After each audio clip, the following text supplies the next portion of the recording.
The Murder of Roger Ackroyd. Chapter 1.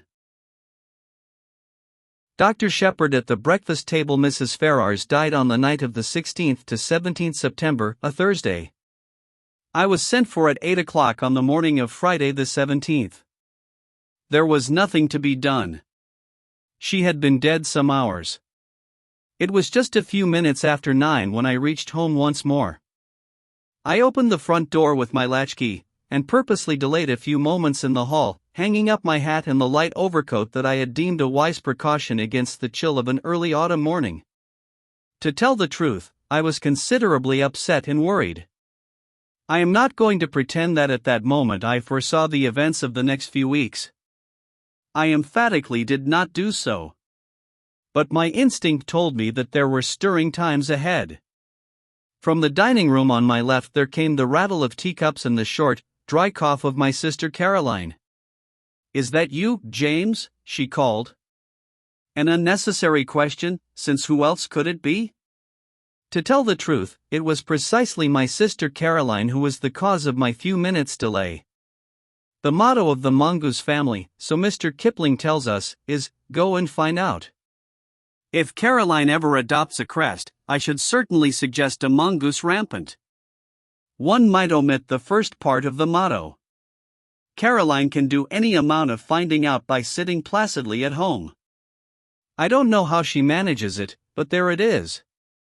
I suspect that the servants and the tradesmen constitute her intelligence corps. When she goes out, it is not to gather in information, but to spread it. At that, too, she is amazingly expert. It was really this last-named trait of hers which was causing me these pangs of indecision. Whatever I told Caroline now concerning the demise of Mrs. Ferrars would be common knowledge all over the village within the space of an hour and a half. As a professional man, I naturally aim at discretion. Therefore I have got into the habit of continually withholding all information possible from my sister. She usually finds out just the same, but I have the moral satisfaction of knowing that I am in no way to blame. Mrs. Ferrars' husband died just over a year ago, and Caroline has constantly asserted, without the least foundation for the assertion, that his wife poisoned him. She scorns my invariable rejoinder that Mr. Ferrars died of acute gastritis, helped on by habitual overindulgence in alcoholic beverages. The symptoms of gastritis and arsenical poisoning are not, I agree, unlike, but Caroline bases her accusation on quite different lines. "You've only got to look at her," I have heard her say. Mrs. Ferrars, though not in her first youth, was a very attractive woman, and her clothes, though simple, always seemed to fit her very well, but all the same, lots of women buy their clothes in Paris and have not, on that account, necessarily poisoned their husbands. As I stood hesitating in the hall, with all this passing through my mind, Caroline's voice came again, with a sharper note in it. "What on earth are you doing out there, James? Why don't you come and get your breakfast?" "Just coming, my dear," I said hastily. "I've been hanging up my overcoat." "You could have hung up half a dozen overcoats in this time." She was quite right. I could have. I walked into the dining room, gave Caroline the accustomed peck on the cheek, and sat down to eggs and bacon.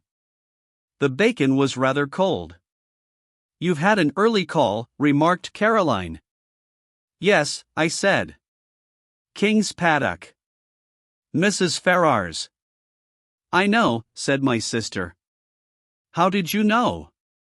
"Annie told me." Annie is the house parlor maid. A nice girl, but an inveterate talker. There was a pause. I continued to eat eggs and bacon. My sister's nose, which is long and thin, quivered a little at the tip, as it always does when she is interested or excited over anything. "Well," she demanded. "A bad business. Nothing to be done. Must have died in her sleep." "I know," said my sister again. This time I was annoyed. "You can't know," I snapped. I didn't know myself until I got there, and I haven't mentioned it to a soul yet. If that girl Annie knows, she must be a clairvoyant. It wasn't Annie who told me. It was the milkman. He had it from the Ferrars' cook. As I say, there is no need for Caroline to go out to get information. She sits at home, and it comes to her. My sister continued, "What did she die of? Heart failure? Didn't the milkman tell you that?" I inquired sarcastically. Sarcasm is wasted on Caroline. She takes it seriously and answers accordingly. He didn't know, she explained. After all, Caroline was bound to hear sooner or later. She might as well hear from me. She died of an overdose of veronal. She's been taking it lately for sleeplessness. Must have taken too much. Nonsense, said Caroline immediately. She took it on purpose. Don't tell me. It is odd how, when you have a secret belief of your own which you do not wish to acknowledge, the voicing of it by someone else will rouse you to a fury of denial. I burst immediately into indignant speech. There you go again, I said. Rushing along without rhyme or reason. Why on earth should Mrs. Ferrars wish to commit suicide? A widow, fairly young still, very well off, good health, and nothing to do but enjoy life. It's absurd. Not at all. Even you must have noticed how different she has been looking lately. It's been coming on for the last 6 months. She's looked positively hag-ridden. And you have just admitted that she hasn't been able to sleep. What is your diagnosis? I demanded coldly. An unfortunate love affair, I suppose? My sister shook her head. Remorse, she said, with great gusto. Remorse? Yes. You never would believe me when I told you she poisoned her husband. I'm more than ever convinced of it now. I don't think you're very logical, I objected. Surely if a woman committed a crime like murder, she'd be sufficiently cold-blooded to enjoy the fruits of it without any weak-minded sentimentality such as repentance. Caroline shook her head. There probably are women like that, but Mrs. Ferrars wasn't one of them. She was a mass of nerves. An overmastering impulse drove her on to get rid of her husband because she was the sort of person who simply can't endure suffering of any kind, and there's no doubt that the wife of a man like Ashley Ferrars must have had to suffer a good deal, I nodded. And ever since she's been haunted by what she did. I can't help feeling sorry for her. I don't think Caroline ever felt sorry for Mrs. Ferrars whilst she was alive. Now that she has gone where, presumably, Paris frocks can no longer be worn, Caroline is prepared to indulge in the softer emotions of pity and comprehension. I told her firmly that her whole idea was nonsense. I was all the more firm because I secretly agreed with some part, at least, of what she had said. But it is all wrong that Caroline should arrive at the truth simply by a kind of inspired guesswork. I wasn't going to encourage that sort of thing. She will go round the village airing her views, and everyone will think that she is doing so on medical data supplied by me. Life is very trying. Nonsense, said Caroline, in reply to my strictures. You'll see. 10 to 1 she's left a letter confessing everything. She didn't leave a letter of any kind, I said sharply, and not seeing where the admission was going to land me. Oh, said Caroline. So you did inquire about that, did you? I believe, James, that in your heart of hearts, you think very much as I do. You're a precious old humbug. One always has to take the possibility of suicide into consideration, I said repressively. Will there be an inquest? There may be. It all depends. If I am able to declare myself absolutely satisfied that the overdose was taken accidentally, an inquest might be dispensed with. And are you absolutely satisfied? Asked my sister shrewdly. I did not answer, but got up from table. Chapter 2. Who's Who I N King's Abbot. Before I proceed further with what I said to Caroline and what Caroline said to me, it might be as well to give some idea of what I should describe as our local geography. Our village, King's Abbot, is, I imagine, very much like any other village. Our big town is Cranchester, 9 miles away. We have a large railway station, a small post office, and 2 rival general stores. Able-bodied men are apt to leave the place early in life, but we are rich and unmarried ladies and retired military officers. Our hobbies and recreations can be summed up in the one word, gossip. There are only 2 houses of any importance in King's Abbot. One is King's Paddock, left to Mrs. Ferrars by her late husband. The other, Fernley Park, is owned by Roger Ackroyd. Ackroyd has always interested me by being a man more impossibly like a country squire than any country squire could really be. He reminds one of the red-faced sportsmen who always appeared early in the first act of an old-fashioned musical comedy, the setting being the village green. They usually sang a song about going up to London. Nowadays we have reviews, and the country squire has died out of musical fashion. Of course, Ackroyd is not really a country squire. He is an immensely successful manufacturer of, I think, wagon wheels. He is a man of nearly 50 years of age, rubicund of face and genial of manner. He is hand in glove with the vicar, subscribes liberally to parish funds, though rumor has it that he is extremely mean in personal expenditure, encourages cricket matches, lads' clubs, and disabled soldiers' institutes. He is, in fact, the life and soul of our peaceful village of King's Abbot. Now when Roger Ackroyd was a lad of 21, he fell in love with, and married, a beautiful woman some 5 or 6 years his senior. Her name was Peyton, and she was a widow with 1 child. The history of the marriage was short and painful. To put it bluntly, Mrs. Ackroyd was a dipsomaniac. She succeeded in drinking herself into her grave 4 years after her marriage. In the years that followed, Ackroyd showed no disposition to make a second matrimonial adventure. His wife's child by her first marriage was only 7 years old when his mother died. He is now 25. Ackroyd has always regarded him as his own son, and has brought him up accordingly, but he has been a wild lad and a continual source of worry and trouble to his stepfather. Nevertheless, we are all very fond of Ralph Peyton in King's Abbot. He is such a good-looking youngster for one thing. As I said before, we are ready enough to gossip in our village. Everybody noticed from the first that Ackroyd and Mrs. Ferrars got on very well together.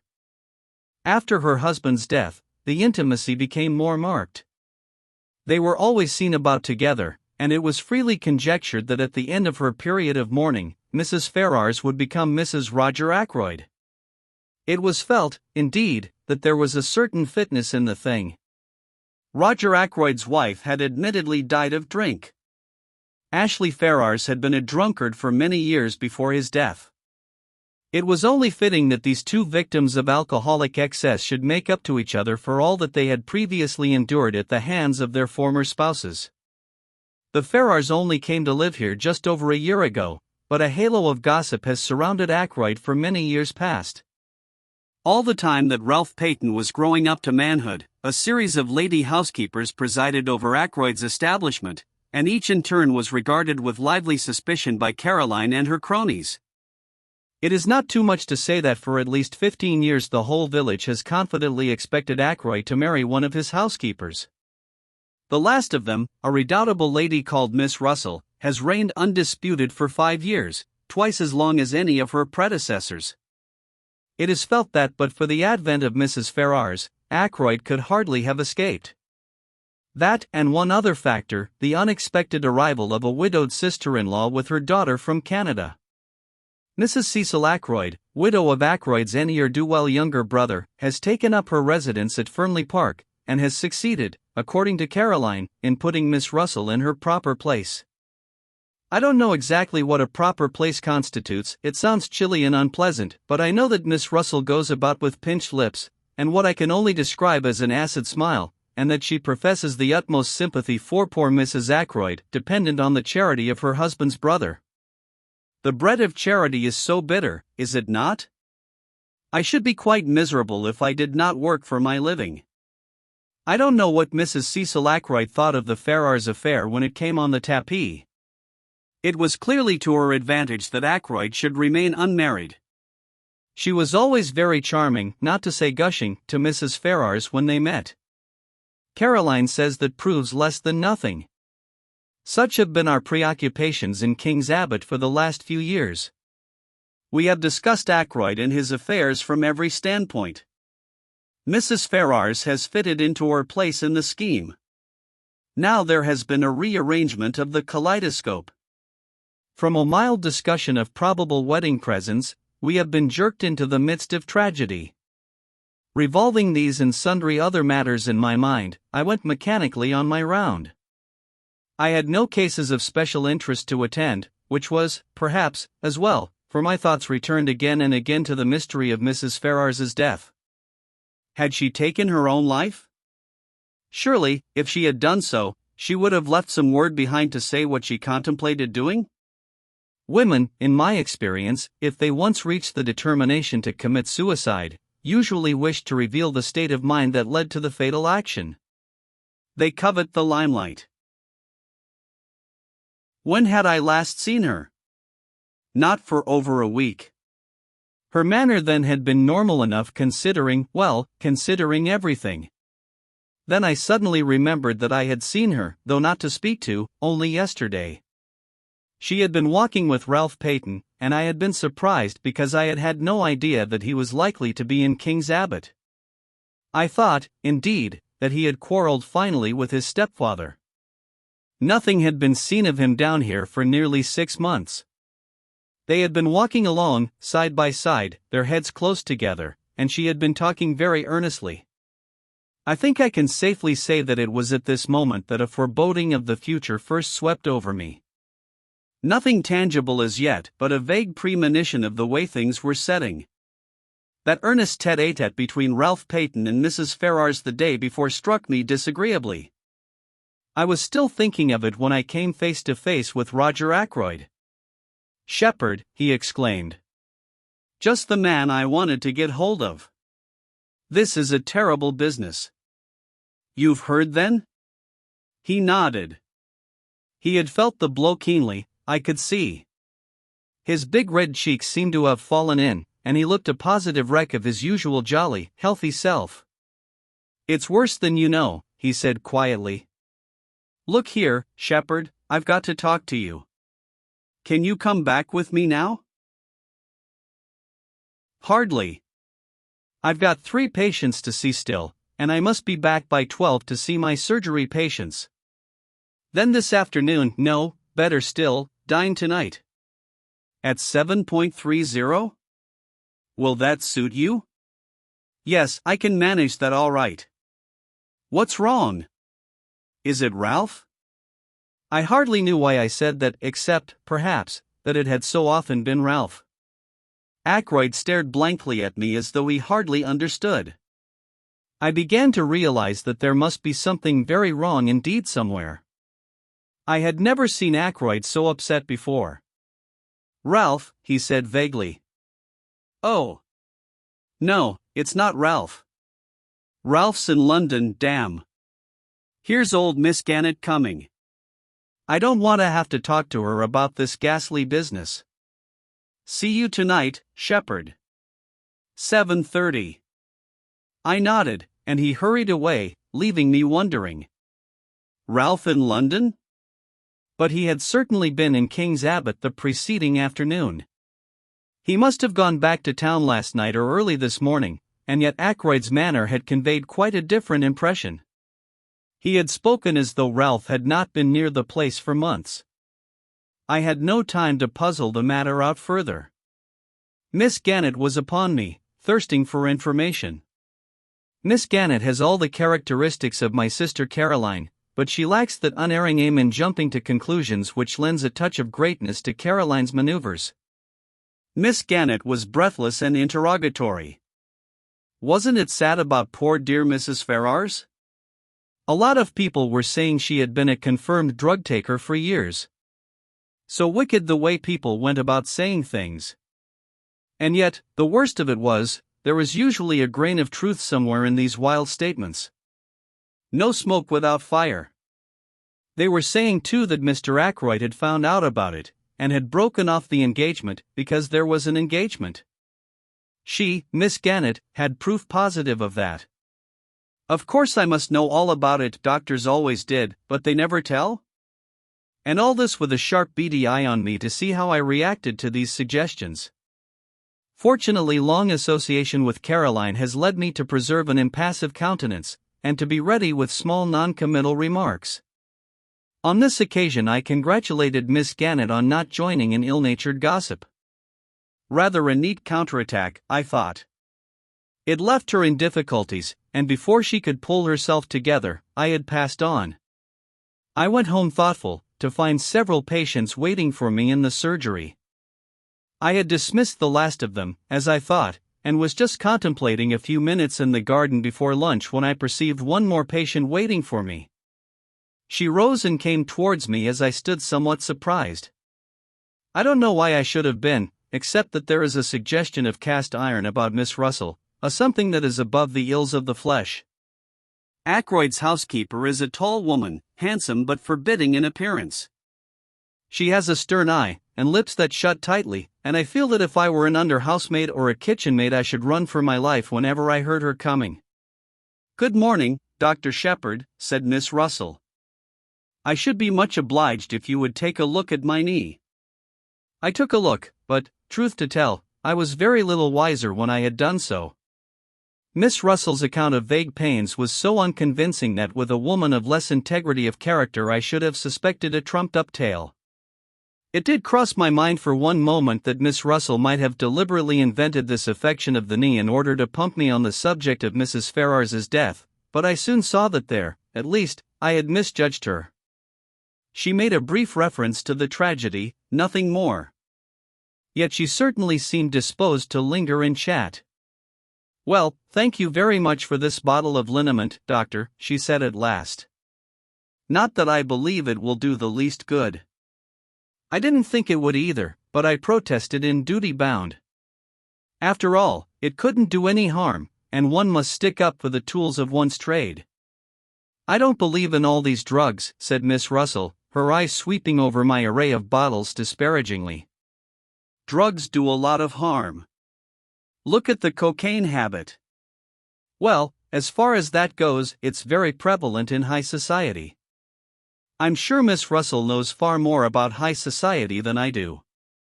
I didn't attempt to argue with her. "Just tell me this, doctor," said Miss Russell. "Suppose you are really a slave of the drug habit. Is there any cure?" One cannot answer a question like that offhand.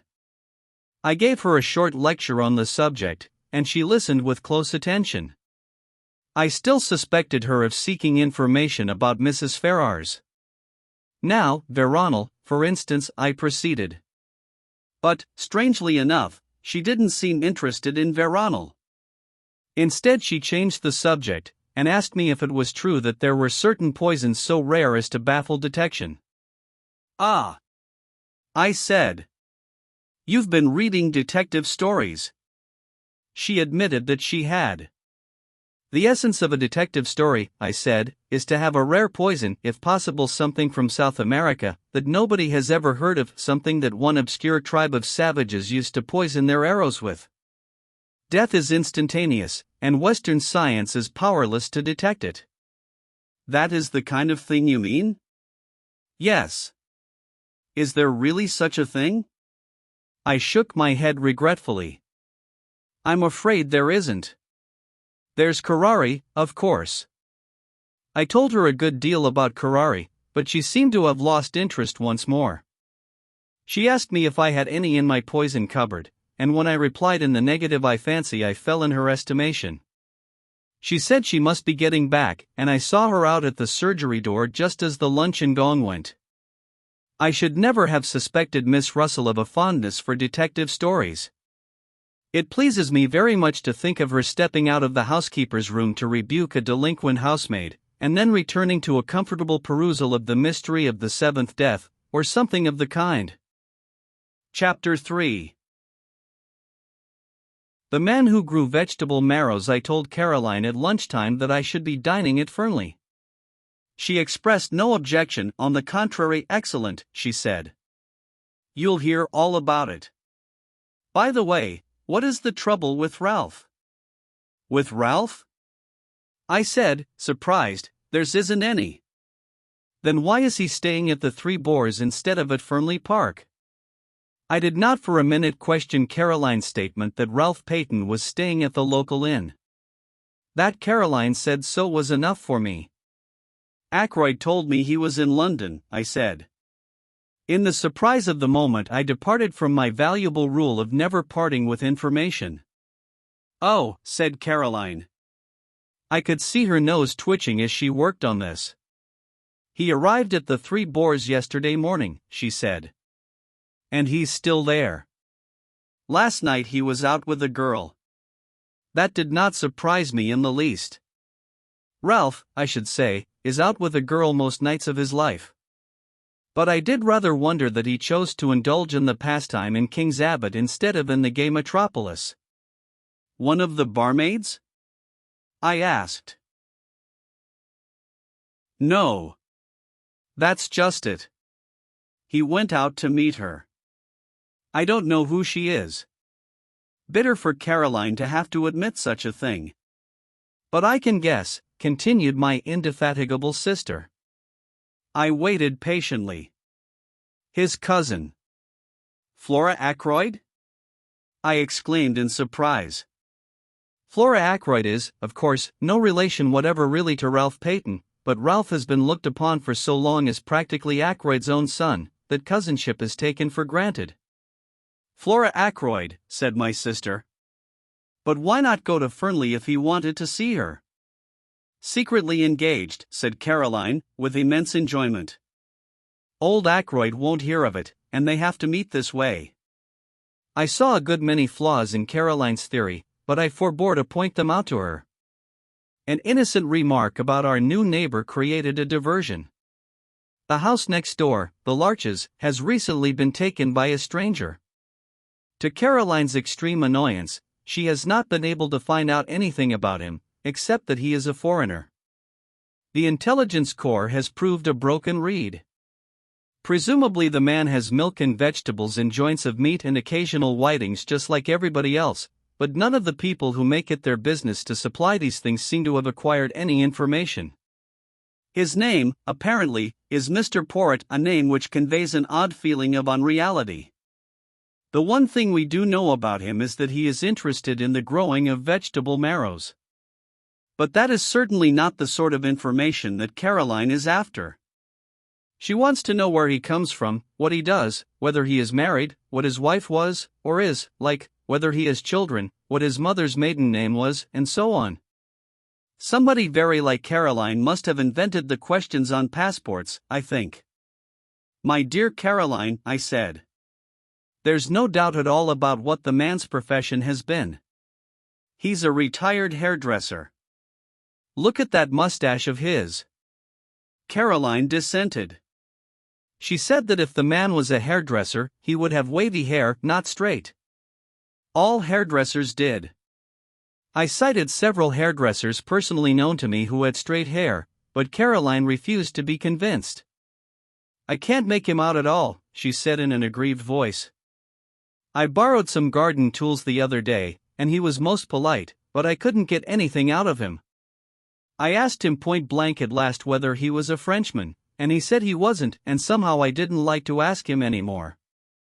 I began to be more interested in our mysterious neighbor. A man who is capable of shutting up Caroline and sending her, like the Queen of Sheba, empty away must be something of a personality. I believe, said Caroline, that he's got one of those new vacuum cleaners. I saw a meditated loan and the opportunity of further questioning gleaming from her eye. I seized the chance to escape into the garden. I am rather fond of gardening. I was busily exterminating dandelion roots when a shout of warning sounded from close by and a heavy body whizzed by my ear and fell at my feet with a repellent squelch. It was a vegetable marrow. I looked up angrily. Over the wall, to my left, there appeared a face. An egg-shaped head, partially covered with suspiciously black hair, two immense mustaches, and a pair of watchful eyes. It was our mysterious neighbor, Mr. Poirot. He broke at once into fluent apologies. I demand of you 1,000 pardons, monsieur.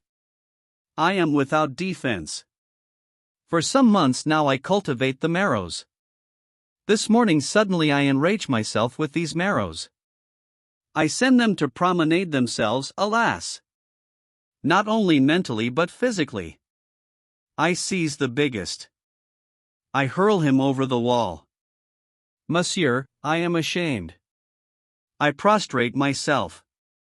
Before such profuse apologies, my anger was forced to melt. After all, the wretched vegetable hadn't hit me. But I sincerely hoped that throwing large vegetables over walls was not our new friend's hobby. Such a habit could hardly endear him to us as a neighbor. The strange little man seemed to read my thoughts. Ah! No, he exclaimed. Do not disquiet yourself. It is not with me a habit.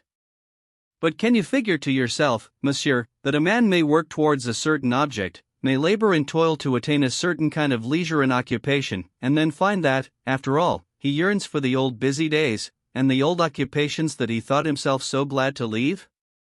Yes, I said slowly. I fancy that that is a common enough occurrence. I myself am perhaps an instance. A year ago I came into a legacy enough to enable me to realize a dream. I have always wanted to travel, to see the world. Well, that was a year ago, as I said, and I am still here. My little neighbor nodded. The chains of habit. We work to attain an object, and the object gained, we find that what we miss is the daily toil. And mark you, monsieur, my work was interesting work. The most interesting work there is in the world. Yes? I said encouragingly. For the moment the spirit of Caroline was strong within me. The study of human nature, monsieur. Just so, I said kindly. Clearly a retired hairdresser. Who knows the secrets of human nature better than a hairdresser? Also, I had a friend who for many years never left my side. Occasionally of an imbecility to make one afraid, nevertheless he was very dear to me.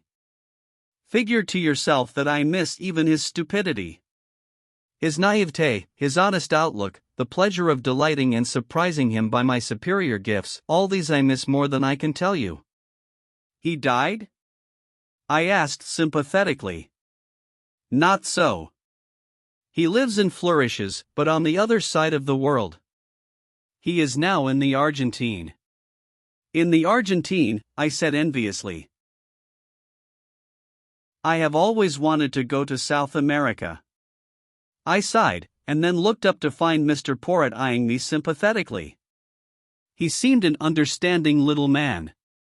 You will go there, yes? He asked. I shook my head with a sigh.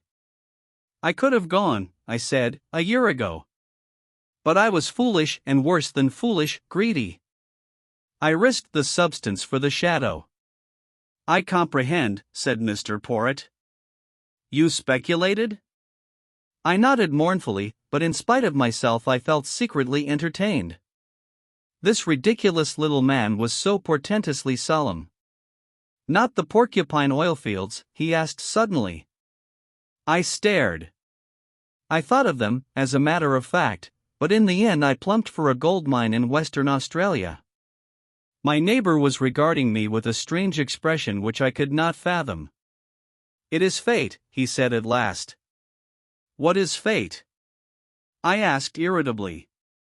That I should live next to a man who seriously considers porcupine oil fields, and also West Australian gold mines. Tell me, have you also a penchant for auburn hair? I stared at him open-mouthed, and he burst out laughing. No, it is not the insanity that I suffer from. Make your mind easy. It was a foolish question that I put to you there, for, see you, my friend of whom I spoke was a young man, a man who thought all women good, and most of them beautiful. But you are a man of middle age, a doctor, a man who knows the folly and the vanity of most things in this life of ours. Well, we are neighbors. I beg of you to accept and present to your excellent sister my best marrow. He stooped, and with a flourish produced an immense specimen of the tribe, which I duly accepted in the spirit in which it was offered. "Indeed," said the little man cheerfully, "this has not been a wasted morning. I have made the acquaintance of a man who in some ways resembles my far-off friend. By the way, I should like to ask you a question. You doubtless know everyone in this tiny village. Who is the young man with the very dark hair and eyes, and the handsome face? He walks with his head flung back, and an easy smile on his lips?" The description left me in no doubt. "That must be Captain Ralph Peyton," I said slowly. "I have not seen him about here before?" "No, he has not been here for some time. But he is the adopted son, rather, of Mr. Ackroyd of Fernley Park." My neighbor made a slight gesture of impatience. "Of course, I should have guessed. Mr. Ackroyd spoke of him many times." "You know Mr. Ackroyd?" I said, slightly surprised. "Mr. Ackroyd knew me in London when I was at work there. I have asked him to say nothing of my profession down here." "I see," I said, rather amused by this patent snobbery, as I thought it. But the little man went on with an almost grandiloquent smirk. "One prefers to remain incognito. I am not anxious for notoriety. I have not even troubled to correct the local version of my name." "Indeed," I said, not knowing quite what to say. "Captain Ralph Peyton," mused Mr. Poirot. "And so he is engaged to Mr. Ackroyd's niece, the charming Miss Flora." "Who told you so?" I asked, very much surprised. "Mr. Ackroyd. About a week ago. He is very pleased about it, has long desired that such a thing should come to pass, or so I understood from him. I even believe that he brought some pressure to bear upon the young man. That is never wise.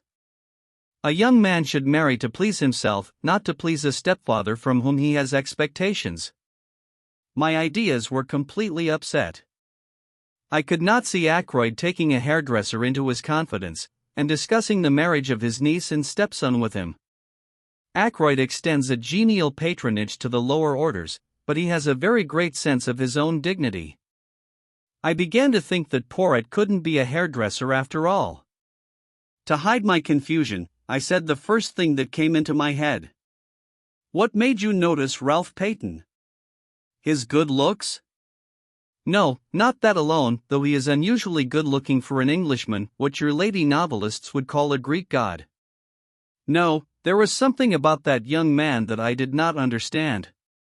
He said the last sentence in a musing tone of voice which made an indefinable impression upon me. It was as though he was summing up the boy by the light of some inner knowledge that I did not share.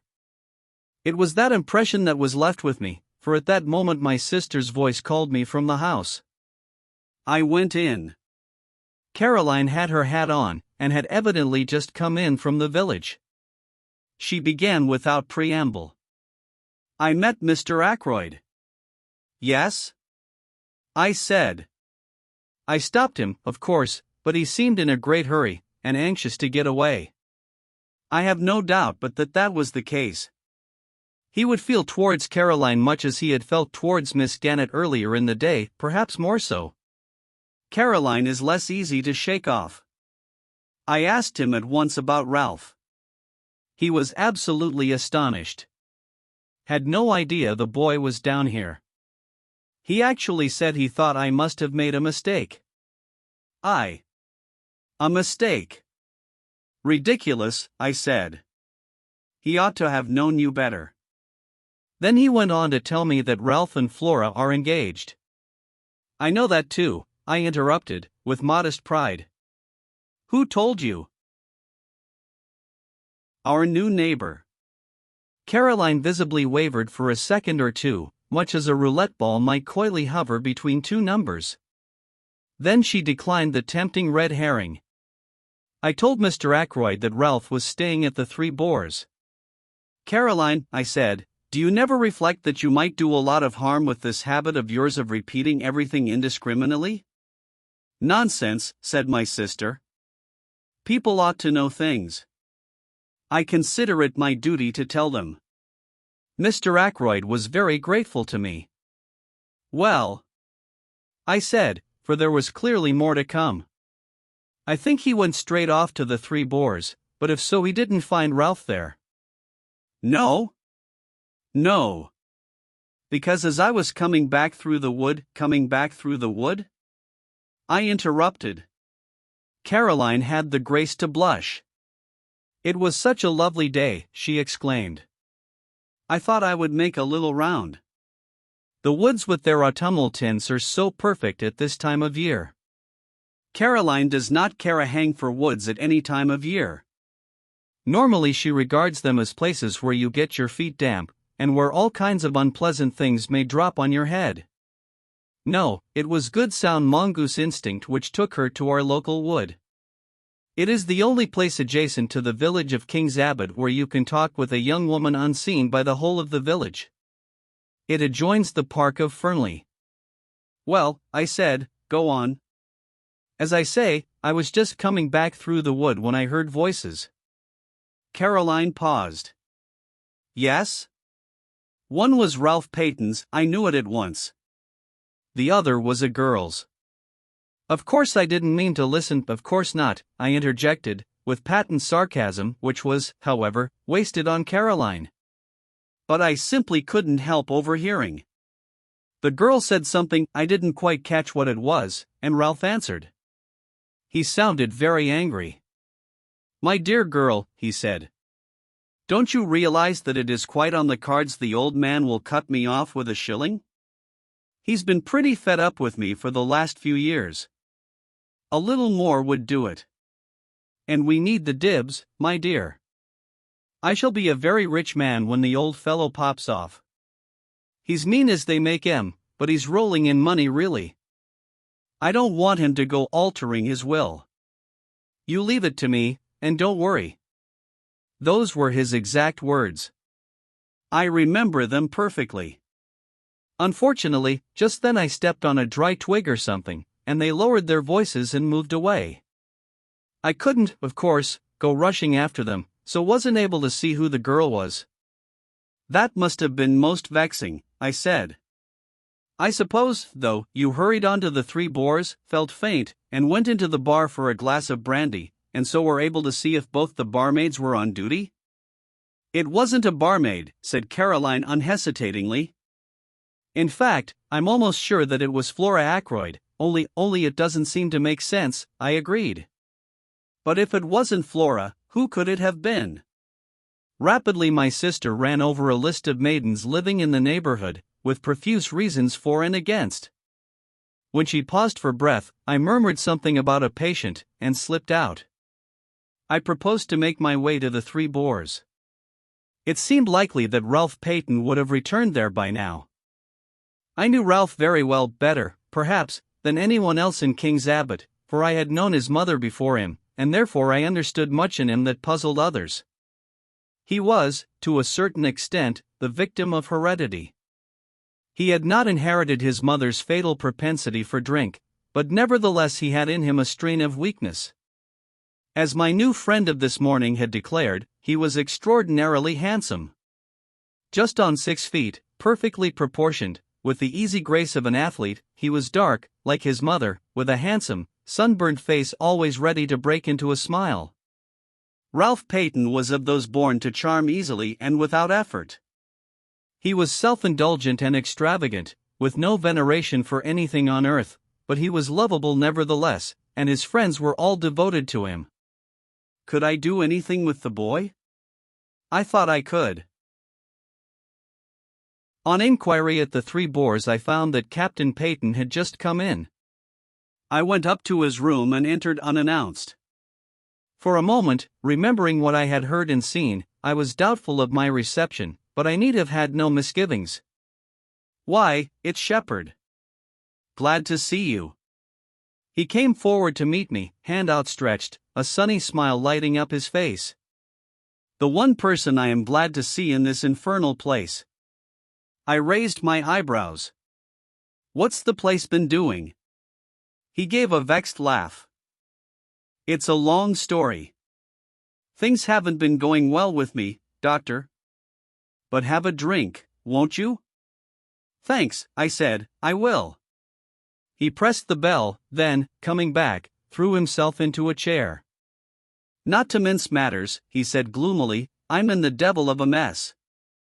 In fact, I haven't the least idea what to do next. What's the matter? I asked sympathetically. It's my confounded stepfather. What has he done? It isn't what he's done yet, but what he's likely to do. The bell was answered, and Ralph ordered the drinks.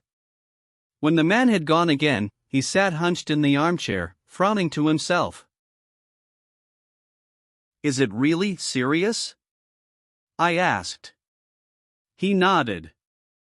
I'm fairly up against it this time, he said soberly. The unusual ring of gravity in his voice told me that he spoke the truth. It took a good deal to make Ralph grave. In fact, he continued, I can't see my way ahead. I'm damned if I can. If I could help, I suggested diffidently. But he shook his head very decidedly. Good of you, Doctor. But I can't let you in on this. I've got to play a lone hand. He was silent a minute and then repeated in a slightly different tone of voice, Yes, I've got to play a lone hand. Chapter 4. Dinner at Fernley. It was just a few minutes before 7:30 when I rang the front doorbell of Fernley Park. The door was opened with admirable promptitude by Parker, the butler. The night was such a fine one that I had preferred to come on foot. I stepped into the big square hall and Parker relieved me of my overcoat. Just then Ackroyd's secretary, a pleasant young fellow by the name of Raymond, passed through the hall on his way to Ackroyd's study, his hands full of papers. Good evening, Doctor. Coming to dine? Or is this a professional call? The last was an allusion to my black bag, which I had laid down on the oak chest. I explained that I expected a summons to a confinement case at any moment, and so had come out prepared for an emergency call. Raymond nodded, and went on his way, calling over his shoulder, Go into the drawing room. You know the way. The ladies will be down in a minute. I must just take these papers to Mr. Ackroyd, and I'll tell him you're here. On Raymond's appearance Parker had withdrawn, so I was alone in the hall. I settled my tie, glanced in a large mirror which hung there, and crossed to the door directly facing me, which was, as I knew, the door of the drawing room. I noticed, just as I was turning the handle, a sound from within the shutting down of a window. I took it to be. I noted it, I may say, quite mechanically, without attaching any importance to it at the time. I opened the door and walked in. As I did so, I almost collided with Miss Russell, who was just coming out. We both apologized. For the first time I found myself appraising the housekeeper and thinking what a handsome woman she must once have been, indeed, as far as that goes, still was. Her dark hair was unstreaked with gray, and when she had a color, as she had at this minute, the stern quality of her looks was not so apparent. Quite subconsciously I wondered whether she had been out, for she was breathing hard, as though she had been running. I'm afraid I'm a few minutes early, I said. Oh. I don't think so. It's gone 7:30, Dr. Sheppard. She paused a minute before saying, I didn't know you were expected to dinner tonight. Mr. Ackroyd didn't mention it. I received a vague impression that my dining there displeased her in some way, but I couldn't imagine why. How's the knee? I inquired. Much the same, thank you, Doctor. I must be going now. Mrs. Ackroyd will be down in a moment. I only came in here to see if the flowers were all right. She passed quickly out of the room. I strolled to the window, wondering at her evident desire to justify her presence in the room. As I did so, I saw what, of course, I might have known all the time had I troubled to give my mind to it, namely, that the windows were long French ones opening on the terrace.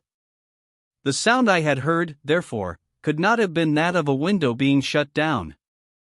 Quite idly, and more to distract my mind from painful thoughts than for any other reason, I amused myself by trying to guess what could have caused the sound in question. Coals on the fire? No, that was not the kind of noise at all. A drawer of the bureau pushed in? No, not that. Then my eye was caught by what, I believe, is called a silver table, the lid of which lifts, and through the glass of which you can see the contents. I crossed over to it, studying the things. There were 1 or 2 pieces of old silver, a baby shoe belonging to King Charles I, some Chinese jade figures, and quite a number of African implements and curios. Wanting to examine one of the jade figures more closely, I lifted the lid. It slipped through my fingers and fell. At once I recognized the sound I had heard. It was the same table lid being shut down gently and carefully. I repeated the action once or twice for my own satisfaction. Then I lifted the lid to scrutinize the contents more closely. I was still bending over the open silver table when Flora Ackroyd came into the room. Quite a lot of people do not like Flora Ackroyd, but nobody can help admiring her. And to her friends she can be very charming. The first thing that strikes you about her is her extraordinary fairness. She has the real Scandinavian pale gold hair. Her eyes are blue as the waters of a Norwegian fjord, and her skin is cream and roses. She has square, boyish shoulders and slight hips. And to a jaded medical man it is very refreshing to come across such perfect health. A simple straightforward English girl. I may be old-fashioned, but I think the genuine article takes a lot of beating. Flora joined me by the silver table, and expressed heretical doubts as to King Charles I ever having worn the baby shoe. And anyway, continued Miss Flora, all this making a fuss about things because someone wore or used them seems to me all nonsense. They're not wearing or using them now. The pen that George Eliot wrote the mill on the floss with, that sort of thing, well, it's only just a pen after all. If you're really keen on George Eliot, why not get the mill on the floss in a cheap edition and read it?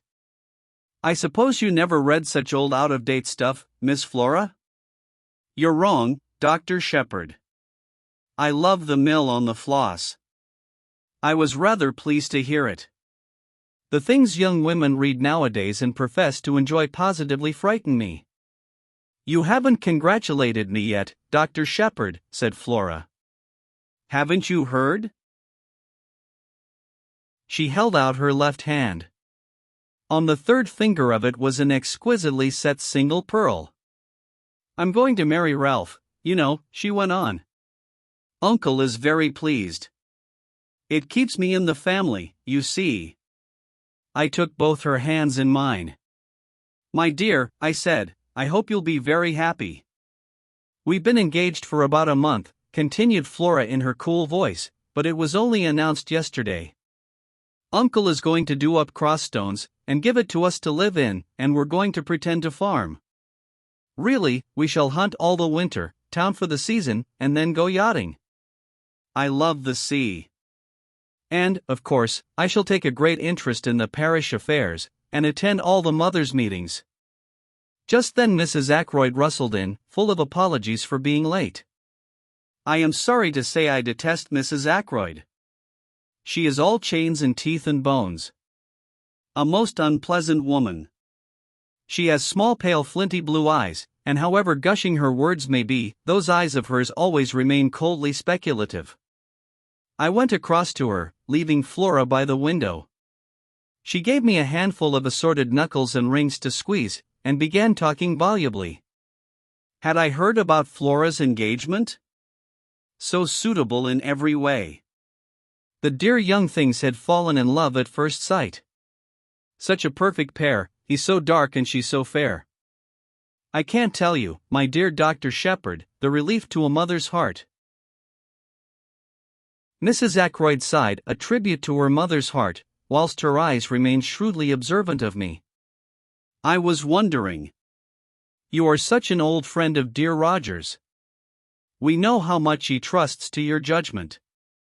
So difficult for me, in my position, as poor Cecil's widow. But there are so many tiresome things, settlements, you know, all that. I fully believe that Roger intends to make settlements upon dear Flora, but, as you know, he is just a leetle peculiar about money. Very usual, I've heard, amongst men who are captains of industry. I wondered, if you could just sound him on the subject? Flora is so fond of you. We feel you are quite an old friend, although we have only really known you just over 2 years. Mrs. Ackroyd's eloquence was cut short as the drawing-room door opened once more. I was pleased at the interruption. I hate interfering in other people's affairs, and I had not the least intention of tackling Ackroyd on the subject of Flora's settlements. In another moment I should have been forced to tell Mrs. Ackroyd as much. You know Major Blunt, don't you, Doctor? Yes, indeed, I said. A lot of people know Hector Blunt, at least by repute. He has shot more wild animals in unlikely places than any man living, I suppose. When you mention him, people say, Blunt, you don't mean the big game man, do you? His friendship with Ackroyd has always puzzled me a little. The two men are so totally dissimilar. Hector Blunt is perhaps 5 years Ackroyd's junior. They made friends early in life, and though their ways have diverged, the friendship still holds. About once in 2 years Blunt spends a fortnight at Fernley, and an immense animal's head, with an amazing number of horns which fixes you with a glazed stare as soon as you come inside the front door, is a permanent reminder of the friendship. Blunt had entered the room now with his own peculiar, deliberate, yet soft-footed tread. He is a man of medium height, sturdily and rather stockily built. His face is almost mahogany-colored, and is peculiarly expressionless. He has gray eyes that give the impression of always watching something that is happening very far away. He talks little, and what he does say is said jerkily, as though the words were forced out of him unwillingly. He said now, "How are you, Sheppard?" in his usual abrupt fashion, and then stood squarely in front of the fireplace looking over our heads as though he saw something very interesting happening in Timbuktu. "Major Blunt," said Flora, "I wish you'd tell me about these African things. I'm sure you know what they all are." I have heard Hector Blunt described as a woman-hater, but I noticed that he joined Flora at the silver table with what might be described as alacrity. They bent over it together. I was afraid Mrs. Ackroyd would begin talking about settlements again, so I made a few hurried remarks about the new sweet pea. I knew there was a new sweet pea because the Daily Mail had told me so that morning. Mrs. Ackroyd knows nothing about horticulture, but she is the kind of woman who likes to appear well informed about the topics of the day, and she, too, reads the Daily Mail. We were able to converse quite intelligently until Ackroyd and his secretary joined us, and immediately afterwards Parker announced dinner. My place at table was between Mrs. Ackroyd and Flora. Blunt was on Mrs. Ackroyd's other side, and Geoffrey Raymond next to him. Dinner was not a cheerful affair. Ackroyd was visibly preoccupied. He looked wretched, and ate next to nothing. Mrs. Ackroyd, Raymond, and I kept the conversation going. Flora seemed affected by her uncle's depression, and Blunt relapsed into his usual taciturnity. Immediately after dinner Ackroyd slipped his arm through mine and led me off to his study. "Once we've had coffee, we shan't be disturbed again," he explained. I told Raymond to see to it that we shouldn't be interrupted. I studied him quietly without appearing to do so. He was clearly under the influence of some strong excitement. For a minute or two he paced up and down the room, then, as Parker entered with the coffee tray, he sank into an armchair in front of the fire. The study was a comfortable apartment. Bookshelves lined one wall of it. The chairs were big and covered in dark blue leather. A large desk stood by the window and was covered with papers neatly docketed and filed. On a round table were various magazines and sporting papers. "I've had a return of that pain after food lately," remarked Ackroyd casually, as he helped himself to coffee. "You must give me some more of those tablets of yours." It struck me that he was anxious to convey the impression that our conference was a medical one. I played up accordingly. "I thought as much. I brought some up with me." "Good man. Hand them over now. They're in my bag in the hall." "I'll get them." Ackroyd arrested me. Don't you trouble. Parker will get them. Bring in the doctor's bag, will you, Parker? Very good, sir. Parker withdrew. As I was about to speak, Ackroyd threw up his hand. Not yet. Wait. Don't you see I'm in such a state of nerves that I can hardly contain myself? I saw that plainly enough. And I was very uneasy. All sorts of forebodings assailed me. Ackroyd spoke again almost immediately. Make certain that window's closed, will you? He asked. Somewhat surprised, I got up and went to it. It was not a French window, but one of the ordinary sash type. The heavy blue velvet curtains were drawn in front of it, but the window itself was open at the top. Parker re-entered the room with my bag while I was still at the window. That's all right, I said, emerging again into the room. You've put the latch across? Yes, yes. What's the matter with you, Ackroyd? The door had just closed behind Parker, or I would not have put the question. Ackroyd waited just a minute before replying. I'm in hell, he said slowly, after a minute. No, don't bother with those damned tablets. I only said that for Parker. Servants are so curious. Come here and sit down. The door's closed too, isn't it? Yes. Nobody can overhear, don't be uneasy. Sheppard, nobody knows what I've gone through in the last 24 hours. If a man's house ever fell in ruins about him, mine has about me. This business of Ralph's is the last straw. But we won't talk about that now. It's the other. I don't know what to do about it. And I've got to make up my mind soon. What's the trouble? Ackroyd remained silent for a minute or two. He seemed curiously averse to begin. When he did speak, the question he asked came as a complete surprise. It was the last thing I expected. Sheppard, you attended Ashley Ferrars in his last illness, didn't you? Yes, I did. He seemed to find even greater difficulty in framing his next question. Did you never suspect, did it ever enter your head that he might have been poisoned? I was silent for a minute or two. Then I made up my mind what to say. Roger Ackroyd was not Caroline. I'll tell you the truth, I said. At the time I had no suspicion whatever, but since, it was mere idle talk on my sister's part that first put the idea into my head. Since then I haven't been able to get it out again. But, mind you, I've no foundation whatever for that suspicion. He was poisoned, said Ackroyd. He spoke in a dull, heavy voice. Who by? I asked sharply. His wife. How do you know that? She told me so herself. When? Yesterday. My God. Yesterday. It seems 10 years ago. I waited a minute, and then he went on. You understand, Sheppard, I'm telling you this in confidence. It's to go no further. I want your advice, I can't carry the whole weight by myself. As I said just now, I don't know what to do. Can you tell me the whole story? I said. I'm still in the dark. How did Mrs. Ferrars come to make this confession to you? It's like this. 3 months ago I asked Mrs. Ferrars to marry me. She refused. I asked her again and she consented, but she refused to allow me to make the engagement public until her year of mourning was up. Yesterday I called upon her, pointed out that a year and 3 weeks had now elapsed since her husband's death, and that there could be no further objection to making the engagement public property.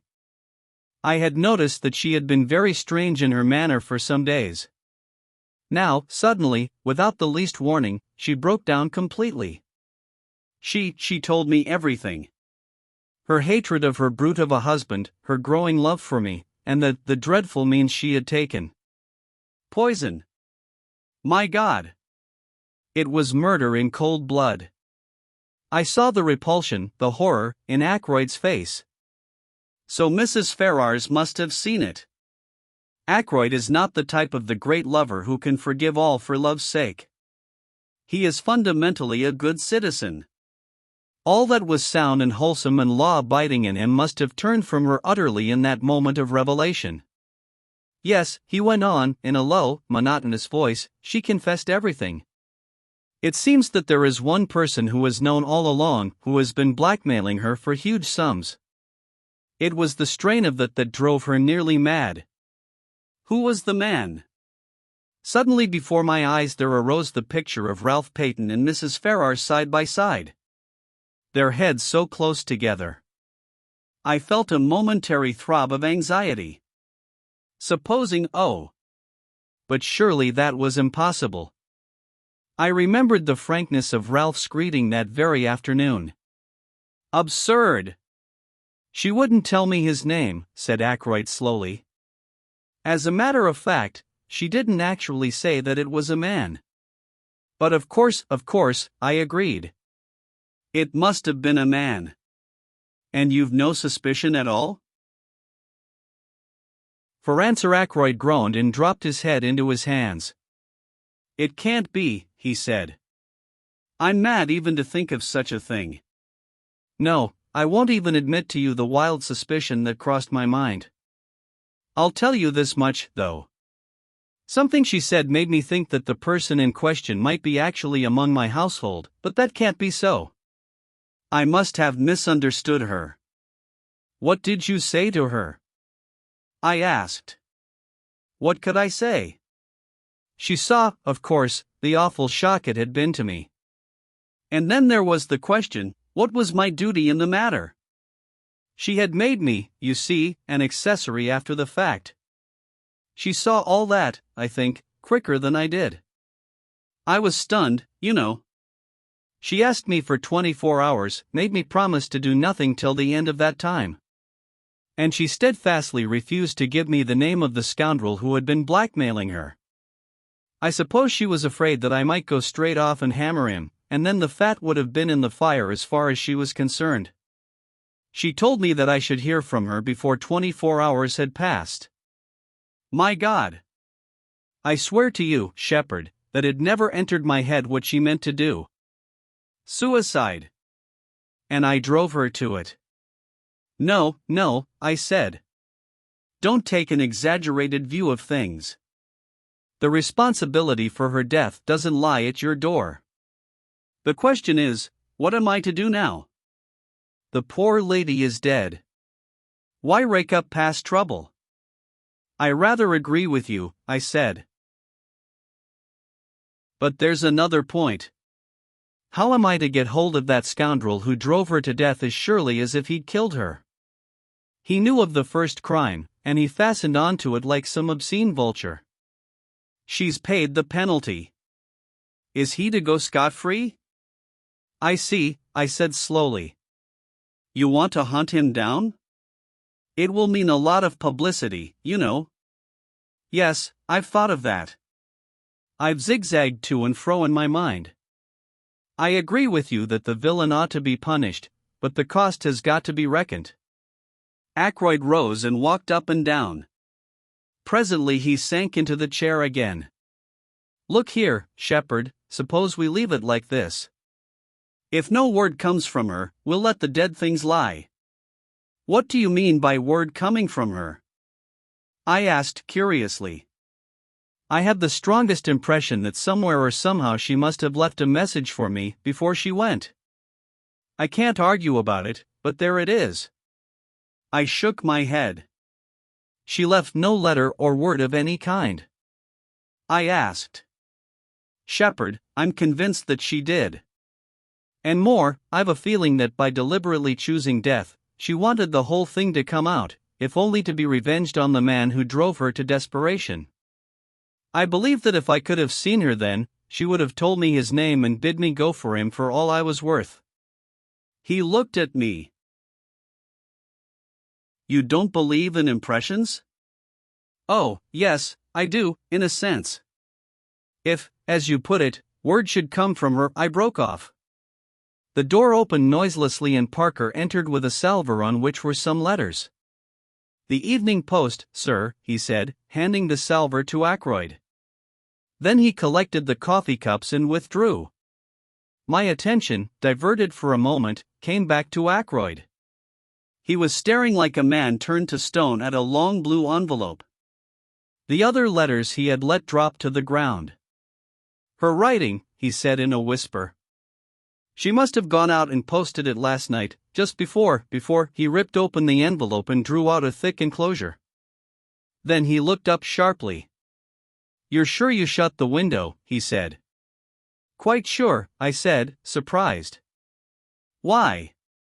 "All this evening I've had a queer feeling of being watched, spied upon." "What's that?" He turned sharply. So did I. We both had the impression of hearing the latch of the door give ever so slightly. I went across to it and opened it. There was no one there. "Nerves," murmured Ackroyd to himself. He unfolded the thick sheets of paper and read aloud in a low voice. "My dear, my very dear Roger, a life calls for a life. I see that. I saw it in your face this afternoon. So I am taking the only road open to me. I leave to you the punishment of the person who has made my life a hell upon earth for the last year. I would not tell you the name this afternoon, but I propose to write it to you now. I have no children or near relations to be spared, so do not fear publicity. If you can, Roger, my very dear Roger, forgive me the wrong I meant to do you, since when the time came, I could not do it after all." Ackroyd, his finger on the sheet to turn it over, paused. "Sheppard, forgive me, but I must read this alone," he said unsteadily. "It was meant for my eyes, and my eyes only." He put the letter in the envelope and laid it on the table. "Later, when I am alone." "No," I cried impulsively, "read it now." Ackroyd stared at me in some surprise. "I beg your pardon," I said, reddening. "I do not mean read it aloud to me. But read it through whilst I am still here." Ackroyd shook his head. "No, I'd rather wait." But for some reason, obscure to myself, I continued to urge him. "At least, read the name of the man," I said. Now Ackroyd is essentially pig-headed. The more you urge him to do a thing, the more determined he is not to do it. All my arguments were in vain. The letter had been brought in at 20 minutes to 9. It was just on 10 minutes to 9 when I left him, the letter still unread. I hesitated with my hand on the door handle, looking back and wondering if there was anything I had left undone. I could think of nothing. With a shake of the head I passed out and closed the door behind me. I was startled by seeing the figure of Parker close at hand. He looked embarrassed, and it occurred to me that he might have been listening at the door. What a fat, smug, oily face the man had, and surely there was something decidedly shifty in his eye. "Mr. Ackroyd particularly does not want to be disturbed," I said coldly. "He told me to tell you so." "Quite so, sir." I fancied I heard the bell ring. This was such a palpable untruth that I did not trouble to reply. Preceding me to the hall, Parker helped me on with my overcoat, and I stepped out into the night. The moon was overcast and everything seemed very dark and still. The village church clock chimed 9 o'clock as I passed through the lodge gates. I turned to the left towards the village, and almost cannonied into a man coming in the opposite direction. "This the way to Fernley Park, mister?" asked the stranger in a hoarse voice. I looked at him. He was wearing a hat pulled down over his eyes, and his coat collar turned up. I could see little or nothing of his face, but he seemed a young fellow. The voice was rough and uneducated. "These are the lodge gates here," I said. "Thank you, mister." He paused, and then added, quite unnecessarily, "I'm a stranger in these parts, you see." He went on, passing through the gates as I turned to look after him. The odd thing was that his voice reminded me of someone's voice that I knew, but whose it was I could not think. 10 minutes later I was at home once more. Caroline was full of curiosity to know why I had returned so early. I had to make up a slightly fictitious account of the evening in order to satisfy her, and I had an uneasy feeling that she saw through the transparent device. At 10 o'clock I rose, yawned, and suggested bed. Caroline acquiesced. It was Friday night, and on Friday night I wind the clocks. I did it as usual, whilst Caroline satisfied herself that the servants had locked up the kitchen properly. It was 10:15 as we went up the stairs. I had just reached the top when the telephone rang in the hall below. "Mrs. Bates," said Caroline immediately. "I'm afraid so," I said ruefully. I ran down the stairs and took up the receiver. "What?" I said. "What?" "Certainly, I'll come at once." I ran upstairs, caught up my bag, and stuffed a few extra dressings into it. "Parker telephoning," I shouted to Caroline, from Fernley. "They've just found Roger Ackroyd murdered." Chapter 5. Murder. I got out the car in next to no time, and drove rapidly to Fernley. Jumping out, I pulled the bell impatiently. There was some delay in answering, and I rang again. Then I heard the rattle of the chain, and Parker, his impassivity of countenance quite unmoved, stood in the open doorway. I pushed past him into the hall. "Where is he?" I demanded sharply. "I beg your pardon, sir?" "Your master. Mr. Ackroyd. Don't stand there staring at me, man. Have you notified the police?" "The police, sir? Did you say the police?" Parker stared at me as though I were a ghost. "What's the matter with you, Parker?" "If, as you say, your master has been murdered," a gasp broke from Parker. "The master? Murdered? Impossible, sir." It was my turn to stare. "Didn't you telephone to me, not 5 minutes ago, and tell me that Mr. Ackroyd had been found murdered?" "Me, sir? Oh. No indeed, sir. I wouldn't dream of doing such a thing. Do you mean to say it's all a hoax? That there's nothing the matter with Mr. Ackroyd?" "Excuse me, sir, did the person telephoning use my name?" "I'll give you the exact words I heard." "Is that Dr. Sheppard?" "Parker, the butler at Fernley, speaking." "Will you please come at once, sir? Mr. Ackroyd has been murdered." Parker and I stared at each other blankly. "A very wicked joke to play, sir," he said at last, in a shocked tone. "Fancy saying a thing like that. Where is Mr. Ackroyd?" I asked suddenly. "Still in the study, I fancy, sir. The ladies have gone to bed, and Major Blunt and Mr. Raymond are in the billiard room." "I think I'll just look in and see him for a minute," I said. I know he didn't want to be disturbed again, but this odd practical joke has made me uneasy. I'd just like to satisfy myself that he's all right. "Quite so, sir. It makes me feel quite uneasy myself. If you don't object to my accompanying you as far as the door, sir?" "Not at all," I said. "Come along."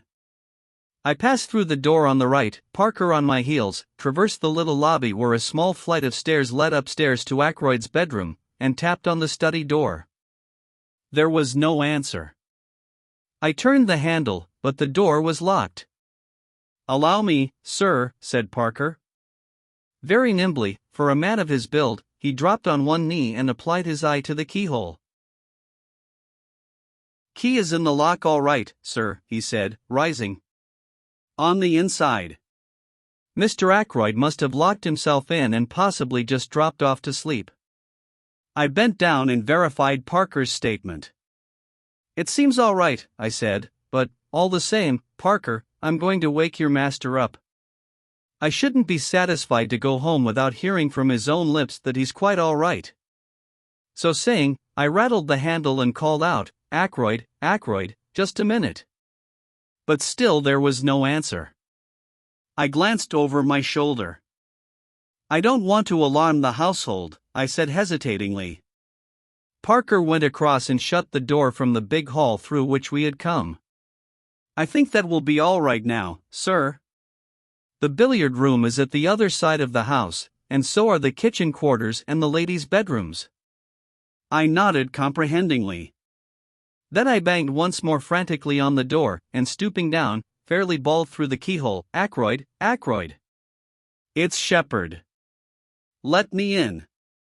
And still silence. Not a sign of life from within the locked room. Parker and I glanced at each other. "Look here, Parker," I said, "I'm going to break this door in, or rather, we are.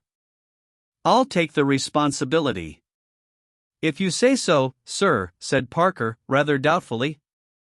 "I do say so. I'm seriously alarmed about Mr. Ackroyd." I looked round the small lobby and picked up a heavy oak chair. Parker and I held it between us and advanced to the assault. Once, twice, and 3 times we hurled it against the lock. At the third blow it gave, and we staggered into the room. Ackroyd was sitting as I had left him in the armchair before the fire. His head had fallen sideways, and clearly visible, just below the collar of his coat, was a shining piece of twisted metalwork. Parker and I advanced till we stood over the recumbent figure. I heard the butler draw in his breath with a sharp hiss. "Stabbed from behind," he murmured. "Horrible." He wiped his moist brow with his handkerchief, then stretched out a hand gingerly towards the hilt of the dagger. "You mustn't touch that," I said sharply. "Go at once to the telephone and ring up the police station. Inform them of what has happened. Then tell Mr. Raymond and Major Blunt." "Very good, sir." Parker hurried away, still wiping his perspiring brow.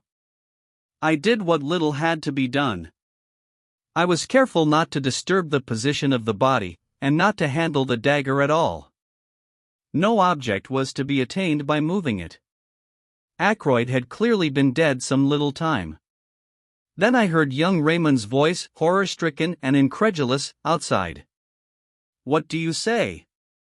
Oh! Impossible! Where's the doctor?" He appeared impetuously in the doorway, then stopped dead, his face very white. A hand put him aside, and Hector Blunt came past him into the room. "My God," said Raymond from behind him, "it's true, then." Blunt came straight on till he reached the chair. He bent over the body, and I thought that, like Parker, he was going to lay hold of the dagger hilt.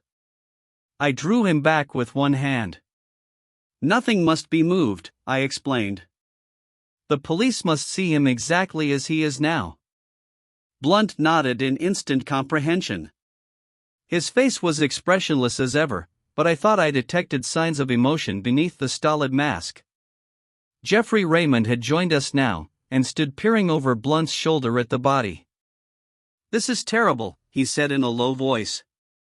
He had regained his composure, but as he took off the pince-nez he habitually wore and polished them I observed that his hand was shaking. "Robbery, I suppose," he said. "How did the fellow get in? Through the window? Has anything been taken?" He went towards the desk. "You think it's burglary?" I said slowly. "What else could it be? There's no question of suicide, I suppose?" "No man could stab himself in such a way," I said confidently. "It's murder right enough. But with what motive?" "Roger hadn't an enemy in the world," said Blunt quietly. "Must have been burglars. But what was the thief after? Nothing seems to be disarranged?" He looked round the room. Raymond was still sorting the papers on the desk.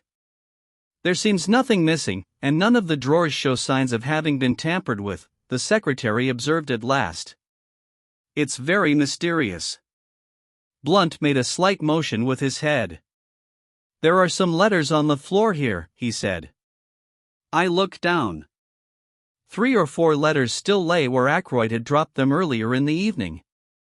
But the blue envelope containing Mrs. Ferrars's letter had disappeared. I half opened my mouth to speak, but at that moment the sound of a bell pealed through the house. There was a confused murmur of voices in the hall, and then Parker appeared with our local inspector and a police constable. "Good evening, gentlemen," said the inspector. "I'm terribly sorry for this. A good kind gentleman like Mr. Ackroyd. The butler says it is murder." "No possibility of accident or suicide, doctor?" "None whatever," I said. "Ah. A bad business." He came and stood over the body. "Been moved at all?" he asked sharply. "Beyond making certain that life was extinct, an easy matter, I have not disturbed the body in any way." "Ah. And everything points to the murderer having got clear away, for the moment, that is. Now then, let me hear all about it. Who found the body?" I explained the circumstances carefully. "A telephone message, you say? From the butler?" "A message that I never sent," declared Parker earnestly. "I've not been near the telephone the whole evening. The others can bear me out that I haven't." "Very odd, that. Did it sound like Parker's voice, doctor?" "Well, I can't say I noticed. I took it for granted, you see." "Naturally. Well, you got up here, broke in the door, and found poor Mr. Ackroyd like this. How long should you say he had been dead, doctor?" "Half an hour at least, perhaps longer," I said. "The door was locked on the inside, you say? What about the window?" "I myself closed and bolted it earlier in the evening at Mr. Ackroyd's request." The inspector strode across to it and threw back the curtains. "Well, it's open now anyway," he remarked. True enough, the window was open, the lower sash being raised to its fullest extent. The inspector produced a pocket torch and flashed it along the sill outside. "This is the way he went all right," he remarked, and got in. "See here." In the light of the powerful torch, several clearly defined footmarks could be seen. They seemed to be those of shoes with rubber studs in the soles. One particularly clear one pointed inwards, another, slightly overlapping it, pointed outwards. "Plain as a pikestaff," said the inspector. "Any valuables missing?" Geoffrey Raymond shook his head. "Not so that we can discover. Mr. Ackroyd never kept anything of particular value in this room." Said the inspector. "Man found an open window. Climbed in, saw Mr. Ackroyd sitting there, maybe he'd fallen asleep.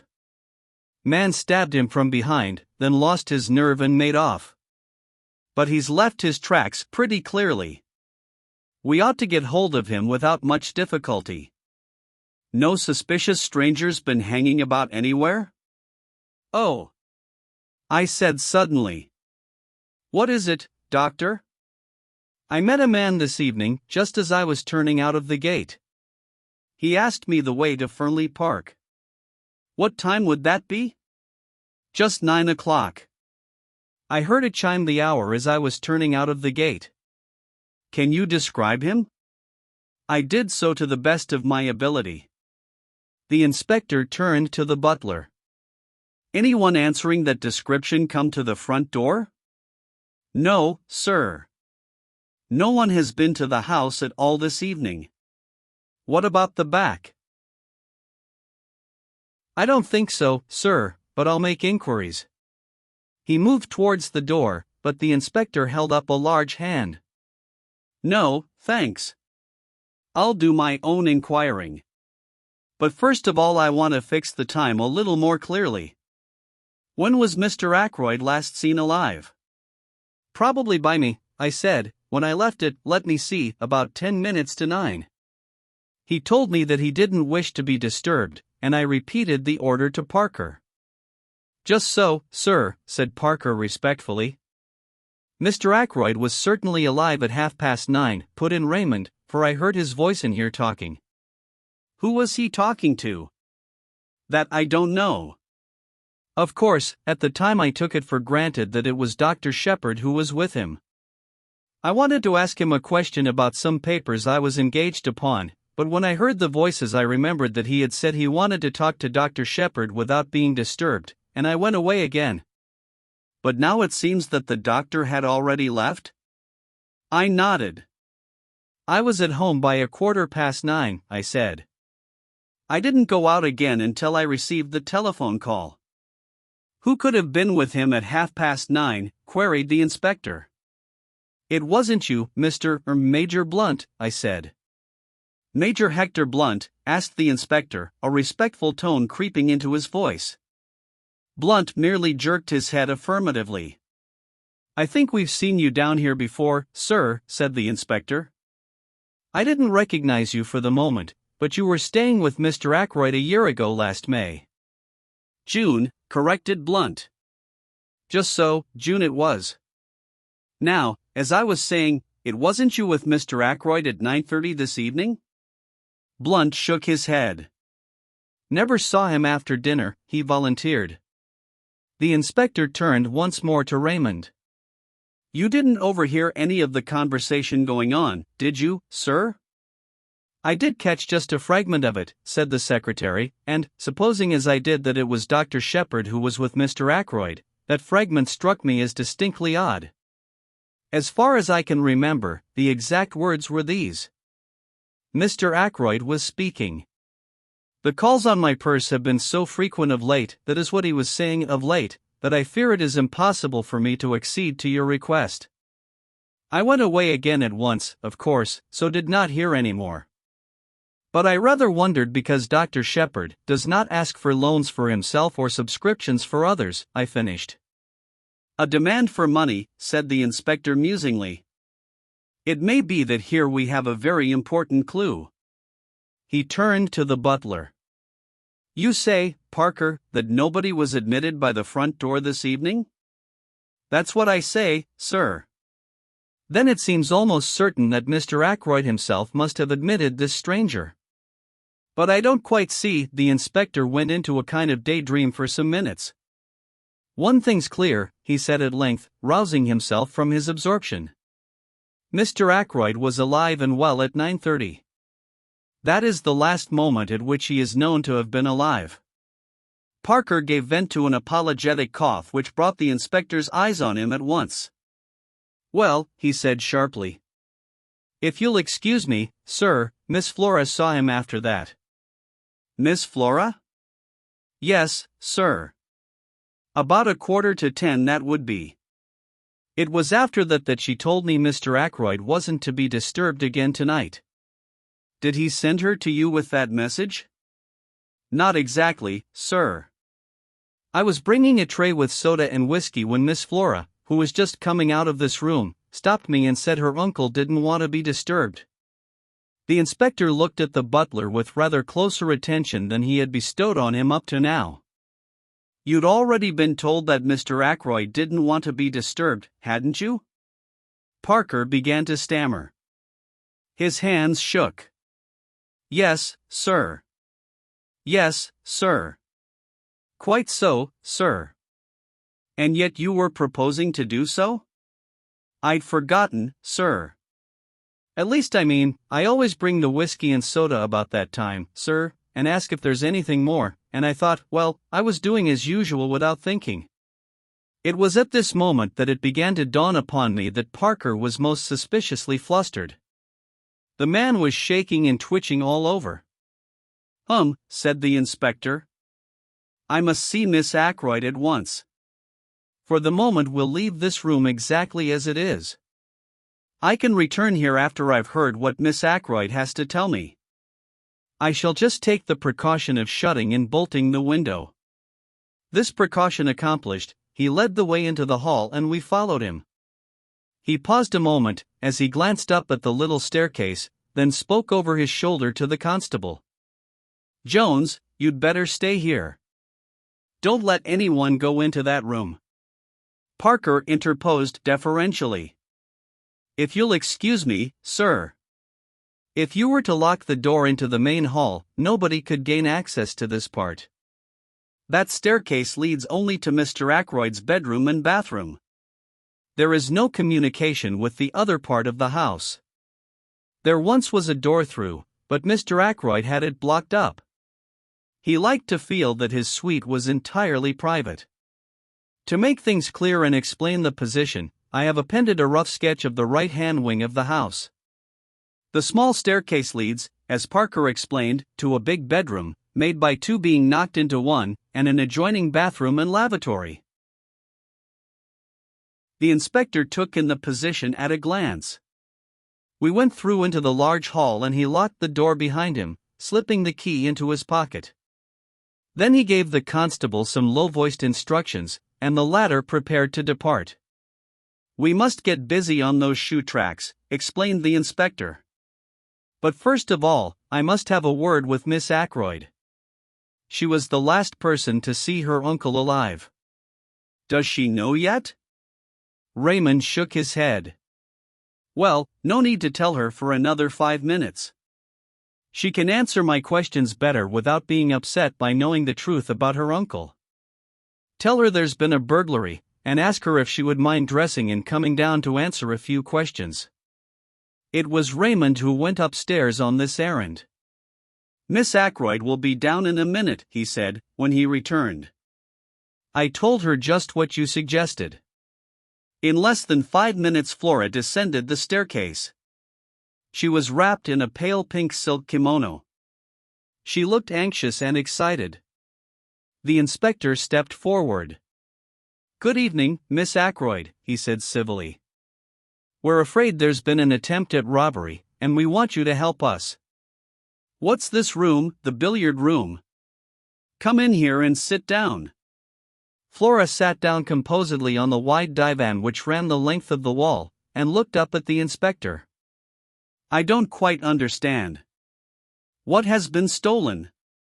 What do you want me to tell you?" "It's just this, Miss Ackroyd.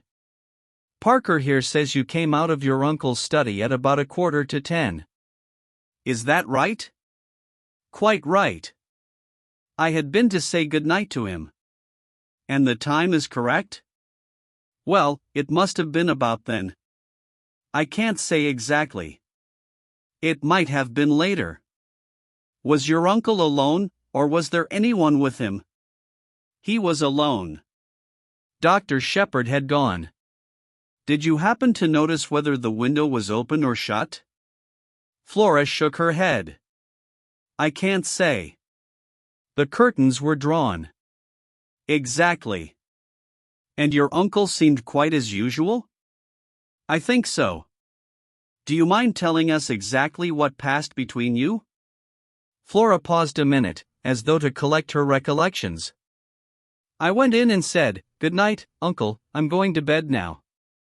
I'm tired tonight.' He gave a sort of grunt, and I went over and kissed him, and he said something about my looking nice in the frock I had on, and then he told me to run away as he was busy. So I went." "Did he ask specially not to be disturbed?" "Oh. Yes, I forgot. He said, 'Tell Parker I don't want anything more tonight, and that he's not to disturb me.' I met Parker just outside the door and gave him Uncle's message." "Just so," said the inspector. "Won't you tell me what it is that has been stolen?" "We're not quite certain," said the inspector hesitatingly. A wide look of alarm came into the girl's eyes. She started up. "What is it? You're hiding something from me?" Moving in his usual unobtrusive manner, Hector Blunt came between her and the inspector. She half stretched out her hand, and he took it in both of his, patting it as though she were a very small child, and she turned to him as though something in his stolid, rock-like demeanor promised comfort and safety. "It's bad news, Flora," he said quietly. "Bad news for all of us. Your Uncle Roger, yes? It will be a shock to you. Bound to be. Poor Roger's dead." Flora drew away from him, her eyes dilating with horror. "When?" she whispered. "When?" "Very soon after you left him, I'm afraid," said Blunt gravely. Flora raised her hand to her throat, gave a little cry, and I hurried to catch her as she fell. She had fainted, and Blunt and I carried her upstairs and laid her on her bed. Then I got him to wake Mrs. Ackroyd and tell her the news. Flora soon revived, and I brought her mother to her, telling her what to do for the girl. Then I hurried downstairs again. Chapter 6. The Tunisian dagger. I met the inspector just coming from the door which led into the kitchen quarters. "How's the young lady, doctor?" "Coming round nicely. Her mother's with her." "That's good. I've been questioning the servants. They all declare that no one has been to the back door tonight. Your description of that stranger was rather vague. Can't you give us something more definite to go upon?" "I'm afraid not," I said regretfully. "It was a dark night, you see, and the fellow had his coat collar well pulled up and his hat squashed down over his eyes." Said the inspector. "Looked as though he wanted to conceal his face." "Sure it was no one you know?" I replied in the negative, but not as decidedly as I might have done. I remembered my impression that the stranger's voice was not unfamiliar to me. I explained this rather haltingly to the inspector. "It was a rough, uneducated voice, you say?" I agreed, but it occurred to me that the roughness had been of an almost exaggerated quality. If, as the inspector thought, the man had wished to hide his face, he might equally well have tried to disguise his voice. "Do you mind coming into the study with me again, doctor? There are one or two things I want to ask you." I acquiesced. Inspector Davis unlocked the door of the lobby, we passed through, and he locked the door again behind him. "We don't want to be disturbed," he said grimly. "And we don't want any eavesdropping either. What's all this about blackmail?" "Blackmail!" I exclaimed, very much startled. "Is it an effort of Parker's imagination? Or is there something in it?" "If Parker heard anything about blackmail," I said slowly, "he must have been listening outside this door with his ear glued against the keyhole." Davis nodded. "Nothing more likely. You see, I've been instituting a few inquiries as to what Parker has been doing with himself this evening. To tell the truth, I didn't like his manner. The man knows something. When I began to question him, he got the wind up and plumped out some garbled story of blackmail. I took an instant decision. "I'm rather glad you've brought the matter up," I said. "I've been trying to decide whether to make a clean breast of things or not. I'd already practically decided to tell you everything, but I was going to wait for a favorable opportunity." "You might as well have it now." And then and there I narrated the whole events of the evening as I have set them down here. The inspector listened keenly, occasionally interjecting a question. "Most extraordinary story I ever heard," he said, when I had finished. "And you say that letter has completely disappeared? It looks bad, it looks very bad indeed. It gives us what we've been looking for, a motive for the murder." I nodded. "I realize that. You say that Mr. Ackroyd hinted at a suspicion he had that some member of his household was involved? Household's rather an elastic term. You don't think that Parker himself might be the man we're after?" I suggested. "It looks very like it. He was obviously listening at the door when you came out. Then Miss Ackroyd came across him later bent on entering the study. Say he tried again when she was safely out of the way. He stabbed Ackroyd, locked the door on the inside, opened the window, and got out that way, and went round to a side door which he had previously left open. How's that?" "There's only one thing against it," I said slowly. "If Ackroyd went on reading that letter as soon as I left, as he intended to do, I don't see him continuing to sit on here and turn things over in his mind for another hour. He'd have had Parker in at once, accused him then and there, and there would have been a fine old uproar. Remember, Ackroyd was a man of choleric temper. Mightn't have had time to go on with the letter just then," suggested the inspector. "We know someone was with him at 9:30. If that visitor turned up as soon as you left, and after he went, Miss Ackroyd came in to say good night, well, he wouldn't be able to go on with the letter until close upon 10 o'clock. And the telephone call? Parker sent that all right, perhaps before he thought of the locked door and open window. Then he changed his mind, or got in a panic, and decided to deny all knowledge of it. That was it, depend upon it. Yes, I said rather doubtfully. Anyway, we can find out the truth about the telephone call from the exchange. If it was put through from here, I don't see how anyone else but Parker could have sent it. Depend upon it, he's our man. But keep it dark, we don't want to alarm him just yet, till we've got all the evidence. I'll see to it he doesn't give us the slip. To all appearances we'll be concentrating on your mysterious stranger. He rose from where he had been sitting astride the chair belonging to the desk, and crossed over to the still form in the armchair. The weapon ought to give us a clue, he remarked, looking up. It's something quite unique, a curio, I should think, by the look of it. He bent down, surveying the handle attentively, and I heard him give a grunt of satisfaction. Then, very gingerly, he pressed his hands down below the hilt and drew the blade out from the wound. Still carrying it so as not to touch the handle, he placed it in a wide china mug which adorned the mantelpiece. Yes, he said, nodding at it. Quite a work of art. There can't be many of them about. It was indeed a beautiful object. A narrow, tapering blade, and a hilt of elaborately intertwined metals of curious and careful workmanship. He touched the blade gingerly with his finger, testing its sharpness, and made an appreciative grimace. "Lord, what an edge!" he exclaimed. "A child could drive that into a man as easy as cutting butter. A dangerous sort of toy to have about." "May I examine the body properly now?" I asked. He nodded. "Go ahead." I made a thorough examination. "Well," said the inspector, when I had finished. "I'll spare you the technical language," I said. "We'll keep that for the inquest." The blow was delivered by a right-handed man standing behind him, and death must have been instantaneous. By the expression on the dead man's face, I should say that the blow was quite unexpected. He probably died without knowing who his assailant was.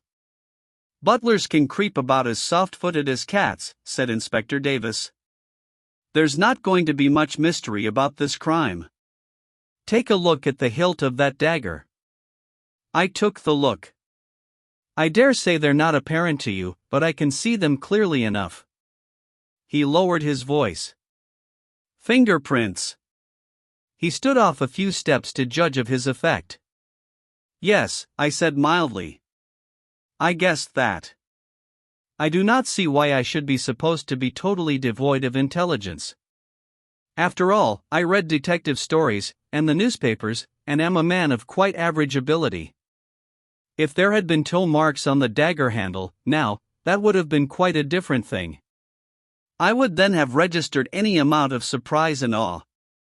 I think the inspector was annoyed with me for declining to get thrilled. He picked up the china mug and invited me to accompany him to the billiard room. "I want to see if Mr. Raymond can tell us anything about this dagger," he explained. Locking the outer door behind us again, we made our way to the billiard room, where we found Geoffrey Raymond. The inspector held up his exhibit. "Ever seen this before, Mr. Raymond?"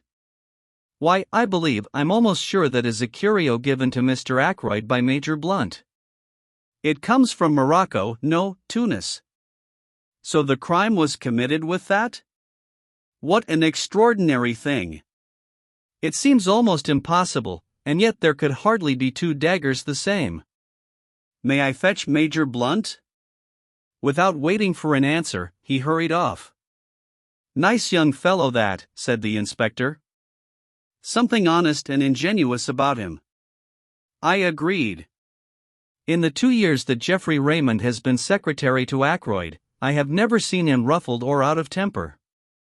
And he has been, I know, a most efficient secretary. In a minute or two Raymond returned, accompanied by Blunt. I was right, said Raymond excitedly. It is the Tunisian dagger. Major Blunt hasn't looked at it yet, objected the inspector. Saw it the moment I came into the study, said the quiet man. You recognized it then?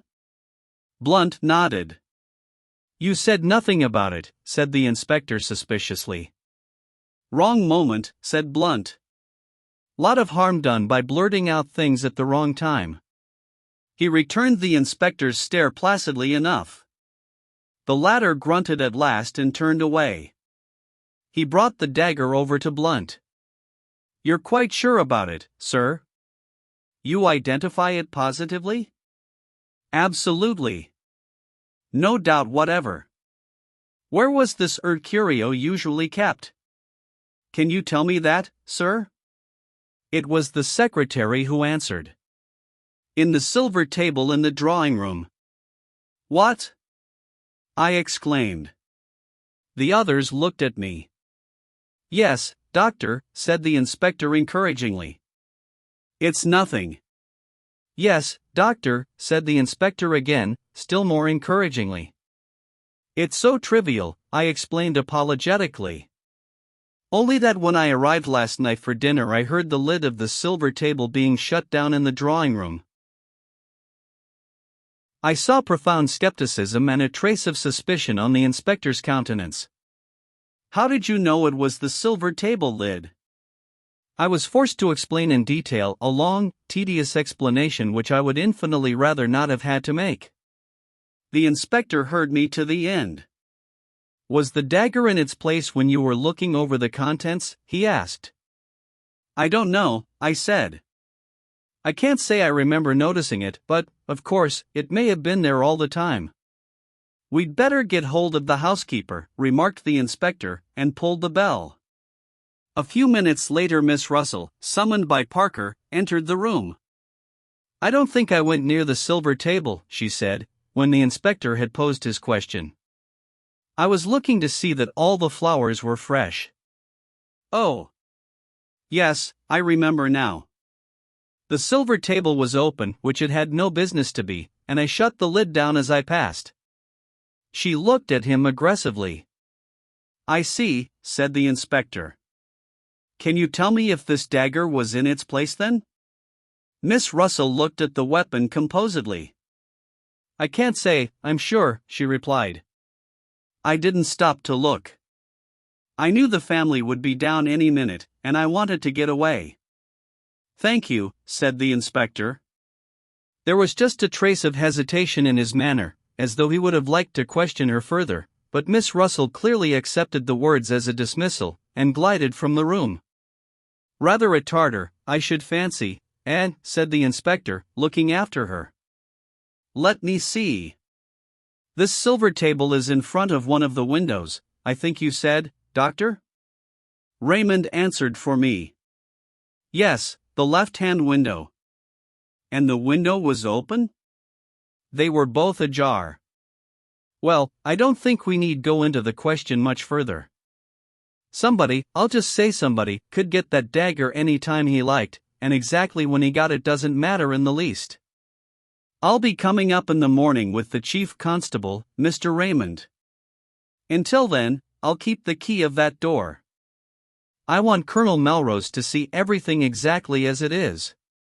I happen to know that he's dining out the other side of the county, and, I believe, staying the night. We watched the inspector take up the jar. I shall have to pack this carefully, he observed. It's going to be an important piece of evidence in more ways than one. A few minutes later, as I came out of the billiard room with Raymond, the latter gave a low chuckle of amusement. I felt the pressure of his hand on my arm, and followed the direction of his eyes. Inspector Davis seemed to be inviting Parker's opinion of a small pocket diary. A little obvious, murmured my companion.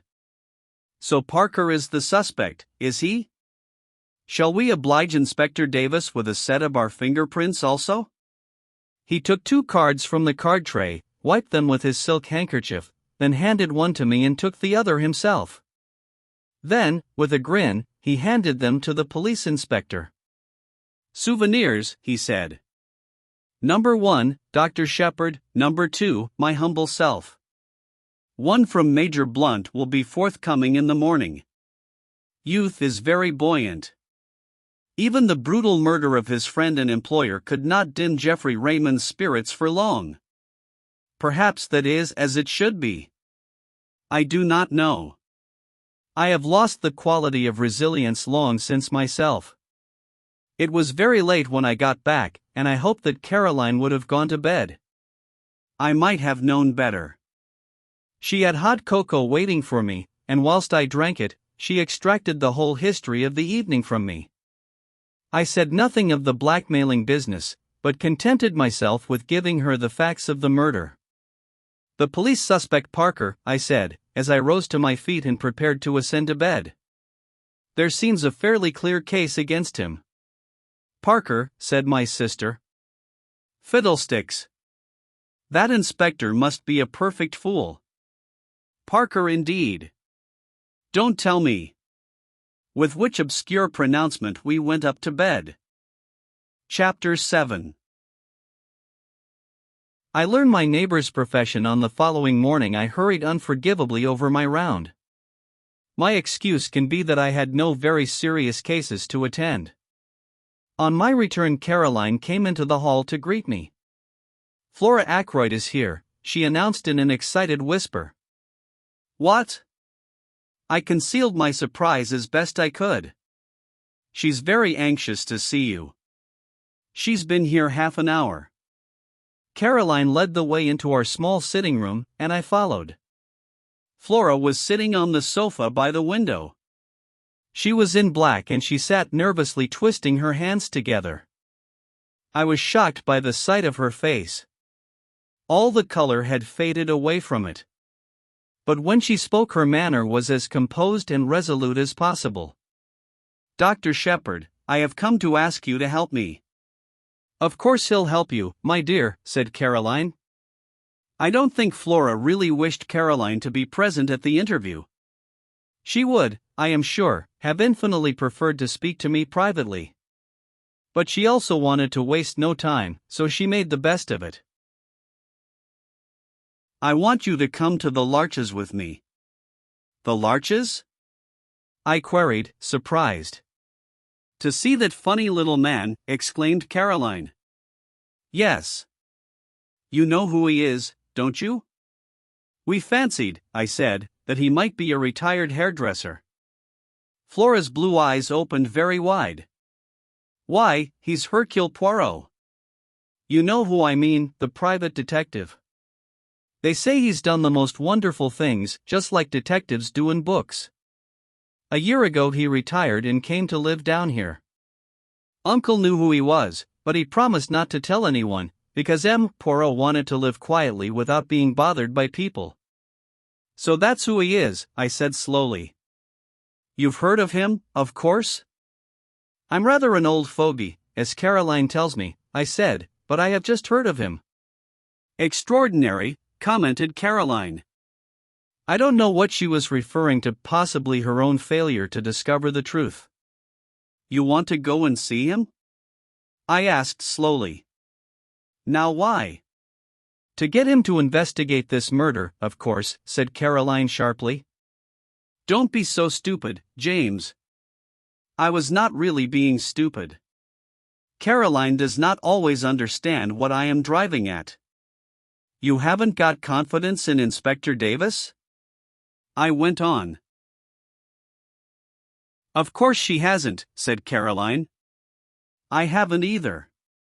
Anyone would have thought it was Caroline's uncle who had been murdered. And how do you know he would take up the case? I asked. Remember, he has retired from active work. That's just it, said Flora simply. I've got to persuade him. You are sure you are doing wisely? I asked gravely.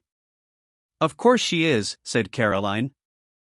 I'll go with her myself if she likes. I'd rather the doctor came with me if you don't mind, Miss Sheppard, said Flora.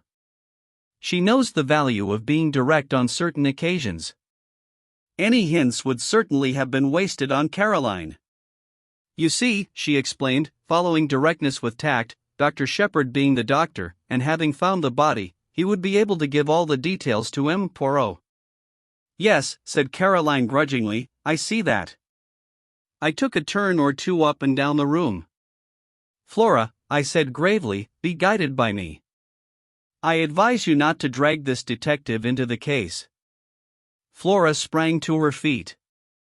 The color rushed into her cheeks. I know why you say that, she cried. But it's exactly for that reason I'm so anxious to go. You're afraid. But I'm not.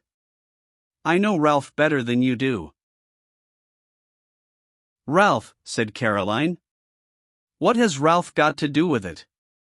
Neither of us heeded her. Ralph may be weak, continued Flora.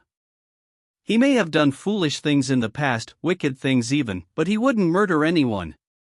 No, no, I exclaimed. I never thought it of him. Then why did you go to the Three Boars last night, demanded Flora, on your way home after Uncle's body was found? I was momentarily silenced. I had hoped that that visit of mine would remain unnoticed. How did you know about that? I countered. I went there this morning, said Flora. I heard from the servants that Ralph was staying there. I interrupted her. You had no idea that he was in King's Abbot? No. I was astounded. I couldn't understand it. I went there and asked for him. They told me, what I suppose they told you last night, that he went out at about 9 o'clock yesterday evening and never came back.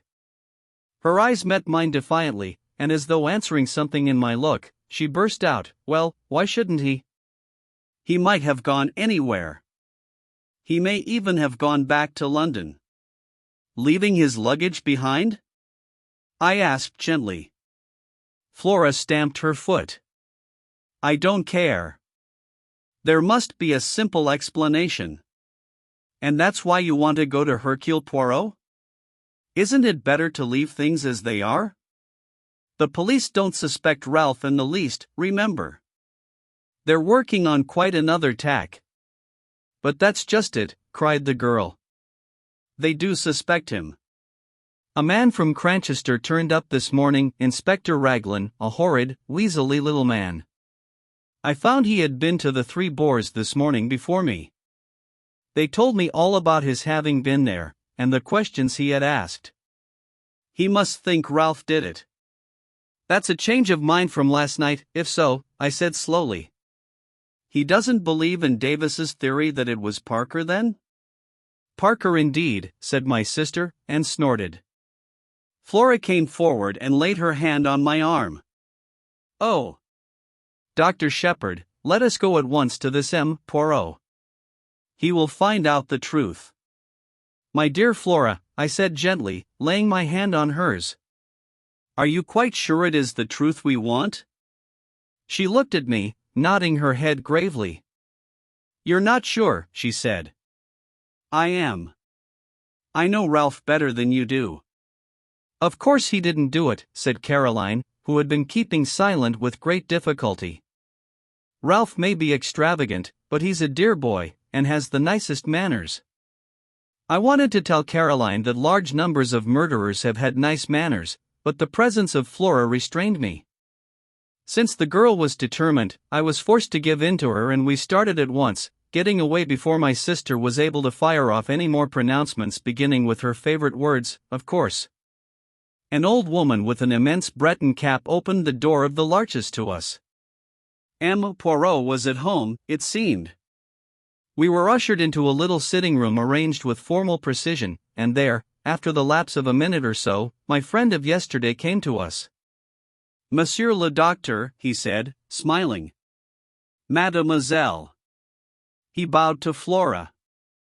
Perhaps, I began, you have heard of the tragedy which occurred last night. His face grew grave. But certainly I have heard. It is horrible. I offer Mademoiselle all my sympathy. In what way can I serve you? Miss Ackroyd, I said, wants you to find the murderer, said Flora in a clear voice. I see, said the little man. But the police will do that, will they not? They might make a mistake, said Flora. They are on their way to make a mistake now, I think. Please, M. Poirot, won't you help us? If it is a question of money, Poirot held up his hand. Not that, I beg of you, mademoiselle. Not that I do not care for money. His eyes showed a momentary twinkle. Money, it means much to me and always has done. No, if I go into this, you must understand one thing clearly. I shall go through with it to the end. The good dog, he does not leave the scent, remember. You may wish that, after all, you had left it to the local police. I want the truth, said Flora, looking him straight in the eyes. All the truth? All the truth. Then I accept, said the little man quietly. And I hope you will not regret those words. Now, tell me all the circumstances. Dr. Sheppard had better tell you, said Flora. He knows more than I do. Thus enjoined, I plunged into a careful narrative, embodying all the facts I have previously set down. Poirot listened carefully, inserting a question here and there, but for the most part sitting in silence, his eyes on the ceiling. I brought my story to a close with the departure of the inspector and myself from Fernley Park the previous night. And now, said Flora, as I finished, tell him all about Ralph. I hesitated, but her imperious glance drove me on. You went to this inn in this Three Boars last night on your way home? Asked Poirot, as I brought my tale to a close. Now exactly why was that? I paused a moment to choose my words carefully. I thought someone ought to inform the young man of his uncle's death. It occurred to me after I had left Fernley that possibly no one but myself and Mr. Ackroyd were aware that he was staying in the village. Poirot nodded. Quite so. That was your only motive in going there, eh? That was my only motive, I said stiffly. It was not to, shall we say, reassure yourself about ce jeune homme? Reassure myself? I think, le docteur, that you know very well what I mean, though you pretend not to do so. I suggest that it would have been a relief to you if you had found that Captain Peyton had been at home all the evening. Not at all, I said sharply. The little detective shook his head at me gravely. You have not the trust in me of Miss Flora, he said. But no matter. What we have to look at is this: Captain Peyton is missing, under circumstances which call for an explanation. I will not hide from you that the matter looks grave. Still, it may admit of a perfectly simple explanation. That's just what I keep saying, cried Flora eagerly.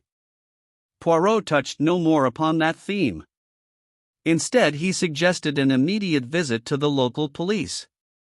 He thought it better for Flora to return home, and for me to be the one to accompany him there and introduce him to the officer in charge of the case. We carried out this plan forthwith. We found Inspector Davis outside the police station looking very glum indeed. With him was Colonel Melrose, the chief constable, and another man whom, from Flora's description of Weasley, I had no difficulty in recognizing as Inspector Raglan from Cranchester. I know Melrose fairly well, and I introduced Poirot to him and explained the situation. The chief constable was clearly vexed, and Inspector Raglan looked as black as thunder. Davis, however, seemed slightly exhilarated by the sight of his superior officer's annoyance. The case is going to be plain as a pikestaff, said Raglan. Not the least need for amateurs to come butting in. You'd think any fool would have seen the way things were last night, and then we shouldn't have lost 12 hours. He directed a vengeful glance at poor Davis, who received it with perfect stolidity. Mr. Ackroyd's family must, of course, do what they see fit, said Colonel Melrose. But we cannot have the official investigation hampered in any way. I know M. Poirot's great reputation, of course, he added courteously. The police can't advertise themselves, worse luck, said Raglan. It was Poirot who saved the situation. It is true that I have retired from the world, he said. I never intended to take up a case again. Above all things, I have a horror of publicity. I must beg that in the case of my being able to contribute something to the solution of the mystery, my name may not be mentioned." Inspector Raglan's face lightened a little. "I've heard of some very remarkable successes of yours," observed the colonel, thawing. "I have had much experience," said Poirot quietly. "But most of my successes have been obtained by the aid of the police. I admire enormously your English police. If Inspector Raglan permits me to assist him, I shall be both honored and flattered." The inspector's countenance became still more gracious. Colonel Melrose drew me aside. "From all I hear, this little fellow's done some really remarkable things," he murmured. "We're naturally anxious not to have to call in Scotland Yard. Raglan seems very sure of himself, but I'm not quite certain that I agree with him. You see, I know the parties concerned better than he does. This fellow doesn't seem out after kudos, does he? Would work in with us unobtrusively, eh?" "To the greater glory of Inspector Raglan," I said solemnly. Well, said Colonel Melrose breezily in a louder voice, "we must put you wise to the latest developments, Poirot." "I thank you," said Poirot. "My friend, Dr. Sheppard, said something of the butler being suspected?" "That's all bunkum," said Raglan instantly. "These high-class servants get in such a funk that they act suspiciously for nothing at all." "The fingerprints?" I hinted. "Nothing like Parker's." He gave a faint smile, and added, "And yours and Mr. Raymond's don't fit either, Doctor." "What about those of Captain Ralph Peyton?" asked Poirot quietly. I felt a secret admiration for the way he took the bull by the horns. I saw a look of respect creep into the inspector's eye. "I see you don't let the grass grow under your feet, Mr. Poirot. It will be a pleasure to work with you, I'm sure. We're going to take that young gentleman's fingerprints as soon as we can lay hands upon him." "I can't help thinking you're mistaken, Inspector," said Colonel Melrose warmly. "I've known Ralph Peyton from a boy upward. He'd never stoop to murder." "Maybe not," said the inspector tonelessly. "What have you got against him?" I asked. "Went out just on 9 o'clock last night. Was seen in neighborhood of Fernley Park somewhere about 9:30. Not been seen since. Believed to be in serious money difficulties. I've got a pair of his shoes here, shoes with rubber studs in them. He had 2 pairs, almost exactly alike. I'm going up now to compare them with those footmarks. The constable is up there seeing that no one tampers with them." "We'll go at once," said Colonel Melrose. "You and Poirot will accompany us, will you not?" We assented, and all drove up in the colonel's car. The inspector was anxious to get at once to the footmarks, and asked to be put down at the lodge. About halfway up the drive, on the right, a path branched off which led round to the terrace and the window of Ackroyd's study. "Would you like to go with the inspector, Poirot?" asked the chief constable, "or would you prefer to examine the study?" Poirot chose the latter alternative. Parker opened the door to us. His manner was smug and deferential, and he seemed to have recovered from his panic of the night before. Colonel Melrose took a key from his pocket, and unlocking the door which led into the lobby, he ushered us through into the study. "Except for the removal of the body, Poirot, this room is exactly as it was last night." "And the body was found where?" As precisely as possible, I described Ackroyd's position. The armchair still stood in front of the fire. Poirot went and sat down in it. "The blue letter you speak of, where was it when you left the room?" Mr. Ackroyd had laid it down on this little table at his right hand. Poirot nodded. "Except for that, everything was in its place?" "Yes, I think so." "Colonel Melrose, would you be so extremely obliging as to sit down in this chair a minute?" "I thank you. Now, le doctor, will you kindly indicate to me the exact position of the dagger?" I did so, whilst the little man stood in the doorway. The hilt of the dagger was plainly visible from the door then. Both you and Parker could see it at once? Yes. Poirot went next to the window. The electric light was on, of course, when you discovered the body, he asked over his shoulder. I assented, and joined him where he was studying the marks on the windowsill. The rubber studs are the same pattern as those in Captain Peyton's shoes, he said quietly. Then he came back once more to the middle of the room. His eye traveled round, searching everything in the room with a quick, trained glance. Are you a man of good observation, Dr. Sheppard? He asked at last. I think so, I said, surprised. There was a fire in the grate, I see. When you broke the door down and found Mr. Ackroyd dead, how was the fire? Was it low? I gave a vexed laugh. I really can't say. I didn't notice. Perhaps Mr. Raymond or Major Blunt, the little man opposite me, shook his head with a faint smile. One must always proceed with method. I made an error of judgment in asking you that question. To each man his own knowledge. You could tell me the details of the patient's appearance, nothing there would escape you. If I wanted information about the papers on that desk, Mr. Raymond would have noticed anything there was to see. To find out about the fire, I must ask the man whose business it is to observe such things. You permit? He moved swiftly to the fireplace and rang the bell. After a lapse of a minute or two, Parker appeared. The bell rang, sir, he said hesitatingly. Come in, Parker, said Colonel Melrose. This gentleman wants to ask you something. Parker transferred a respectful attention to Poirot. Parker, said the little man, when you broke down the door with Dr. Sheppard last night, and found your master dead, what was the state of the fire? Parker replied without a pause. It had burned very low, sir. It was almost out. Ah, said Poirot. The exclamation sounded almost triumphant. He went on, look round you, my good Parker. Is this room exactly as it was then? The butler's eye swept round. It came to rest on the windows. The curtains were drawn, sir, and the electric light was on. Poirot nodded approval. Anything else? Yes, sir, this chair was drawn out a little more. He indicated a big grandfather chair to the left of the door between it and the window. I append a plan of the room with the chair in question marked with an X, just show me, said Poirot. The butler drew the chair in question out a good 2 feet from the wall, turning it so that the seat faced the door. Voilà ce que est curieux, murmured Poirot.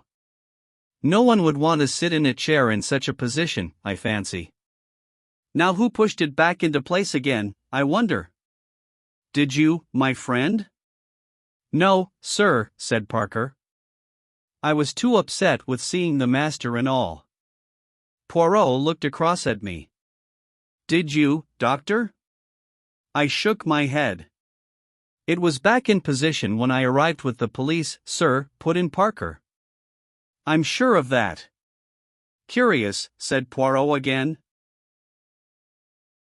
Raymond or Blunt must have pushed it back, I suggested. Surely it isn't important?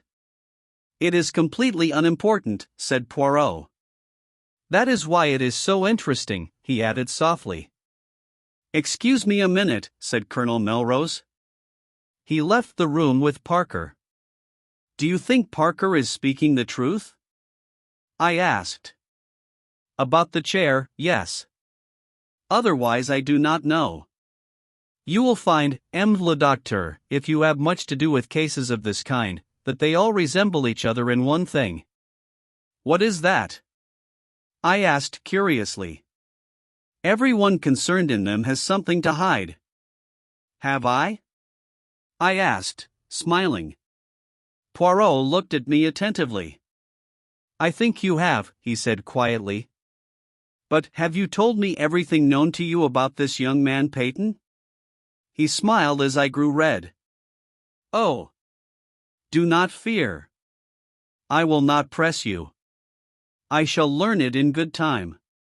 I wish you'd tell me something of your methods, I said hastily, to cover my confusion. The point about the fire, for instance? Oh. That was very simple. You leave Mr. Ackroyd at 10 minutes to 9, was it not? Yes, exactly, I should say. The window is then closed and bolted and the door unlocked. At 10:15 when the body is discovered, the door is locked and the window is open. Who opened it? Clearly only Mr. Ackroyd himself could have done so, and for one of two reasons. Either because the room became unbearably hot, but since the fire was nearly out and there was a sharp drop in temperature last night, that cannot be the reason, or because he admitted someone that way. And if he admitted someone that way, it must have been someone well known to him, since he had previously shown himself uneasy on the subject of that same window. It sounds very simple, I said. Everything is simple, if you arrange the facts methodically. We are concerned now with the personality of the person who was with him at 9:30 last night. Everything goes to show that that was the individual admitted by the window, and though Mr. Ackroyd was seen alive later by Miss Flora, we cannot approach a solution of the mystery until we know who that visitor was. The window may have been left open after his departure and so afforded entrance to the murderer, or the same person may have returned a second time. Ah! Here is the Colonel who returns. Colonel Melrose entered with an animated manner. That telephone call has been traced at last, he said. It did not come from here. It was put through to Dr. Sheppard at 10:15 last night from a public call office at King's Abbot Station. And at 10:23 the night mail leaves for Liverpool. Chapter 8. Inspector Raglan is confident we looked at each other. You'll have inquiries made at the station, of course? I said. Naturally, but I'm not over-sanguine as to the result. You know what that station is like. I did. King's Abbot is a mere village, but its station happens to be an important junction. Most of the big expresses stop there, and trains are shunted, resorted, and made up. It has 2 or 3 public telephone boxes. At that time of night 3 local trains come in close upon each other, to catch the connection with the express for the north which comes in at 10:19 and leaves at 10:23. The whole place is in a bustle, and the chances of one particular person being noticed telephoning or getting into the express are very small indeed. But why telephone at all? Demanded Melrose. That is what I find so extraordinary. There seems no rhyme or reason in the thing. Poirot carefully straightened a china ornament on one of the bookcases. Be sure there was a reason, he said over his shoulder. But what reason could it be? When we know that, we shall know everything. This case is very curious and very interesting. There was something almost indescribable in the way he said those last words. I felt that he was looking at the case from some peculiar angle of his own, and what he saw I could not tell. He went to the window and stood there, looking out. You say it was 9 o'clock, Dr. Sheppard, when you met this stranger outside the gate? He asked the question without turning round. Yes, I replied. I heard the church clock chime the hour. How long would it take him to reach the house, to reach this window, for instance? 5 minutes at the outside. 2 or 3 minutes only if he took the path at the right of the drive and came straight here. But to do that he would have to know the way. How can I explain myself? It would mean that he had been here before, that he knew his surroundings. That is true, replied Colonel Melrose.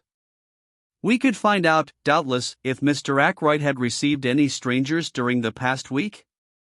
Young Raymond could tell us that, I said. Or Parker, suggested Colonel Melrose. Oh, tout let's do, suggested Poirot, smiling. Colonel Melrose went in search of Raymond, and I rang the bell once more for Parker. Colonel Melrose returned almost immediately, accompanied by the young secretary, whom he introduced to Poirot. Geoffrey Raymond was fresh and debonair as ever. He seemed surprised and delighted to make Poirot's acquaintance.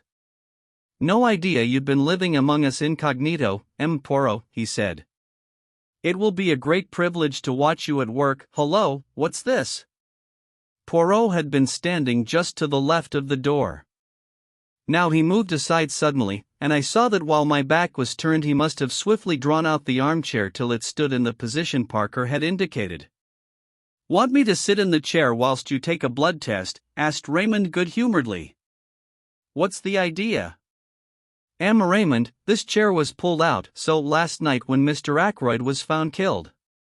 Someone moved it back again into place. Did you do so? The secretary's reply came without a second's hesitation. No, indeed I didn't. I don't even remember that it was in that position, but it must have been if you say so. Anyway, somebody else must have moved it back to its proper place. Have they destroyed a clue in doing so? Too bad. It is of no consequence, said the detective. Of no consequence whatever. What I really want to ask you is this, Raymond, did any stranger come to see Mr. Ackroyd during this past week? The secretary reflected for a minute or two, knitting his brows, and during the pause Parker appeared in answer to the bell. No, said Raymond at last. I can't remember anyone. Can you, Parker? I beg your pardon, sir? Any stranger coming to see Mr. Ackroyd this week? The butler reflected for a minute or two. There was the young man who came on Wednesday, sir, he said at last. From Curtis and Trout, I understood he was. Raymond moved this aside with an impatient hand. Oh. Yes, I remember, but that is not the kind of stranger this gentleman means. He turned to Poirot. Mr. Ackroyd had some idea of purchasing a dictaphone, he explained. It would have enabled us to get through a lot more work in a limited time. The firm in question sent down their representative, but nothing came of it. Mr. Ackroyd did not make up his mind to purchase. Poirot turned to the butler. Can you describe this young man to me, my good Parker? He was fair-haired, sir, and short. Very neatly dressed in a blue serge suit. A very presentable young man, sir, for his station in life. Poirot turned to me. The man you met outside the gate, doctor, was tall, was he not? Yes, I said. Somewhere about 6 feet, I should say. There is nothing in that, then, declared the Belgian. I thank you, Parker. The butler spoke to Raymond. Mr. Hammond has just arrived, sir, he said. He is anxious to know if he can be of any service, and he would be glad to have a word with you. I'll come at once, said the young man. He hurried out. Poirot looked inquiringly at the chief constable. The family solicitor, Poirot, said the latter. It is a busy time for this young Raymond, murmured Poirot. He has the air efficient, that one. I believe Mr. Ackroyd considered him a most able secretary. He has been here, how long? Just on 2 years, I fancy. His duties he fulfills punctiliously. Of that I am sure. In what manner does he amuse himself? Does he go in for le sport? Private secretaries haven't much time for that sort of thing, said Colonel Melrose, smiling. Raymond plays golf, I believe. And tennis in the summertime. He does not attend the courses, I should say the running of the horses? Race meetings? No, I don't think he's interested in racing. Poirot nodded and seemed to lose interest. He glanced slowly round the study. I have seen, I think, all that there is to be seen here. I, too, looked round. If those walls could speak, I murmured. Poirot shook his head. A tongue is not enough, he said. They would have to have also eyes and ears. But do not be too sure that these dead things, he touched the top of the bookcase as he spoke, are always dumb. To me they speak sometimes, chairs, tables, they have their message. He turned away towards the door. What message? I cried. What have they said to you today? He looked over his shoulder and raised one eyebrow quizzically. An open window, he said. A locked door. A chair that apparently moved itself. To all three I say, why, and I find no answer. He shook his head, puffed out his chest, and stood blinking at us. He looked ridiculously full of his own importance. It crossed my mind to wonder whether he was really any good as a detective. Had his big reputation been built up on a series of lucky chances? I think the same thought must have occurred to Colonel Melrose, for he frowned. Anything more you want to see, M. Poirot? He inquired brusquely. You would perhaps be so kind as to show me the silver table from which the weapon was taken? After that, I will trespass on your kindness no longer. We went to the drawing room, but on the way the constable waylaid the colonel, and after a muttered conversation the latter excused himself and left us together. I showed Poirot the silver table, and after raising the lid once or twice and letting it fall, he pushed open the window and stepped out on the terrace. I followed him. Inspector Raglan had just turned the corner of the house, and was coming towards us. His face looked grim and satisfied. So there you are, M. Poirot, he said. Well, this isn't going to be much of a case. I'm sorry, too. A nice enough young fellow gone wrong. Poirot's face fell, and he spoke very mildly. I'm afraid I shall not be able to be of much aid to you, then? Next time, perhaps, said the inspector soothingly.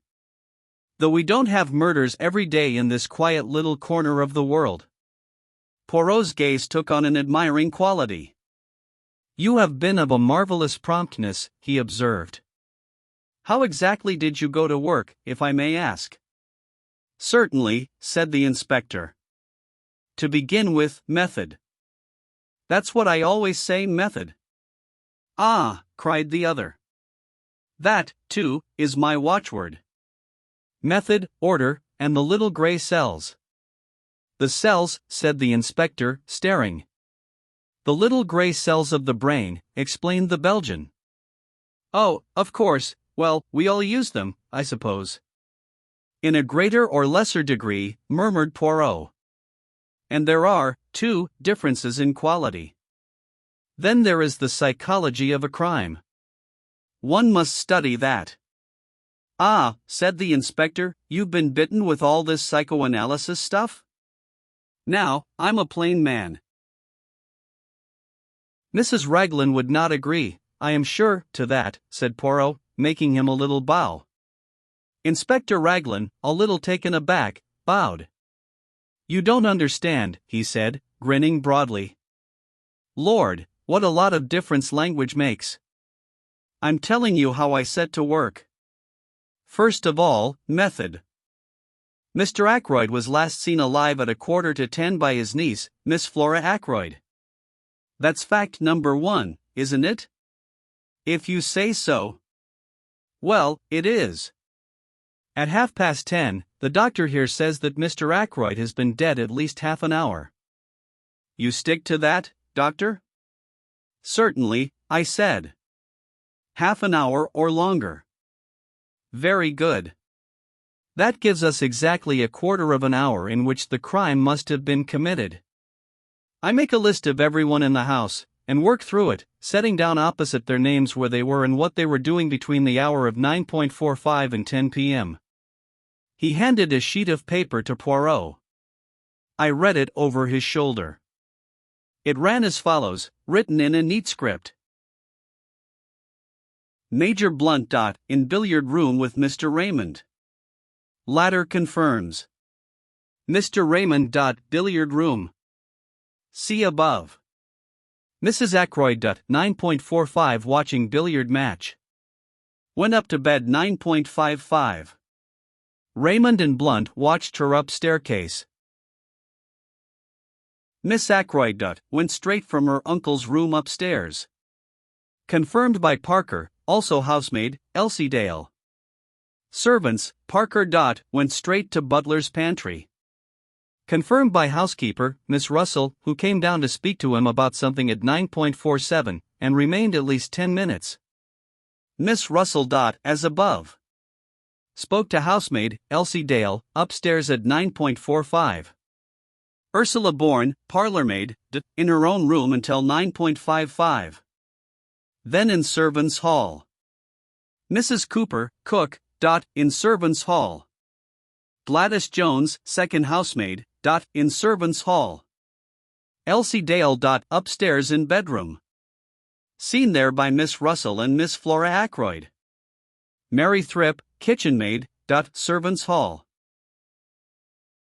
The cook has been here 7 years, the parlor maid 18 months, and Parker just over a year. The others are new. Except for something fishy about Parker, they all seem quite all right. A very complete list, said Poirot, handing it back to him. I am quite sure that Parker did not do the murder, he added gravely. So is my sister, I struck in. And she's usually right. Nobody paid any attention to my interpolation. That disposes pretty effectually of the household, continued the inspector. Now we come to a very grave point. The woman at the lodge, Mary Black, was pulling the curtains last night when she saw Ralph Peyton turn in at the gate and go up towards the house. She is sure of that? I asked sharply. Quite sure. She knows him well by sight. He went past very quickly and turned off by the path to the right, which is a shortcut to the terrace. And what time was that? Asked Poirot, who had sat with an immovable face. Exactly 25 minutes past 9, said the inspector gravely. There was a silence. Then the inspector spoke again. It's all clear enough. It fits in without a flaw. At 25 minutes past 9, Captain Peyton is seen passing the lodge. At 9:30 or thereabouts, Mr. Geoffrey Raymond hears someone in here asking for money and Mr. Ackroyd refusing. What happens next? Captain Peyton leaves the same way, through the window. He walks along the terrace, angry and baffled. He comes to the open drawing-room window. Say it's now 9:45. Miss Flora Ackroyd is saying good night to her uncle. Major Blunt, Mr. Raymond, and Mrs. Ackroyd are in the billiard room. The drawing room is empty. He steals in, takes the dagger from the silver table, and returns to the study window. He slips off his shoes, climbs in, and well, I don't need to go into details. Then he slips out again and goes off. Hadn't the nerve to go back to the inn. He makes for the station, rings up from there. Why, said Poirot softly. I jumped at the interruption. The little man was leaning forward. His eyes shone with a queer green light. For a moment Inspector Raglan was taken aback by the question. It's difficult to say exactly why he did that, he said at last. But murderers do funny things. You'd know that if you were in the police force. The cleverest of them make stupid mistakes sometimes. But come along and I'll show you those footprints. We followed him round the corner of the terrace to the study window. At a word from Raglan, a police constable produced the shoes which had been obtained from the local inn. The inspector laid them over the marks. They're the same, he said confidently. That is to say, they're not the same pair that actually made these prints. He went away in those. This is a pair just like them, but older. See how the studs are worn down. Surely a great many people wear shoes with rubber studs in them, asked Poirot. That's so, of course, said the inspector. I shouldn't put so much stress on the footmarks if it wasn't for everything else. A very foolish young man, Captain Ralph Peyton, said Poirot thoughtfully. To leave so much evidence of his presence. Ah. Well, said the inspector, it was a dry, fine night, you know. He left no prints on the terrace or on the gravelled path. But, unluckily for him, a spring must have welled up just lately at the end of the path from the drive. See here. A small gravelled path joined the terrace a few feet away. In one spot, a few yards from its termination, the ground was wet and boggy. Crossing this wet place there were again the marks of footsteps, and amongst them the shoes with rubber studs. Poirot followed the path on a little way, the inspector by his side. "You noticed the women's footprints," he said suddenly. The inspector laughed. "Naturally. But several different women have walked this way, and men as well. It's a regular shortcut to the house, you see. It would be impossible to sort out all the footsteps. After all, it's the ones on the windowsill that are really important." Poirot nodded. "It's no good going farther," said the inspector, as we came in view of the drive. "It's all gravelled again here, and hard as it can be." Again Poirot nodded, but his eyes were fixed on a small garden house, a kind of superior summer house. It was a little to the left of the path ahead of us, and a gravelled walk ran up to it. Poirot lingered about until the inspector had gone back towards the house. Then he looked at me. "You must have indeed been sent from the good God to replace my friend Hastings," he said, with a twinkle. "I observe that you do not quit my side. How say you, Dr. Sheppard, shall we investigate that summer house? It interests me." He went up to the door and opened it. Inside, the place was almost dark. There were one or two rustic seats, a croquet set, and some folded deck chairs. I was startled to observe my new friend. He had dropped to his hands and knees and was crawling about the floor. Every now and then he shook his head as though not satisfied. Finally, he sat back on his heels. "Nothing," he murmured. "Well, perhaps it was not to be expected. But it would have meant so much," he broke off, stiffening all over. Then he stretched out his hand to one of the rustic chairs. He detached something from one side of it. "What is it?" I cried. "What have you found?" He smiled, unclosing his hand so that I should see what lay in the palm of it. A scrap of stiff white cambric. I took it from him, looked at it curiously, and then handed it back. "What do you make of it, my friend?" he asked, eyeing me keenly. "A scrap torn from a handkerchief," I suggested, shrugging my shoulders. He made another dart and picked up a small quill, a goose quill by the look of it. "And that," he cried triumphantly. "What do you make of that?" I only stared.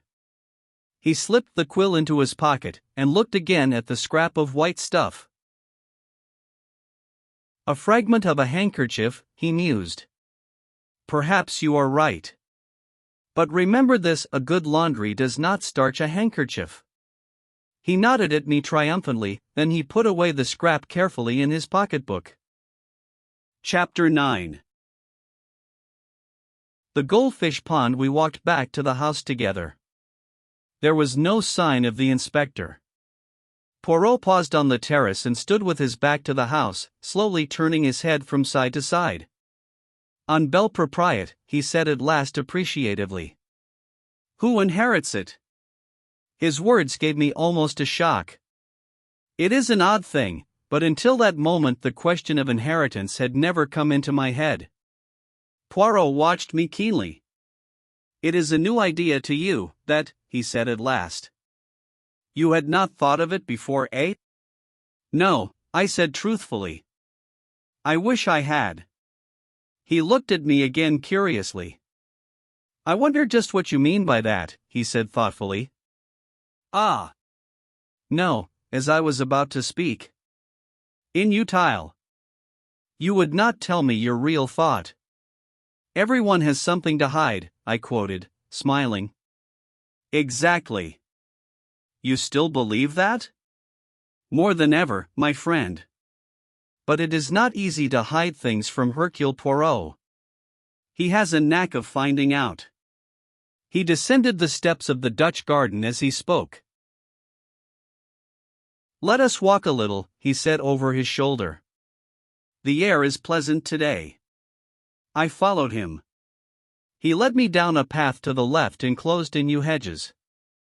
A walk led down the middle, bordered each side with formal flower beds, and at the end was a round paved recess with a seat and a pond of goldfish. Instead of pursuing the path to the end, Poirot took another which wound up the side of a wooded slope. In one spot the trees had been cleared away, and a seat had been put. Sitting there one had a splendid view over the countryside, and one looked right down on the paved recess and the goldfish pond. "England is very beautiful," said Poirot, his eyes straying over the prospect. Then he smiled. "And so are English girls," he said in a lower tone. "Hush, my friend, and look at the pretty picture below us." It was then that I saw Flora. She was moving along the path we had just left, and she was humming a little snatch of song. Her step was more dancing than walking, and in spite of her black dress, there was nothing but joy in her whole attitude. She gave a sudden pirouette on her toes, and her black draperies swung out. At the same time she flung her head back and laughed outright. As she did so a man stepped out from the trees. It was Hector Blunt. The girl started. Her expression changed a little. "How you startled me, I didn't see you." Blunt said nothing, but stood looking at her for a minute or two in silence. "What I like about you," said Flora, with a touch of malice, "is your cheery conversation." I fancy that Blunt reddened under his tan. His voice, when he spoke, sounded different. It had a curious sort of humility in it. "Never was much of a fellow for talking. Not even when I was young." "That was a very long time ago, I suppose," said Flora gravely. I caught the undercurrent of laughter in her voice, but I don't think Blunt did. "Yes," he said simply, "it was." "How does it feel to be Methuselah?" asked Flora. This time the laughter was more apparent, but Blunt was following out an idea of his own. "Remember the Johnny who sold his soul to the devil? In return for being made young again? There's an opera about it." "Faust, you mean?" "That's the beggar." "Rum story." "Some of us would do it if we could." "Anyone would think you were creaking at the joints to hear you talk," cried Flora, half vexed, half amused. Blunt said nothing for a minute or two. Then he looked away from Flora into the middle distance and observed to an adjacent tree trunk that it was about time he got back to Africa. "Are you going on another expedition, shooting things?" "Expect so. Usually do, shoot things, I mean." "You shot that head in the hall, didn't you?" Blunt nodded. Then he jerked out, going rather red, as he did so, "Care for some decent skins any time? If so, I could get 'em for you." "Oh, please do," cried Flora. "Will you really? You won't forget?" "I shan't forget," said Hector Blunt. He added, in a sudden burst of communicativeness, "Time I went. I'm no good in this sort of life. Haven't got the manners for it. I'm a rough fellow, no use in society. Never remember the things one's expected to say. Yes, time I went." "But you're not going at once," cried Flora. Not while we're in all this trouble." "Oh, please." "If you go," she turned away a little. "You want me to stay?" asked Blunt. He spoke deliberately but quite simply. I meant you personally," said Blunt, with directness. Flora turned slowly back again and met his eyes. "I want you to stay," she said, if that makes any difference." "It makes all the difference," said Blunt. There was a moment's silence. They sat down on the stone seat by the goldfish pond. It seemed as though neither of them knew quite what to say next. It's such a lovely morning," said Flora at last. I can't help feeling happy, in spite of everything." "That's awful, I suppose?" "Quite natural," said Blunt. "Never saw your uncle until 2 years ago, did you? Can't be expected to grieve very much. Much better to have no humbug about it." "There's something awfully consoling about you," said Flora. "You make things so simple." "Things are simple as a rule," said the big game hunter. Not always, said Flora. Her voice had lowered itself, and I saw Blunt turn and look at her, bringing his eyes back from, apparently, the coast of Africa to do so. He evidently put his own construction on her change of tone, for he said, after a minute or two, in rather an abrupt manner, I say, you mustn't worry. About that young chap, I mean. Inspector's an ass. Everybody knows, utterly absurd to think he could have done it. Man from outside. Burglar chap. That's the only possible solution. Flora turned to look at him. You really think so? Don't you? Said Blunt quickly. Oh, yes, of course. Another silence, and then Flora burst out, I'll tell you why I felt so happy this morning. However heartless you think me, I'd rather tell you. It's because the lawyer has been Mr. Hammond. He told us about the will. Uncle Roger has left me £20,000. Think of it, 20,000 beautiful pounds. Blunt looked surprised. Does it mean so much to you? Mean much to me? Why, it's everything. Freedom, life, no more scheming and scraping and lying, said Blunt, sharply interrupting. Flora seemed taken aback for a minute. You know what I mean, she said uncertainly. Pretending to be thankful for all the nasty cast-off things rich relations give you. Last year's coats and skirts and hats. Don't know much about ladies' clothes, should have said you were always very well turned out. It's cost me something, though, said Flora in a low voice. Don't let's talk of horrid things. I'm so happy. I'm free. Free to do what I like.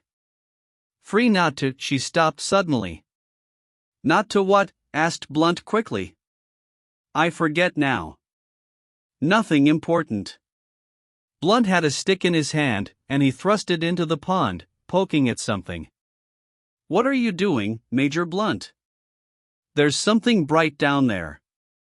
Wondered what it was, looks like a gold brooch. Now I've stirred up the mud and it's gone. Perhaps it's a crown, suggested Flora. Like the one Melisande saw in the water. Melisande, said Blunt reflectively, she's in an opera, isn't she? Yes, you seem to know a lot about operas. People take me sometimes, said Blunt sadly. Funny idea of pleasure, worse racket than the natives make with their tom-toms. Flora laughed. I remember Melisande, continued Blunt, married an old chap old enough to be her father. He threw a small piece of flint into the goldfish pond. Then, with a change of manner, he turned to Flora. Miss Ackroyd, can I do anything?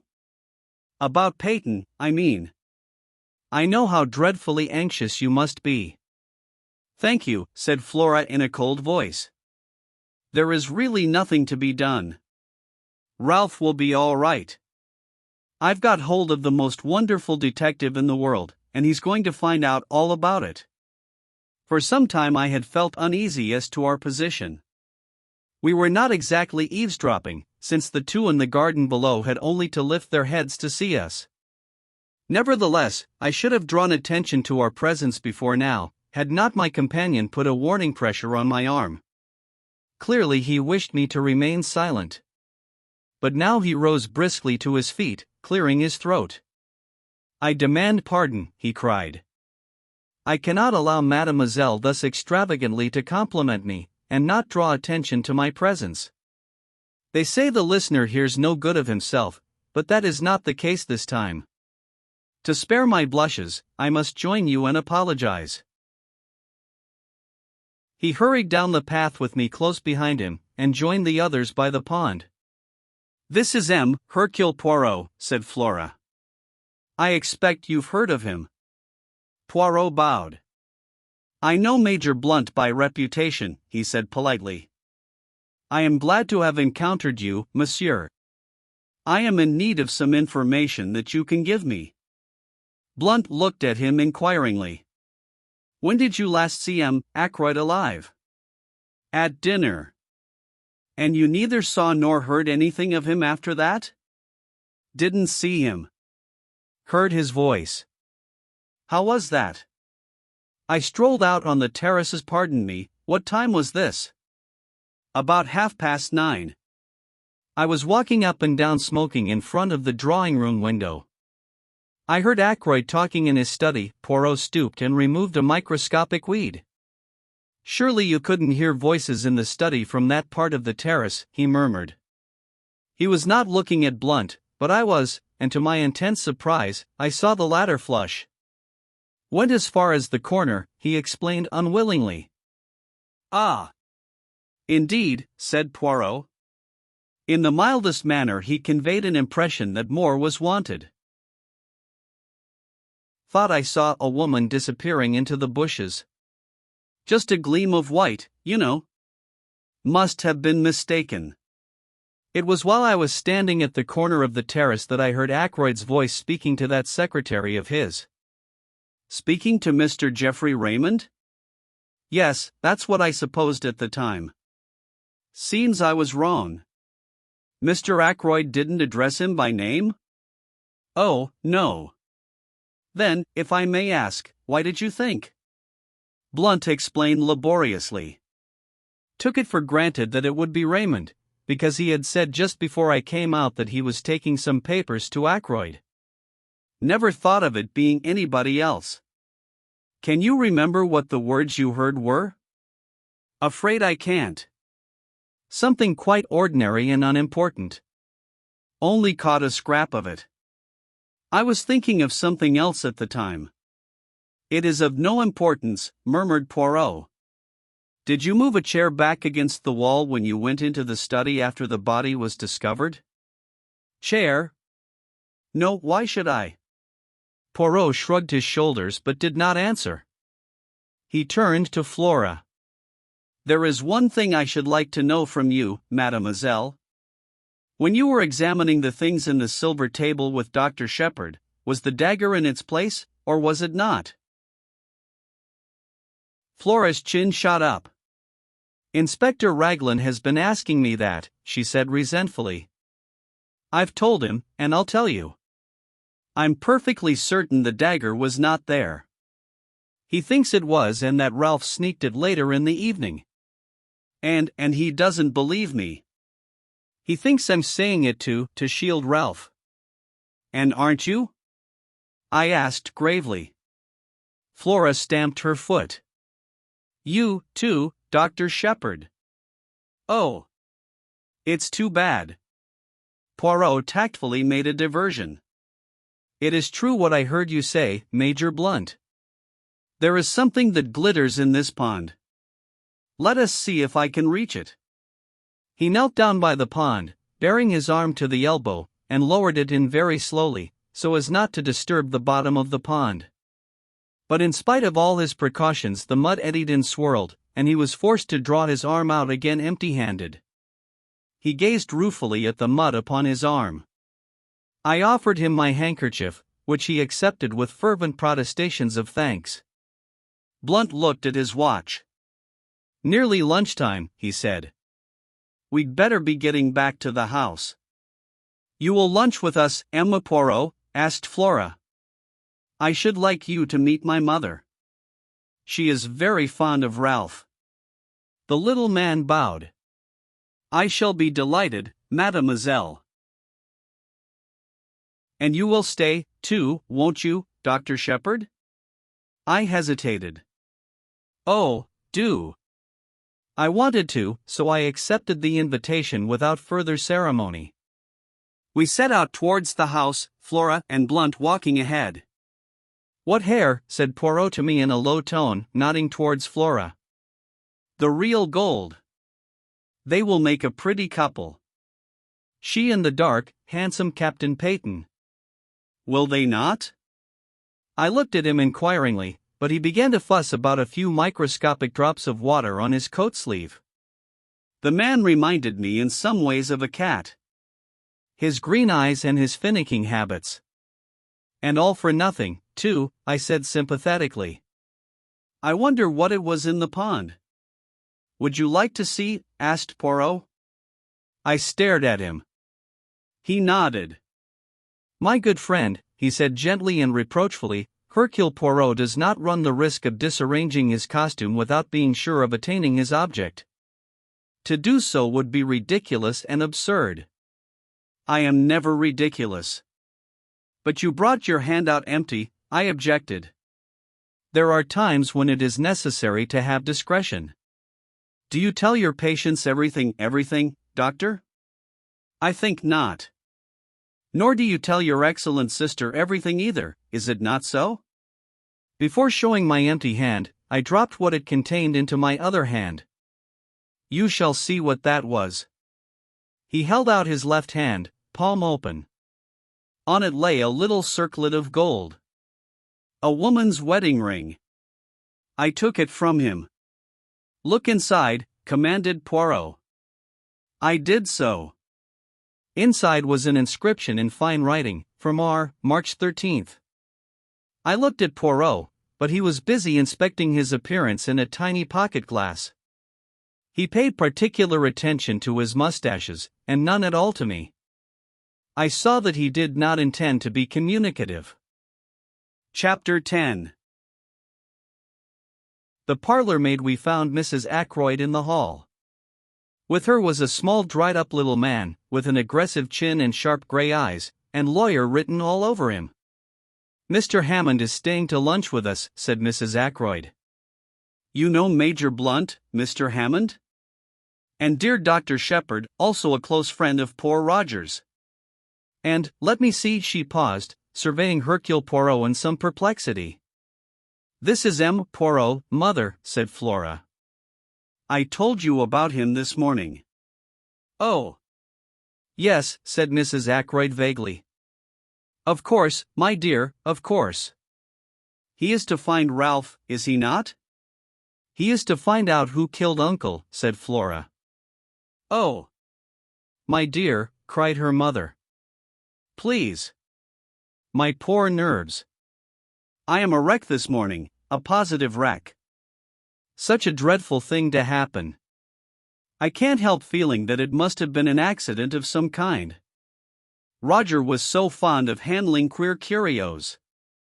His hand must have slipped, or something.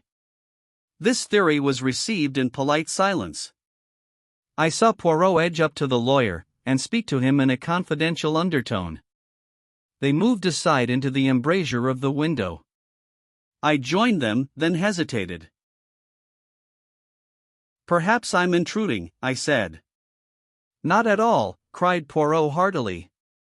You and I, le doctor, we investigate this affair side by side. Without you I should be lost.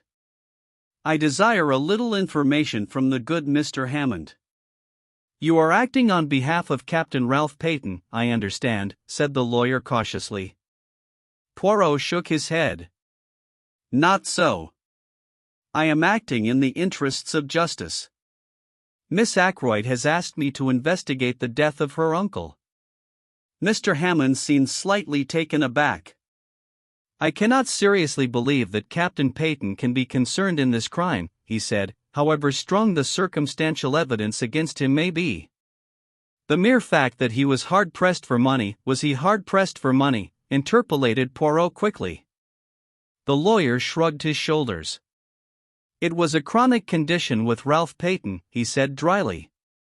Money went through his hands like water. He was always applying to his stepfather.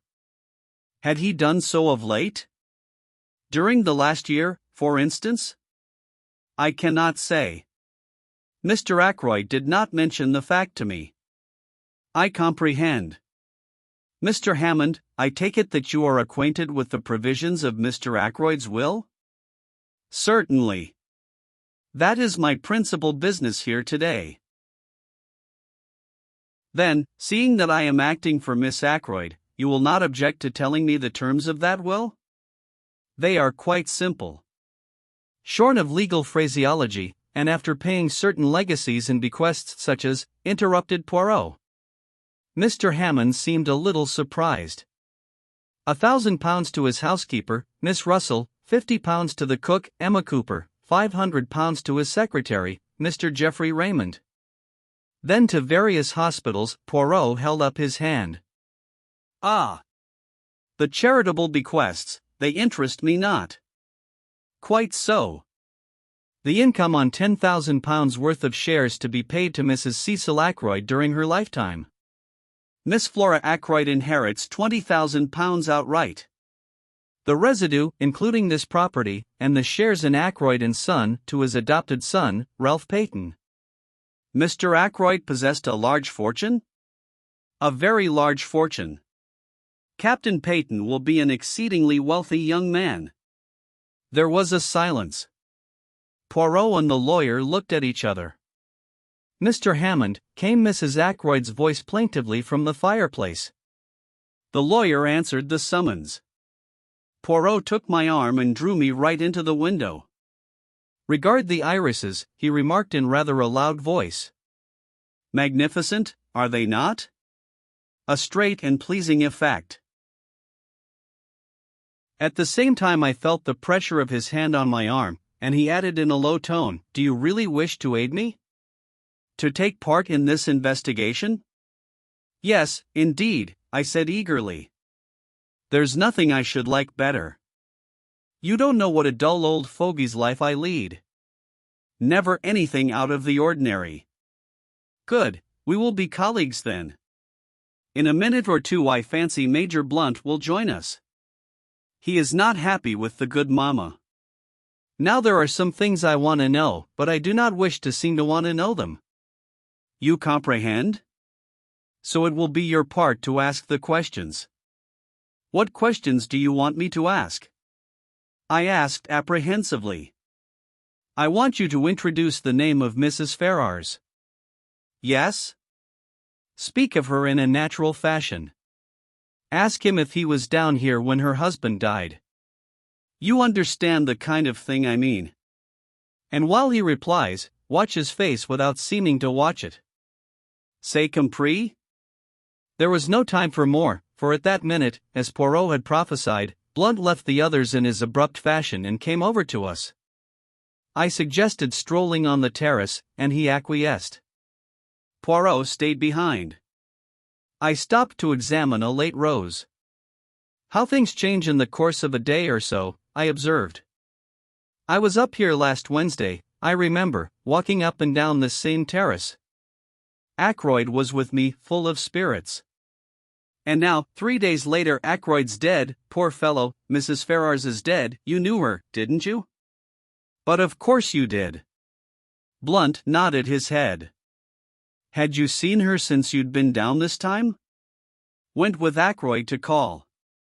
Last Tuesday, think it was. Fascinating woman, but something queer about her. Deep, one would never know what she was up to." I looked into his steady gray eyes. "Nothing there surely."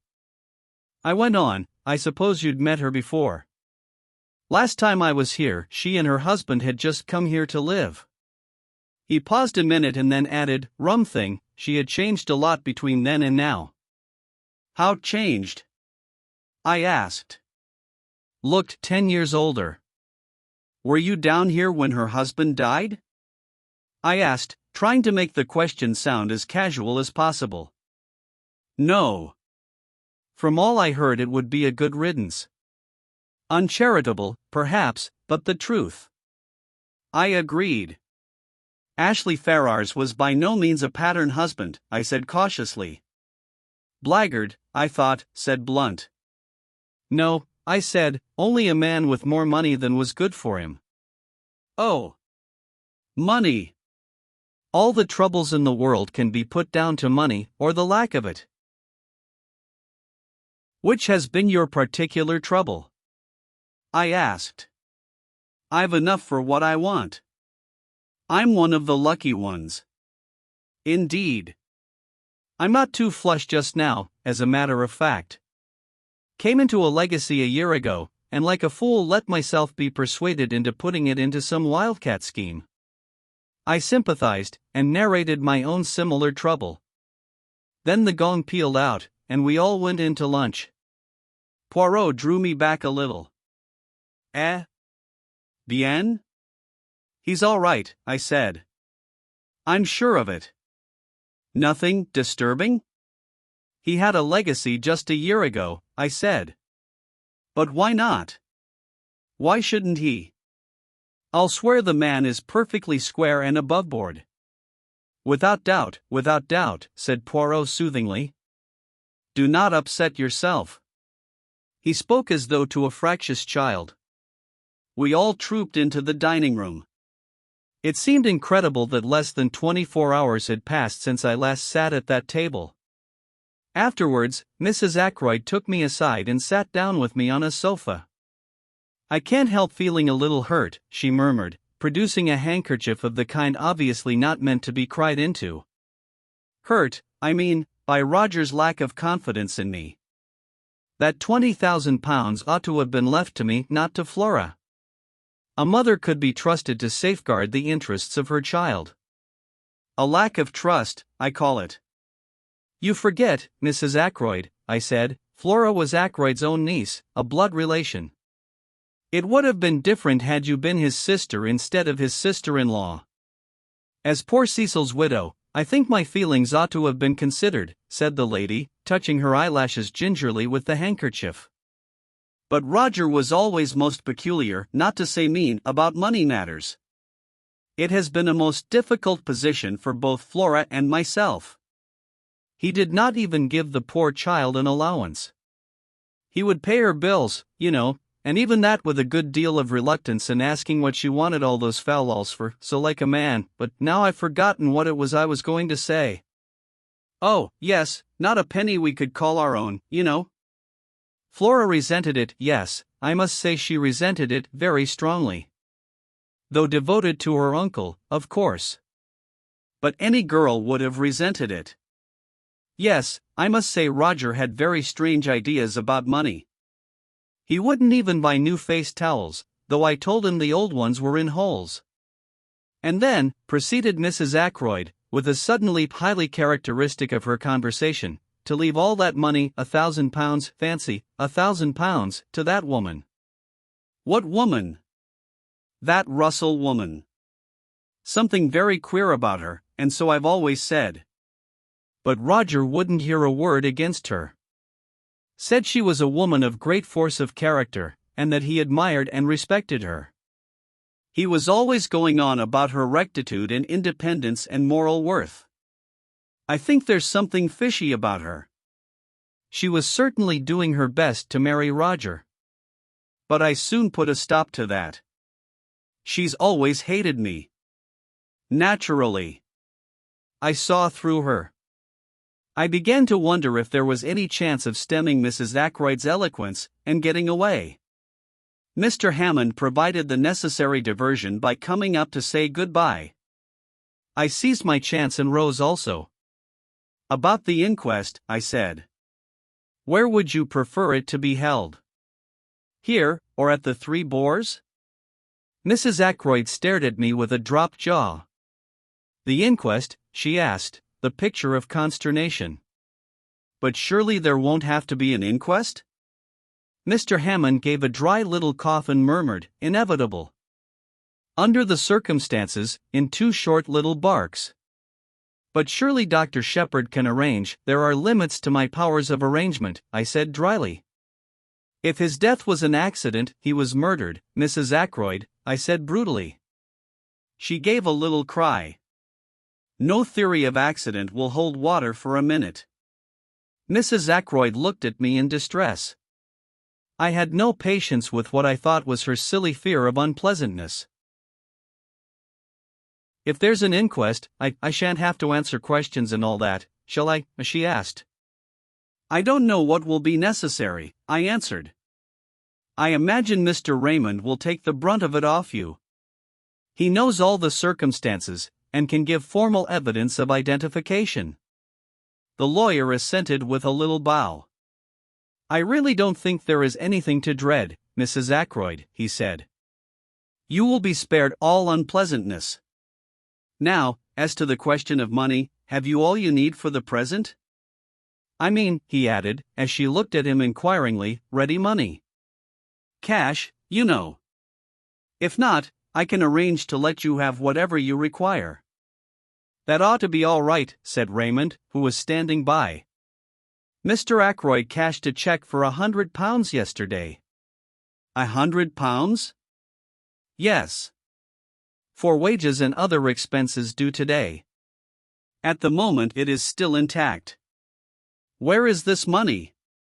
In his desk? No, he always kept his cash in his bedroom.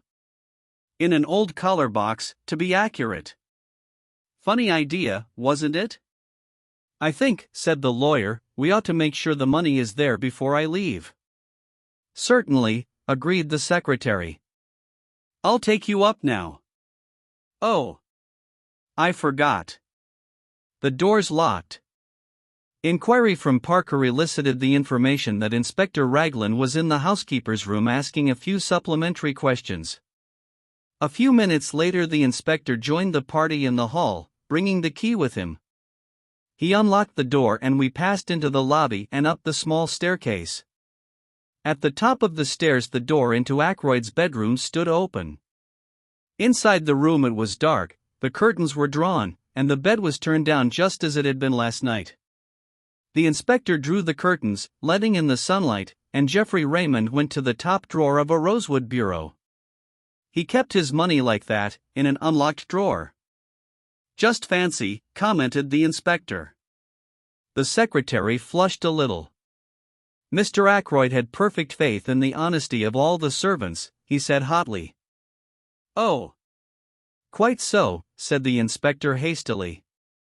Raymond opened the drawer, took out a round leather collar box from the back of it, and opening it, drew out a thick wallet.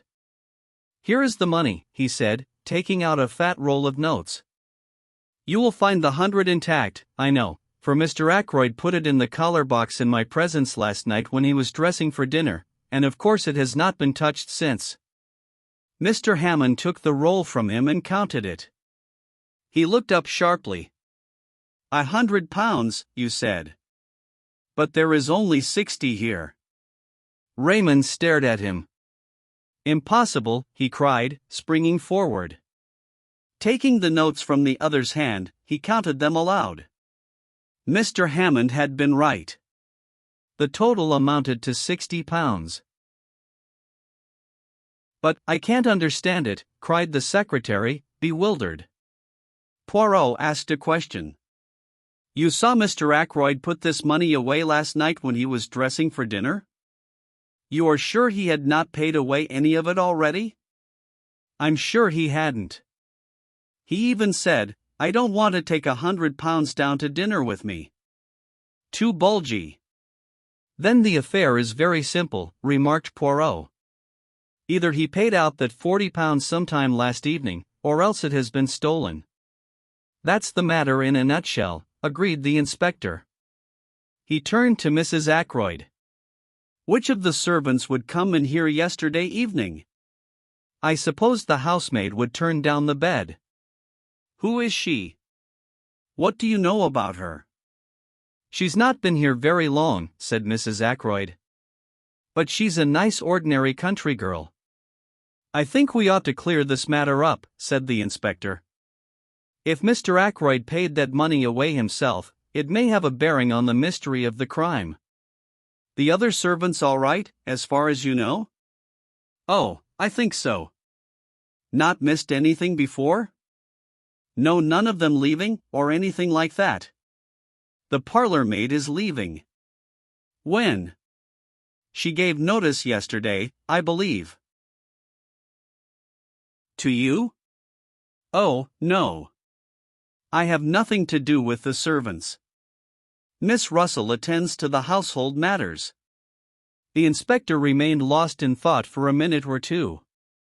Then he nodded his head and remarked, I think I'd better have a word with Miss Russell, and I'll see the Girldale as well. Poirot and I accompanied him to the housekeeper's room. Miss Russell received us with her usual sang-froid. Elsie Dale had been at Fernley 5 months. A nice girl, quick at her duties, and most respectable. Good references. The last girl in the world to take anything not belonging to her. What about the parlor maid? She, too, was a most superior girl.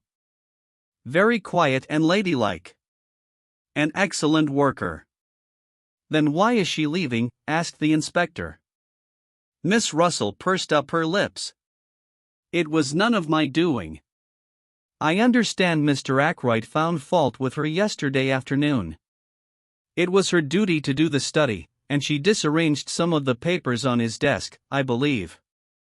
He was very annoyed about it, and she gave notice. At least, that is what I understood from her, but perhaps you'd like to see her yourselves? The inspector assented. I had already noticed the girl when she was waiting on us at lunch.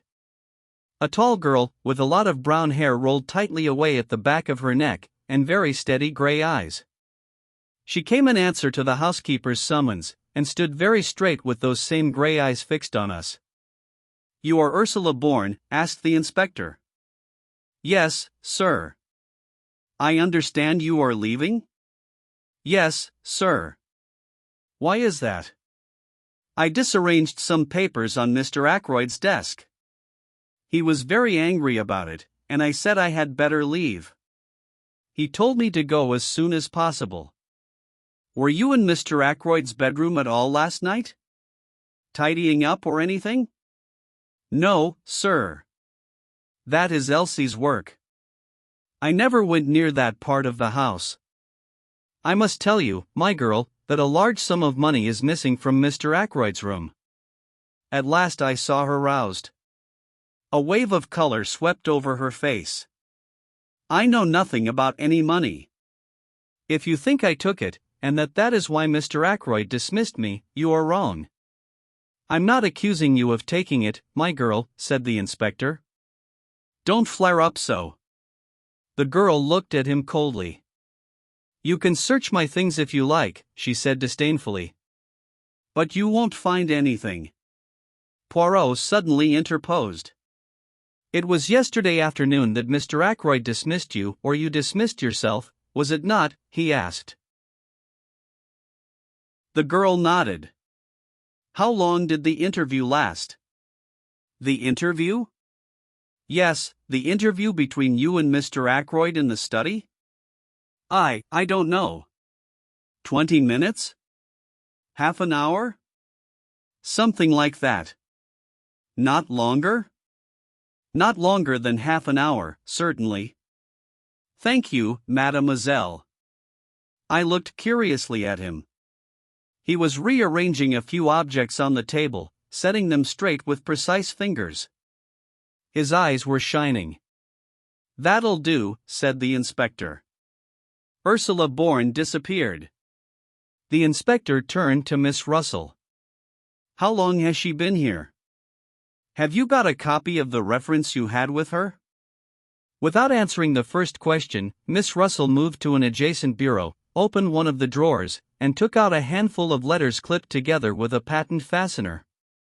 She selected one and handed it to the inspector. Said he. Reads all right. Mrs. Richard Folliot, Marby Grange, Marby. Who's this woman? Quite good county people, said Miss Russell. Well, said the inspector, handing it back, let's have a look at the other one, Elsie Dale. Elsie Dale was a big fair girl, with a pleasant but slightly stupid face. She answered our questions readily enough, and showed much distress and concern at the loss of the money. I don't think there's anything wrong with her, observed the inspector, after he had dismissed her. What about Parker? Miss Russell pursed her lips together and made no reply. I've a feeling there's something wrong about that man, the inspector continued thoughtfully. The trouble is that I don't quite see when he got his opportunity. He'd be busy with his duties immediately after dinner, and he's got a pretty good alibi all through the evening. I know, for I've been devoting particular attention to it. Well, thank you very much, Miss Russell. We'll leave things as they are for the present. It's highly probable Mr. Ackroyd paid that money away himself.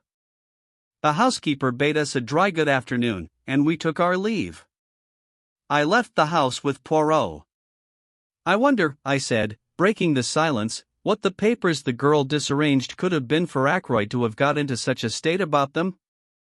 I wonder if there is any clue there to the mystery. The secretary said there were no papers of particular importance on the desk, said Poirot quietly. Yes, but I paused. It strikes you as odd that Ackroyd should have flown into a rage about so trivial a matter? Yes, it does rather. But was it a trivial matter? Of course, I admitted, we don't know what those papers may have been. But Raymond certainly said, leave Raymond out of it for a minute. What did you think of that girl? Which girl? The parlor maid?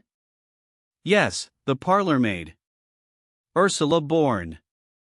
She seemed a nice girl, I said hesitatingly. Poirot repeated my words, but whereas I had laid a slight stress on the fourth word, he put it on the second. She seemed a nice girl, yes. Then, after a minute's silence, he took something from his pocket and handed it to me. See, my friend, I will show you something. Look there. The paper he had handed me was that compiled by the inspector and given by him to Poirot that morning. Following the pointing finger, I saw a small cross marked in pencil opposite the name Ursula Bourne. You may not have noticed it at the time, my good friend, but there was one person on this list whose alibi had no kind of confirmation. Ursula Bourne. You don't think, Dr. Sheppard, I dare to think anything. Ursula Bourne may have killed Mr. Ackroyd, but I confess I can see no motive for her doing so. Can you? He looked at me very hard, so hard that I felt uncomfortable. Can you? He repeated. No motive whatsoever, I said firmly. His gaze relaxed. He frowned and murmured to himself, since the blackmailer was a man, it follows that she cannot be the blackmailer. Then I coughed. As far as that goes, I began doubtfully. He spun round on me. What? What are you going to say? Nothing. Nothing. Only that, strictly speaking, Mrs. Ferrars in her letter mentioned a person, she didn't actually specify a man. But we took it for granted, Ackroyd and I, that it was a man. Poirot did not seem to be listening to me. He was muttering to himself again. But then it is possible after all, yes, certainly it is possible, but then I must rearrange my ideas. Method, order, never have I needed them more. Everything must fit in its appointed place, otherwise I am on the wrong tack. He broke off, and whirled round upon me again. Where is Marby? It's on the other side of Cranchester. How far away? Oh, 14 miles, perhaps. Would it be possible for you to go there? Tomorrow, say? Tomorrow? Let me see, that's Sunday. Yes, I could arrange it. What do you want me to do there? See this Mrs. Folliot. Find out all you can about Ursula Bourne. Very well. But I don't much care for the job. It is not the time to make difficulties. A man's life may hang on this. Poor Ralph, I said with a sigh. You believe him to be innocent, though? Poirot looked at me very gravely. Do you want to know the truth? Of course. Then you shall have it. My friend, everything points to the assumption that he is guilty. What? I exclaimed. Poirot nodded. Yes, that stupid inspector, for he is stupid, has everything pointing his way. I seek for the truth, and the truth leads me every time to Ralph Peyton. Motive, opportunity, means. But I will leave no stone unturned. I promised Mademoiselle Flora. And she was very sure, that little one. But very sure indeed. Chapter 11. Poirot pays a call. I was slightly nervous when I rang the bell at Marby Grange the following afternoon. I wondered very much what Poirot expected to find out. He had entrusted the job to me. Why? Was it because, as in the case of questioning Major Blunt, he wished to remain in the background? The wish, intelligible in the first case, seemed to me quite meaningless here. My meditations were interrupted by the advent of a smart parlor maid.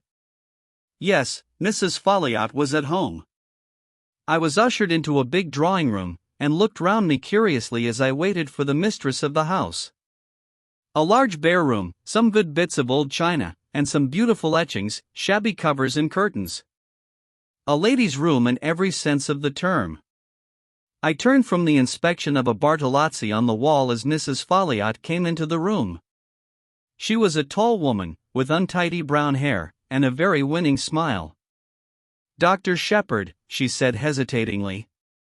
"That is my name," I replied. "I must apologize for calling upon you like this, but I wanted some information about a parlor maid previously employed by you, Ursula Bourne." With the utterance of the name, the smile vanished from her face, and all the cordiality froze out of her manner. She looked uncomfortable and ill at ease. "Ursula Bourne," she said hesitatingly. "Yes," I said. "Perhaps you don't remember the name?" "Oh, yes, of course.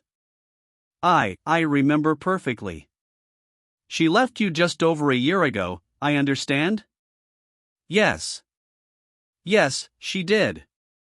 "That is quite right. And you were satisfied with her whilst she was with you? How long was she with you, by the way?" "Oh, a year or two, I can't remember exactly how long. She is very capable. I'm sure you will find her quite satisfactory." I didn't know she was leaving Fernley. I hadn't the least idea of it. "Can you tell me anything about her?"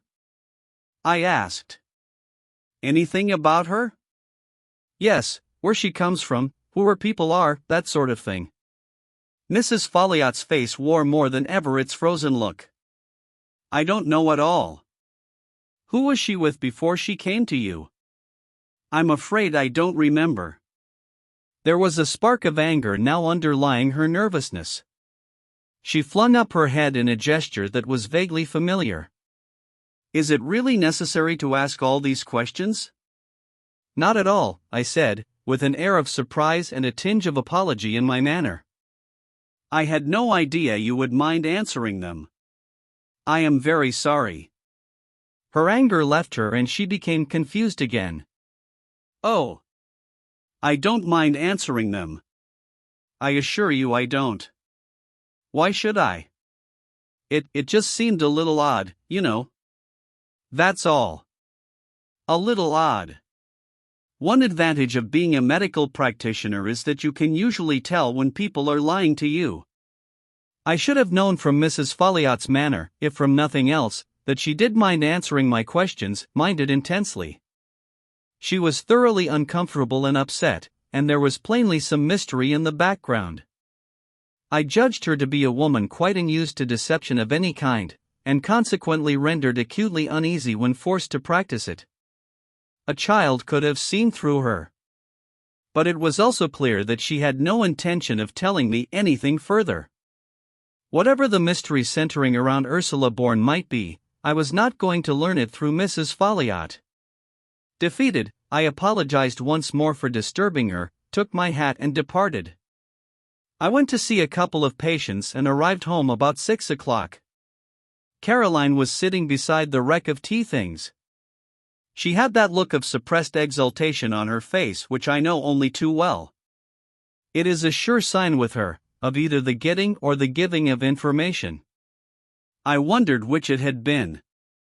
"I've had a very interesting afternoon," began Caroline as I dropped into my own particular easy chair, and stretched out my feet to the inviting blaze in the fireplace. "Have you?" I asked. "Miss Gannett drop in to tea?" Miss Gannett is one of the chief of our newsmongers. "Guess again," said Caroline with intense complacency. I guessed several times, working slowly through all the members of Caroline's intelligence corps. My sister received each guess with a triumphant shake of the head. In the end she volunteered the information herself. "M. Poirot," she said. "Now what do you think of that?" I thought a good many things of it, but I was careful not to say them to Caroline. "Why did he come?" I asked. To see me, of course. He said that knowing my brother so well, he hoped he might be permitted to make the acquaintance of his charming sister. Your charming sister, I've got mixed up, but you know what I mean. What did he talk about? I asked. He told me a lot about himself and his cases. You know that Prince Paul of Mauritania, the one who's just married a dancer? Yes? I saw a most intriguing paragraph about her in Society Snippets the other day, hinting that she was really a Russian Grand Duchess, one of the Tsar's daughters who managed to escape from the Bolsheviks. Well, it seems that M. Poirot solved a baffling murder mystery that threatened to involve them both. Prince Paul was beside himself with gratitude. Did he give him an emerald tie pin the size of a plover's egg? I inquired sarcastically. He didn't mention it. Why? Nothing, I said. I thought it was always done. It is in detective fiction anyway. The superdetective always has his rooms littered with rubies and pearls and emeralds from grateful royal clients.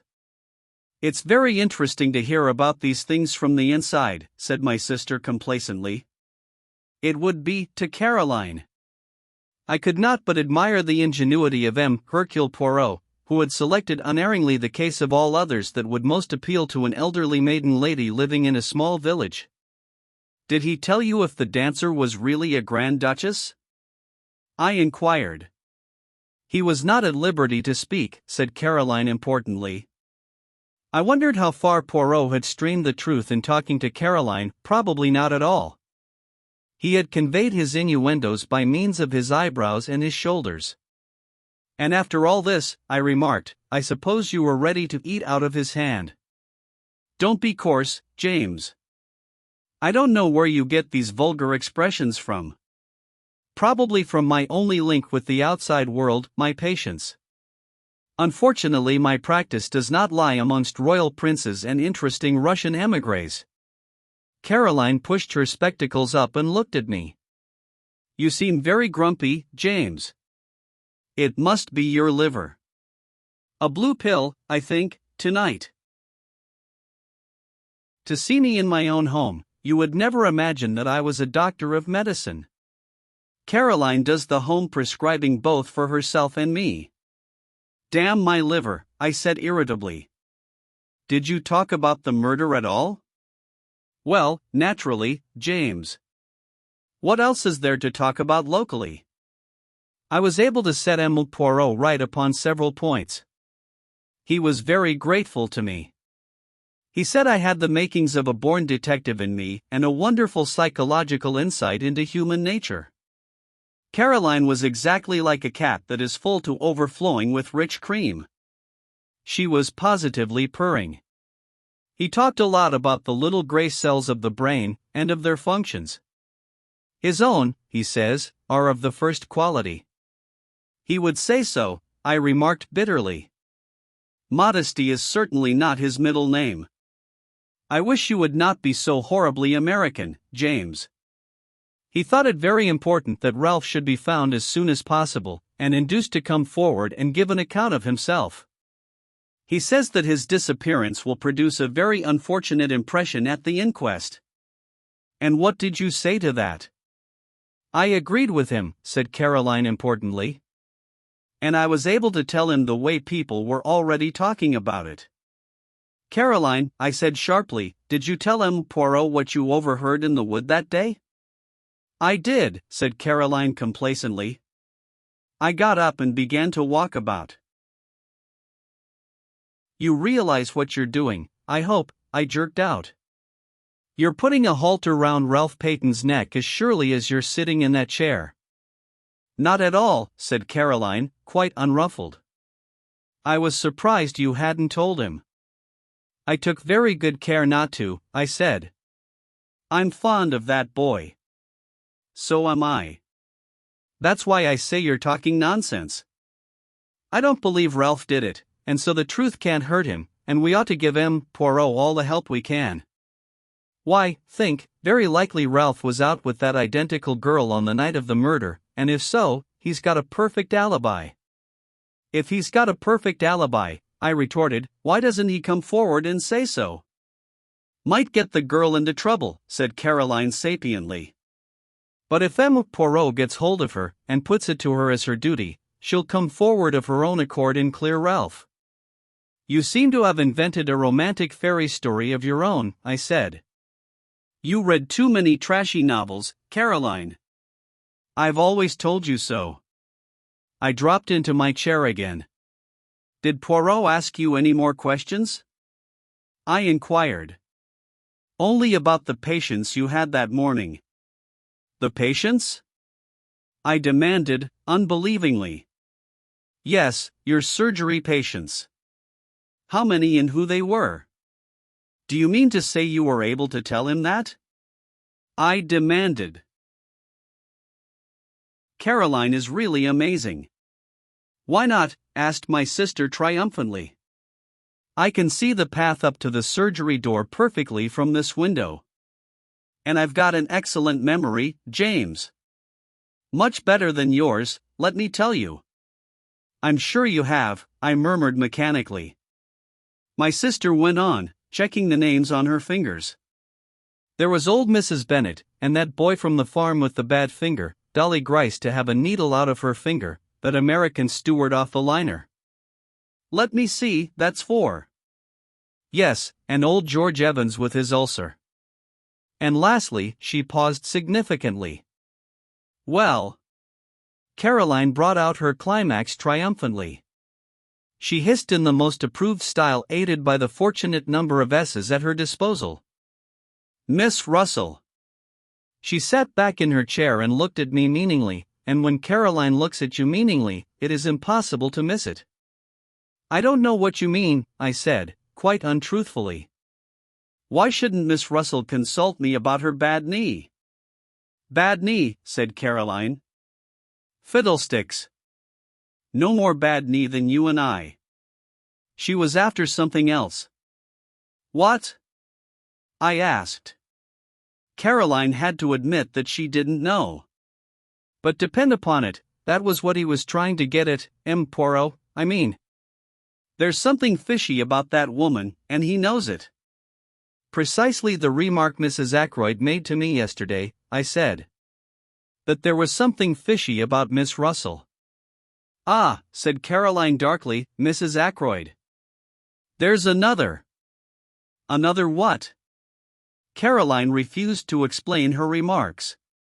She merely nodded her head several times, rolled up her knitting, and went upstairs to don the high mauve silk blouse and the gold locket which she calls dressing for dinner. I stayed there staring into the fire and thinking over Caroline's words. Had Poirot really come to gain information about Miss Russell, or was it only Caroline's tortuous mind that interpreted everything according to her own ideas? There had certainly been nothing in Miss Russell's manner that morning to arouse suspicion. At least I remembered her persistent conversation on the subject of drug-taking, and from that she had led the conversation to poisons and poisoning. But there was nothing in that. Ackroyd had not been poisoned. Still, it was odd. I heard Caroline's voice, rather acid in note, calling from the top of the stairs. James, you will be late for dinner. I put some coal on the fire and went upstairs obediently. It is well at any price to have peace in the home. Chapter 12. Round the table a joint inquest was held on Monday. I do not propose to give the proceedings in detail. To do so would only be to go over the same ground again and again. By arrangement with the police, very little was allowed to come out. I gave evidence as to the cause of Ackroyd's death and the probable time. The absence of Ralph Peyton was commented on by the coroner, but not unduly stressed. Afterwards, Poirot and I had a few words with Inspector Raglan. The inspector was very grave. It looks bad, Mr. Poirot, he said. I'm trying to judge the thing fair and square. I'm a local man, and I've seen Captain Peyton many times in Cranchester. I'm not wanting him to be the guilty one, but it's bad whichever way you look at it. If he's innocent, why doesn't he come forward? We've got evidence against him, but it's just possible that that evidence could be explained away. Then why doesn't he give an explanation? A lot more lay behind the inspector's words than I knew at the time. Ralph's description had been wired to every port and railway station in England. The police everywhere were on the alert. His rooms in town were watched, and any houses he had been known to be in the habit of frequenting.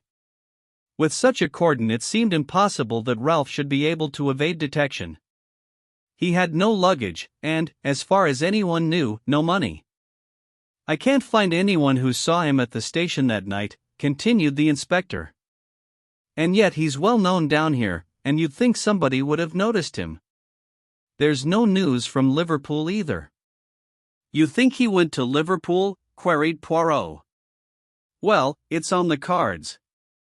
That telephone message from the station, just 3 minutes before the Liverpool express left, there ought to be something in that. Unless it was deliberately intended to throw you off the scent. That might just possibly be the point of the telephone message. That's an idea, said the inspector eagerly. Do you really think that's the explanation of the telephone call? My friend, said Poirot gravely, I do not know. But I will tell you this, I believe that when we find the explanation of that telephone call, we shall find the explanation of the murder. You said something like that before, I remember, I observed, looking at him curiously. Poirot nodded. I always come back to it, he said seriously. It seems to me utterly irrelevant, I declared. I wouldn't say that, demurred the inspector. But I must confess I think Mr. Poirot here harps on it a little too much. We've better clues than that. The fingerprints on the dagger, for instance. Poirot became suddenly very foreign in manner, as he often did when excited over anything. L'inspecteur, he said, beware of the blind, comment Dyer, the little street that has no end to it. Inspector Raglan stared, but I was quicker. You mean a blind alley? I said. That is it, the blind street that leads nowhere. So it may be with those fingerprints, they may lead you nowhere. I don't see how that can well be, said the police officer. I suppose you're hinting that they're faked? I've read of such things being done, though I can't say I've ever come across it in my experience. But fake or true, they're bound to lead somewhere. Poirot merely shrugged his shoulders, flinging out his arms wide. The inspector then showed us various enlarged photographs of the fingerprints, and proceeded to become technical on the subject of loops and whorls. Come now, he said at last, annoyed by Poirot's detached manner, you've got to admit that those prints were made by someone who was in the house that night? Bien entendu, said Poirot, nodding his head. Well, I've taken the prints of every member of the household, every one, mind you, from the old lady down to the kitchen maid. I don't think Mrs. Ackroyd would enjoy being referred to as the old lady. She must spend a considerable amount on cosmetics. Everyone's, repeated the inspector fussily. Including mine, I said dryly. Very well. None of them correspond. That leaves us two alternatives. Ralph Peyton, or the mysterious stranger the doctor here tells us about. When we get hold of those two, much valuable time may have been lost, broke in Poirot. I don't quite get you, Mr. Poirot. You have taken the prints of everyone in the house, you say, murmured Poirot. Is that the exact truth you are telling me there, L'inspecteur? Certainly. Without overlooking anyone?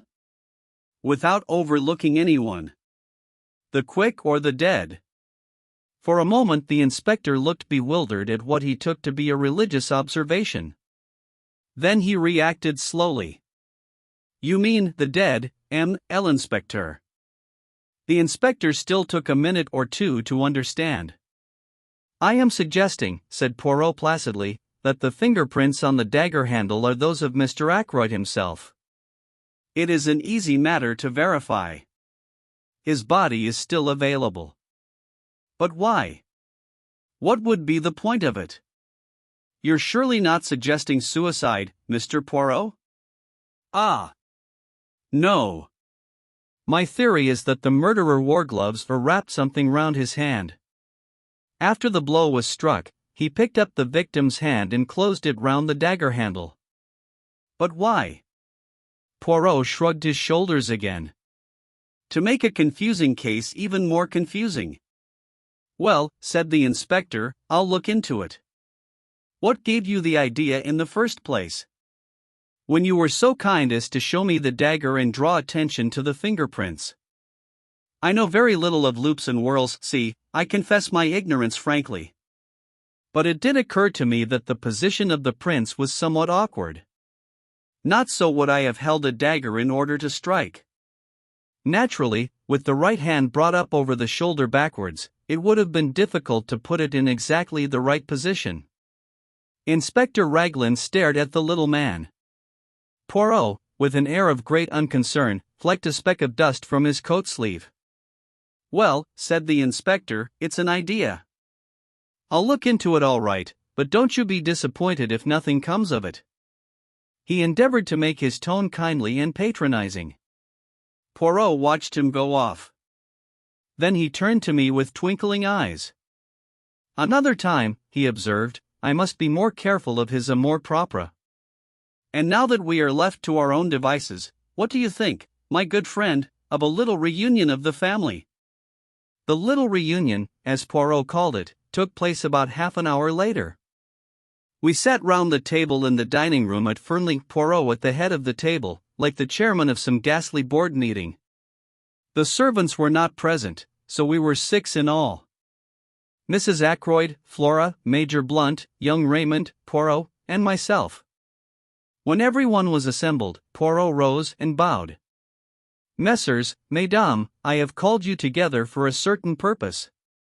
He paused. To begin with, I want to make a very special plea to Mademoiselle. To me, said Flora. Mademoiselle, you are engaged to Captain Ralph Peyton. If anyone is in his confidence, you are. I beg you, most earnestly, if you know of his whereabouts, to persuade him to come forward. One little minute, as Flora raised her head to speak, say nothing till you have well reflected. Mademoiselle, his position grows daily more dangerous. If he had come forward at once, no matter how damning the facts, he might have had a chance of explaining them away. But this silence, this flight, what can it mean? Surely only one thing, knowledge of guilt. Mademoiselle, if you really believe in his innocence, persuade him to come forward before it is too late. Flora's face had gone very white. Too late, she repeated, very low. Poirot leant forward, looking at her. See now, mademoiselle, he said very gently, it is Papa Poirot who asks you this. The old Papa Poirot who has much knowledge and much experience. I would not seek to entrap you, mademoiselle. Will you not trust me, and tell me where Ralph Peyton is hiding? The girl rose, and stood facing him. Poirot, she said in a clear voice, I swear to you, swear solemnly, that I have no idea where Ralph is, and that I have neither seen him nor heard from him either on the day of the murder, or since. She sat down again. Poirot gazed at her in silence for a minute or two, then he brought his hand down on the table with a sharp rap. Bien. That is that, he said. His face hardened. Now I appeal to these others who sit round this table, Mrs. Ackroyd, Major Blunt, Dr. Sheppard, Mr. Raymond. You are all friends and intimates of the missing man. If you know where Ralph Peyton is hiding, speak out. There was a long silence. Poirot looked to each in turn. I beg of you, he said in a low voice, speak out. But still there was silence, broken at last by Mrs. Ackroyd. I must say, she observed in a plaintive voice, that Ralph's absence is most peculiar indeed. Not to come forward at such a time. It looks, you know, as though there were something behind it. I can't help thinking, Flora dear, that it was a very fortunate thing your engagement was never formally announced. Mother, cried Flora angrily. Providence, declared Mrs. Ackroyd. I have a devout belief in Providence, a divinity that shapes our ends, as Shakespeare's beautiful line runs. Surely you don't make the Almighty directly responsible for thick ankles, Mrs. Ackroyd, do you? Asked Geoffrey Raymond, his irresponsible laugh ringing out. His idea was, I think, to loosen the tension, but Mrs. Ackroyd threw him a glance of reproach and took out her handkerchief. Flora has been saved a terrible amount of notoriety and unpleasantness. Not for a moment that I think dear Ralph had anything to do with poor Roger's death. I don't think so. But then I have a trusting heart I always have had, ever since a child. I am loath to believe the worst of anyone. But, of course, one must remember that Ralph was in several air raids as a young boy. The results are apparent long after, sometimes, they say. People are not responsible for their actions in the least. They lose control, you know, without being able to help it. Mother, cried Flora, you don't think Ralph did it? Come, Mrs. Ackroyd, said Blunt. I don't know what to think, said Mrs. Ackroyd tearfully. It's all very upsetting. What would happen to the estate, I wonder, if Ralph were found guilty? Raymond pushed his chair away from the table violently. Major Blunt remained very quiet, looking thoughtfully at her. Like shell shock, you know, said Mrs. Ackroyd obstinately, and I dare say Roger kept him very short of money, with the best intentions, of course. I can see you are all against me, but I do think it is very odd that Ralph has not come forward, and I must say I am thankful Flora's engagement was never announced formally. It will be tomorrow, said Flora in a clear voice.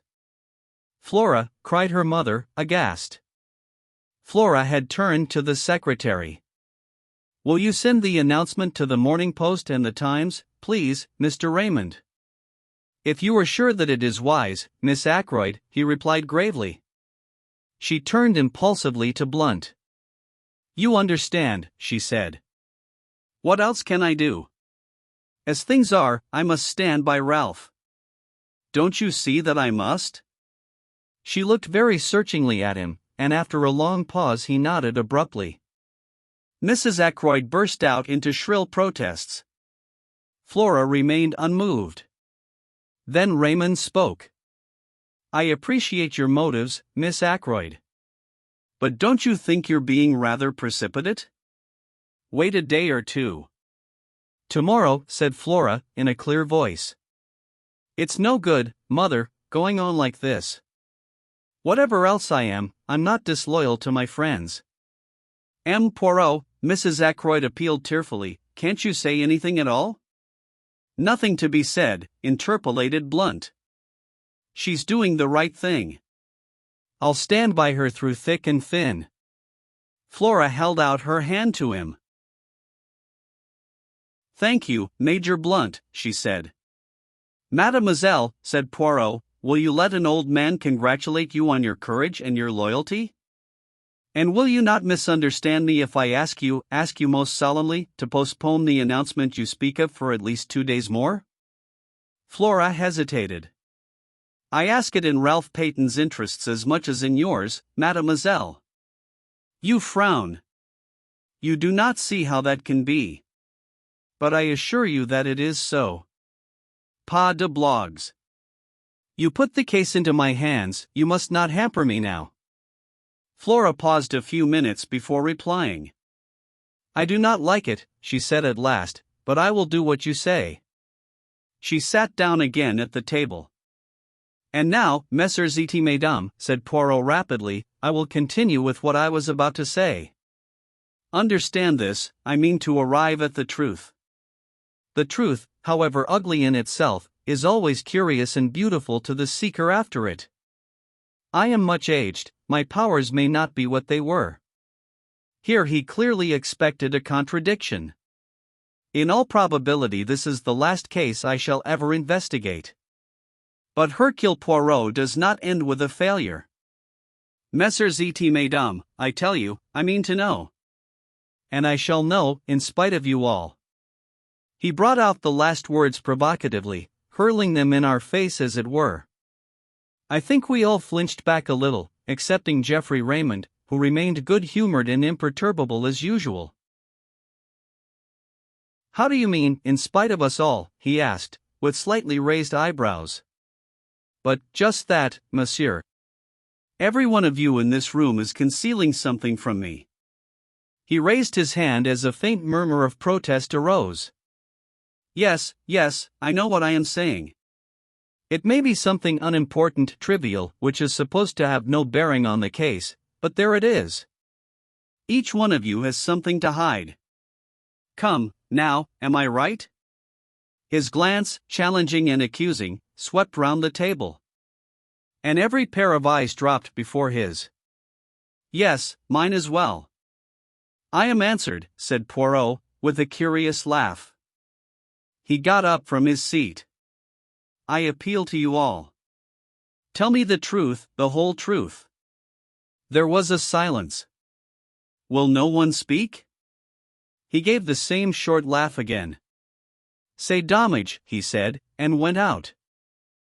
Chapter 13.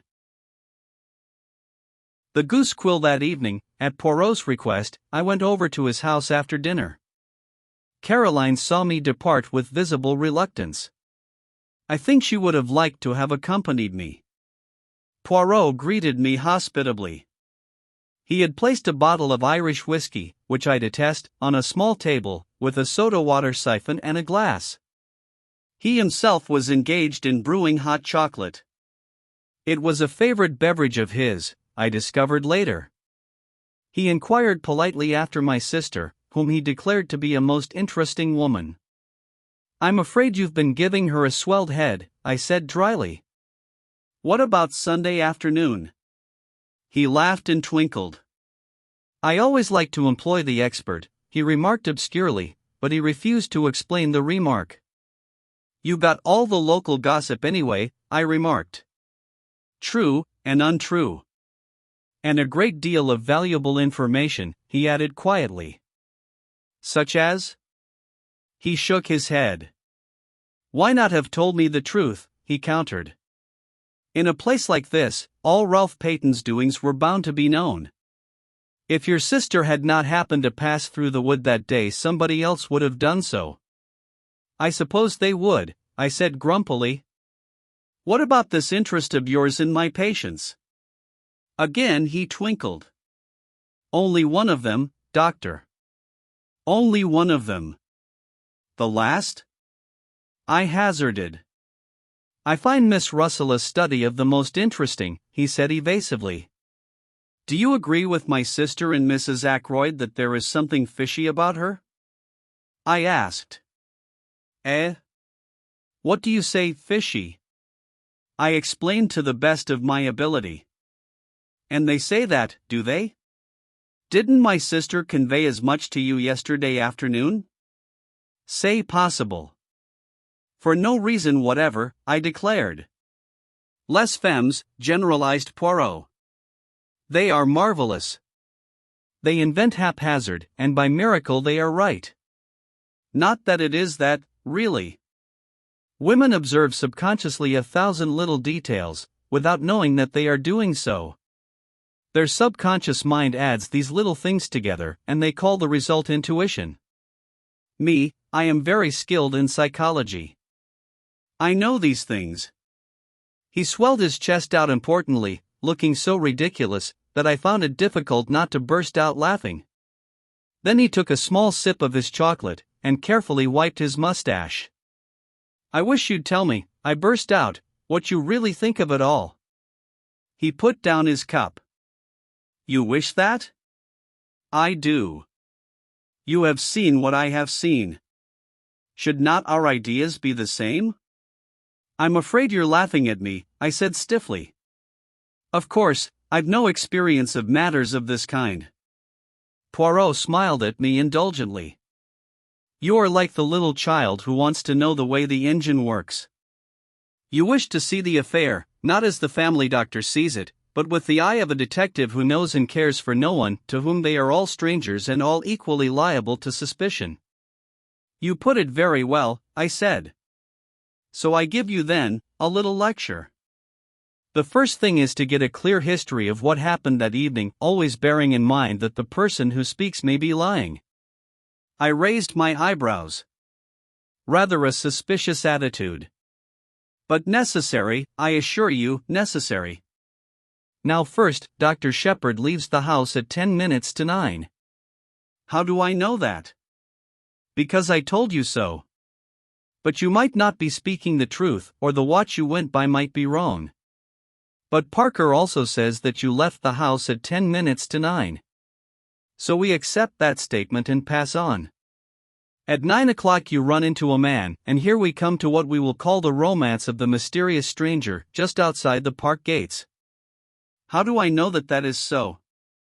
I told you so, I began again, but Poirot interrupted me with a gesture of impatience. Ah! But it is that you are a little stupid tonight, my friend. You know that it is so, but how am I to know? Eh bien, I am able to tell you that the mysterious stranger was not a hallucination on your part, because the maid of a Miss Gannett met him a few minutes before you did, and of her too he inquired the way to Fernley Park.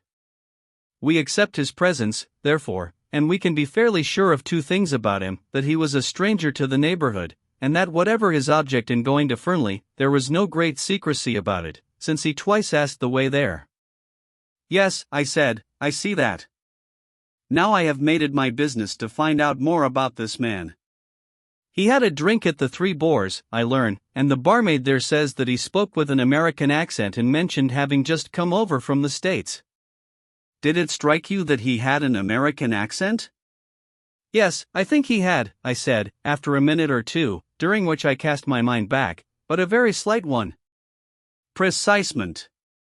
There is also this which, you will remember, I picked up in the summer house? He held out to me the little quill. I looked at it curiously. Then a memory of something I had read stirred in me. Poirot, who had been watching my face, nodded. Yes, heroin snow. Drug takers carry it like this, and sniff it up the nose. Diamorphine hydrochloride, I murmured mechanically. This method of taking the drug is very common on the other side. Another proof, if we wanted one, that the man came from Canada or the States. What first attracted your attention to that summer house? I asked curiously. My friend the inspector took it for granted that anyone using that path did so as a shortcut to the house, but as soon as I saw the summer house, I realized that the same path would be taken by anyone using the summer house as a rendezvous. Now it seems fairly certain that the stranger came neither to the front nor to the back door. Then did someone from the house go out and meet him? If so, what could be a more convenient place than that little summer house? I searched it with the hope that I might find some clue inside. I found too, the scrap of cambric and the quill. And the scrap of cambric? I asked curiously. What about that? Poirot raised his eyebrows. You do not use your little gray cells, he remarked dryly. The scrap of starched cambric should be obvious. Not very obvious to me. I changed the subject. Anyway, I said, this man went to the summer house to meet somebody. Who was that somebody? Exactly the question, said Poirot. You will remember that Mrs. Ackroyd and her daughter came over from Canada to live here? Is that what you meant today when you accused them of hiding the truth? Perhaps. Now another point. What did you think of the parlourmaid's story? What story? The story of her dismissal. Does it take half an hour to dismiss a servant? Was the story of those important papers a likely one? And remember, though she says she was in her bedroom from 9:30 until 10 o'clock, there is no one to confirm her statement. You bewilder me, I said. To me it grows clearer. But tell me now your own ideas and theories. I drew a piece of paper from my pocket. I just scribbled down a few suggestions, I said apologetically. But excellent, you have method. Let us hear them. I read out in a somewhat embarrassed voice. To begin with, one must look at the thing logically, just what my poor Hastings used to say, interrupted Poirot, but alas! He never did so. Point number 1, Mr. Ackroyd was heard talking to someone at 9:30. Point number 2. At some time during the evening, Ralph Peyton must have come in through the window, as evidenced by the prints of his shoes. Point number 3. Mr. Ackroyd was nervous that evening, and would only have admitted someone he knew. Point number 4. The person with Mr. Ackroyd at 9:30 was asking for money. We know Ralph Peyton was in a scrape. These 4 points go to show that the person with Mr. Ackroyd at 9:30 was Ralph Peyton. But we know that Mr. Ackroyd was alive at 9:45, therefore it was not Ralph who killed him. Ralph left the window open. Afterwards the murderer came in that way. And who was the murderer? Inquired Poirot. The American stranger. He may have been in league with Parker, and possibly in Parker we have the man who blackmailed Mrs. Ferrars. If so, Parker may have heard enough to realize the game was up, have told his accomplice so, and the latter did the crime with the dagger which Parker gave him. It is a theory that, admitted Poirot. Decidedly you have cells of a kind. But it leaves a good deal unaccounted for. Such as? The telephone call, the pushed-out chair. Do you really think the latter important? I interrupted. Perhaps not, admitted my friend. It may have been pulled out by accident, and Raymond or Blunt may have shoved it into place unconsciously under the stress of emotion. Then there is the missing £40. Given by Ackroyd to Ralph, I suggested. He may have reconsidered his first refusal. That still leaves one thing unexplained? What? Why was Blunt so certain in his own mind that it was Raymond with Mr. Ackroyd at 9:30? He explained that, I said. You think so? I will not press the point. Tell me instead, what were Ralph Peyton's reasons for disappearing? That's rather more difficult, I said slowly. I shall have to speak as a medical man. Ralph's nerves must have gone fut. If he suddenly found out that his uncle had been murdered within a few minutes of his leaving him after, perhaps, a rather stormy interview, well, he might get the wind up and clear right out. Men have been known to do that, act guiltily when they're perfectly innocent. Yes, that is true, said Poirot. But we must not lose sight of one thing. I know what you're going to say, I remarked, motive. Ralph Peyton inherits a great fortune by his uncle's death. That is one motive, agreed Poirot. One? Mais oui. Do you realize that there are 3 separate motives staring us in the face? Somebody certainly stole the blue envelope and its contents. That is one motive. Blackmail. Ralph Peyton may have been the man who blackmailed Mrs. Ferrars. Remember, as far as Hammond knew, Ralph Peyton had not applied to his uncle for help of late. That looks as though he were being supplied with money elsewhere. Then there is the fact that he was in some, scrape, which he feared might get to his uncle's ears. And finally there is the one you have just mentioned. Dear me, I said, rather taken aback. The case does seem black against him. Does it? Said Poirot. That is where we disagree, you and I. 3 motives, it is almost too much. I am inclined to believe that, after all, Ralph Peyton is innocent. Chapter 14. MSECKROID. After the evening talk I have just chronicled, the affair seemed to me to enter on a different phase. The whole thing can be divided into 2 parts, each clear and distinct from the other. Part 1 ranges from Ackroyd's death on the Friday evening to the following Monday night. It is the straightforward narrative of what occurred, as presented to Hercule Poirot. I was at Poirot's elbow the whole time. I saw what he saw. I tried my best to read his mind. As I know now, I failed in this latter task. Though Poirot showed me all his discoveries, as, for instance, the gold wedding ring, he held back the vital and yet logical impressions that he formed. As I came to know later, the secrecy was characteristic of him. He would throw out hints and suggestions, but beyond that he would not go. As I say, up till the Monday evening, my narrative might have been that of Poirot himself. I played Watson to his Sherlock. But after Monday our ways diverged. Poirot was busy on his own account. I got to hear of what he was doing, because, in King's Abbot, you get to hear of everything, but he did not take me into his confidence beforehand. And I, too, had my own preoccupations. On looking back, the thing that strikes me most is the piecemeal character of this period. Everyone had a hand in the elucidation of the mystery. It was rather like a jigsaw puzzle to which everyone contributed their own little piece of knowledge or discovery. But their task ended there.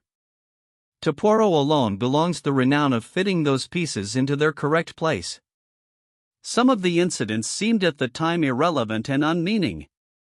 There was, for instance, the question of the black boots. But that comes later. To take things strictly in chronological order, I must begin with the summons from Mrs. Ackroyd. She sent for me early on Tuesday morning, and since the summons sounded an urgent one, I hastened there, expecting to find her in extremis. The lady was in bed. So much did she concede to the etiquette of the situation. She gave me her bony hand, and indicated a chair drawn up to the bedside. "Well, Mrs. Ackroyd," I said, "and what's the matter with you?" I spoke with that kind of spurious geniality which seems to be expected of general practitioners. "I'm prostrated," said Mrs. Ackroyd in a faint voice. "Absolutely prostrated. It's the shock of poor Roger's death. They say these things often aren't felt at the time, you know. It's the reaction afterwards. It is a pity that a doctor is precluded by his profession from being able sometimes to say what he really thinks. I would have given anything to be able to answer bunkum. Instead, I suggested a tonic. Mrs. Ackroyd accepted the tonic. One move in the game seemed now to be concluded. Not for a moment did I imagine that I had been sent for because of the shock occasioned by Ackroyd's death. But Mrs. Ackroyd is totally incapable of pursuing a straightforward course on any subject. She always approaches her object by tortuous means. I wondered very much why it was she had sent for me. And then that scene yesterday, continued my patient. She paused as though expecting me to take up a cue. "What scene? Doctor, how can you? Have you forgotten?" "That dreadful little Frenchman, or Belgian, or whatever he is. Bullying us all like he did. It has quite upset me. Coming on top of Roger's death." "I'm very sorry, Mrs. Ackroyd," I said. "I don't know what he meant shouting at us like he did." "I should hope I know my duty too well to dream of concealing anything. I have given the police every assistance in my power." Mrs. Ackroyd paused, and I said, "Quite so." I was beginning to have a glimmering of what all the trouble was about. "No one can say that I have failed in my duty," continued Mrs. Ackroyd. "I am sure Inspector Raglan is perfectly satisfied. Why should this little upstart of a foreigner make a fuss? A most ridiculous-looking creature he is too, just like a comic Frenchman in a review. I can't think why Flora insisted on bringing him into the case. She never said a word to me about it. Just went off and did it on her own. Flora is too independent. I am a woman of the world and her mother. She should have come to me for advice first." I listened to all this in silence. What does he think? That's what I want to know. Does he actually imagine I'm hiding something? He positively accused me yesterday. I shrugged my shoulders. "It is surely of no consequence, Mrs. Ackroyd," I said. "Since you are not concealing anything, any remarks he may have made do not apply to you." Mrs. Ackroyd went off at a tangent, after her usual fashion. "Servants are so tiresome," she said. "They gossip, and talk amongst themselves.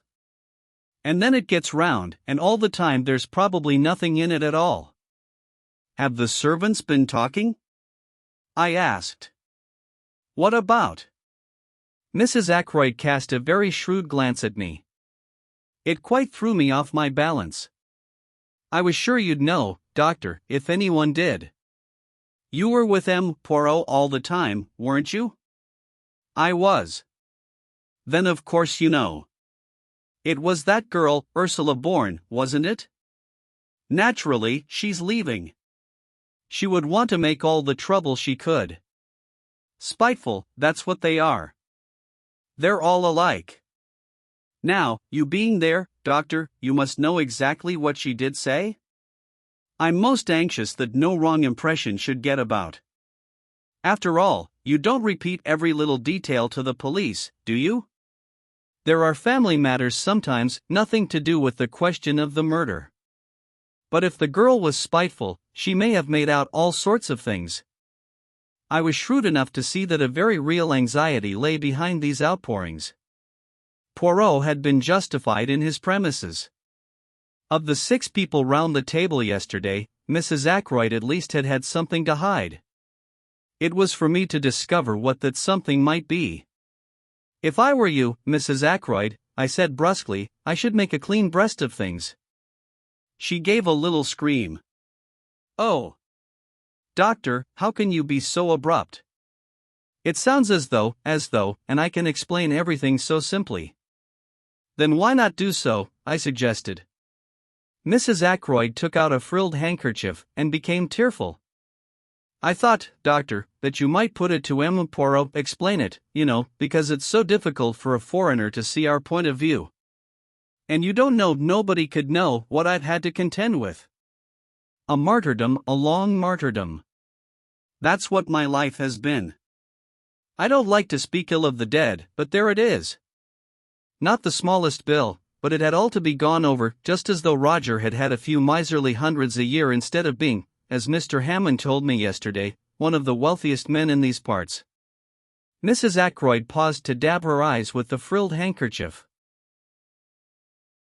Yes, I said encouragingly. You were talking about bills? Those dreadful bills. And some I didn't like to show Roger at all. They were things a man wouldn't understand. He would have said the things weren't necessary. And of course they mounted up, and they kept coming in. She looked at me appealingly, as though asking me to condole with her on this striking peculiarity. It's a habit they have, I agreed. And the tone altered, became quite abusive. I assure you, Doctor, I was becoming a nervous wreck. I couldn't sleep at nights. And a dreadful fluttering round the heart.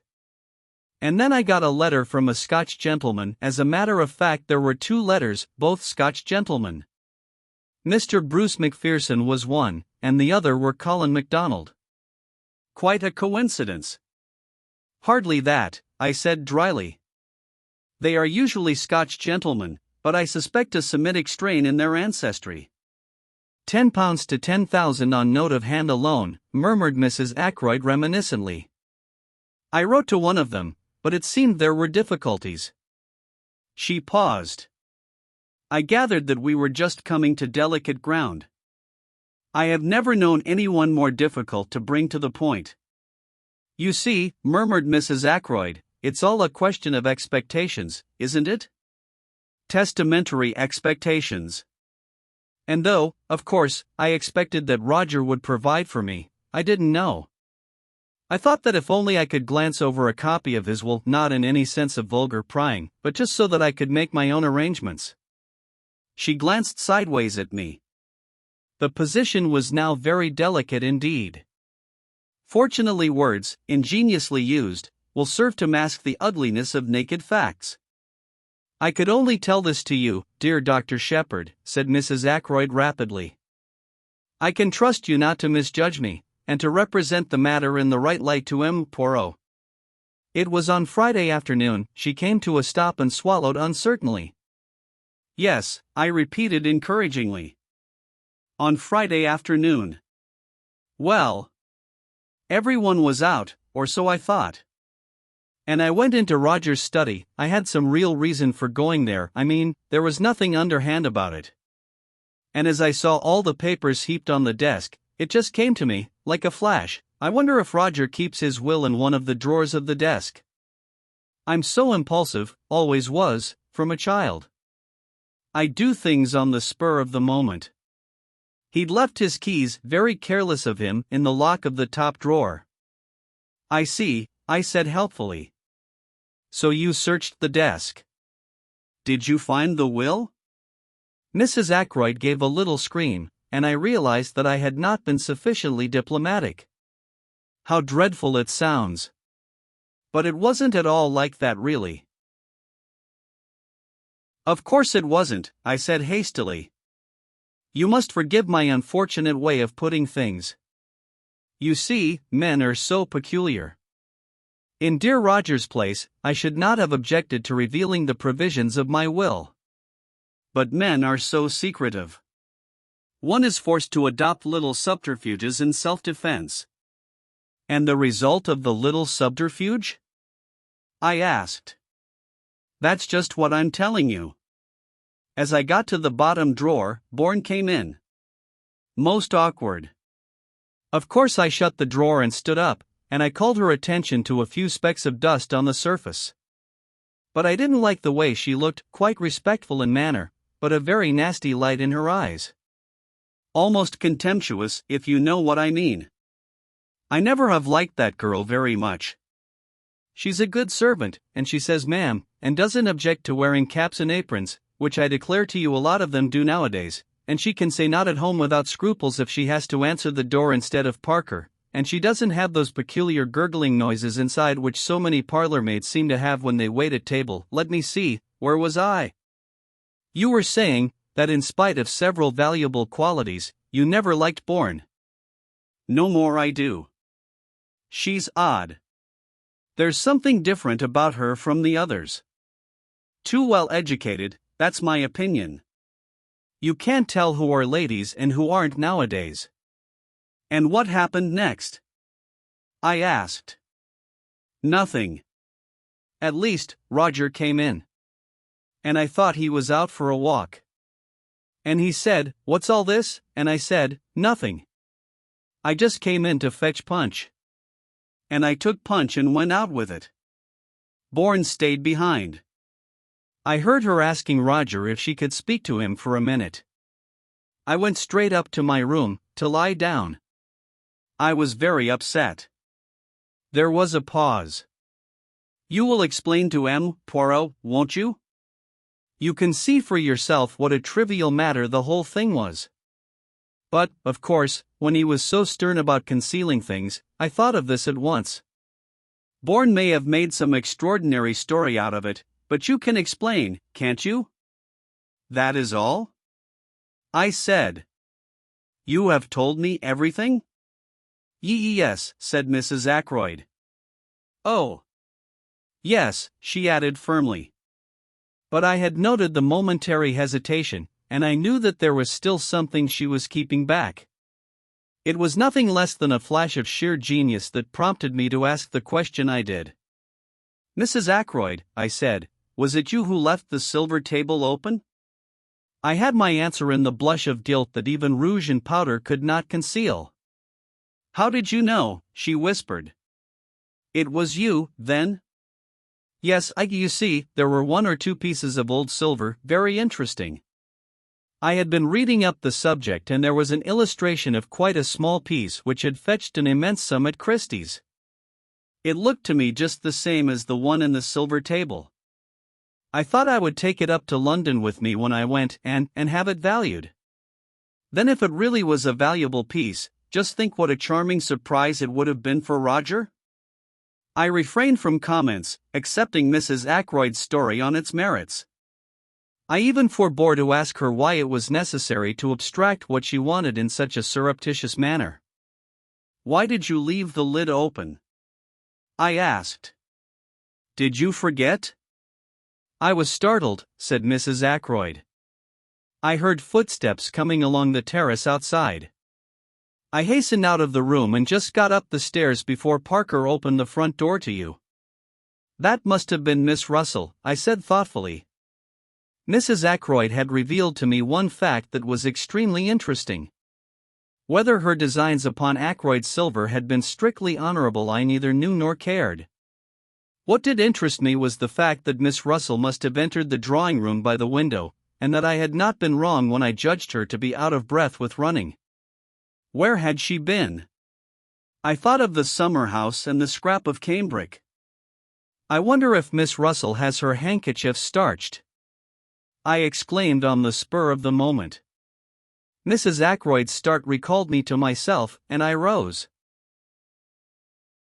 "You think you can explain to M. Poirot?" she asked anxiously. "Oh, certainly. Absolutely." I got away at last, after being forced to listen to more justifications of her conduct. The parlor maid was in the hall, and it was she who helped me on with my overcoat. I observed her more closely than I had done heretofore. It was clear that she had been crying. "How is it," I asked, "that you told us that Mr. Ackroyd sent for you on Friday to his study? I hear now that it was you who asked to speak to him?" For a minute the girl's eyes dropped before mine. Then she spoke. "I meant to leave in any case," she said uncertainly. I said no more. She opened the front door for me. Just as I was passing out, she said suddenly in a low voice, "Excuse me, sir, is there any news of Captain Peyton?" I shook my head, looking at her inquiringly. "He ought to come back," she said. Indeed, he ought to come back." She was looking at me with appealing eyes. "Does no one know where he is?" she asked. "Do you?"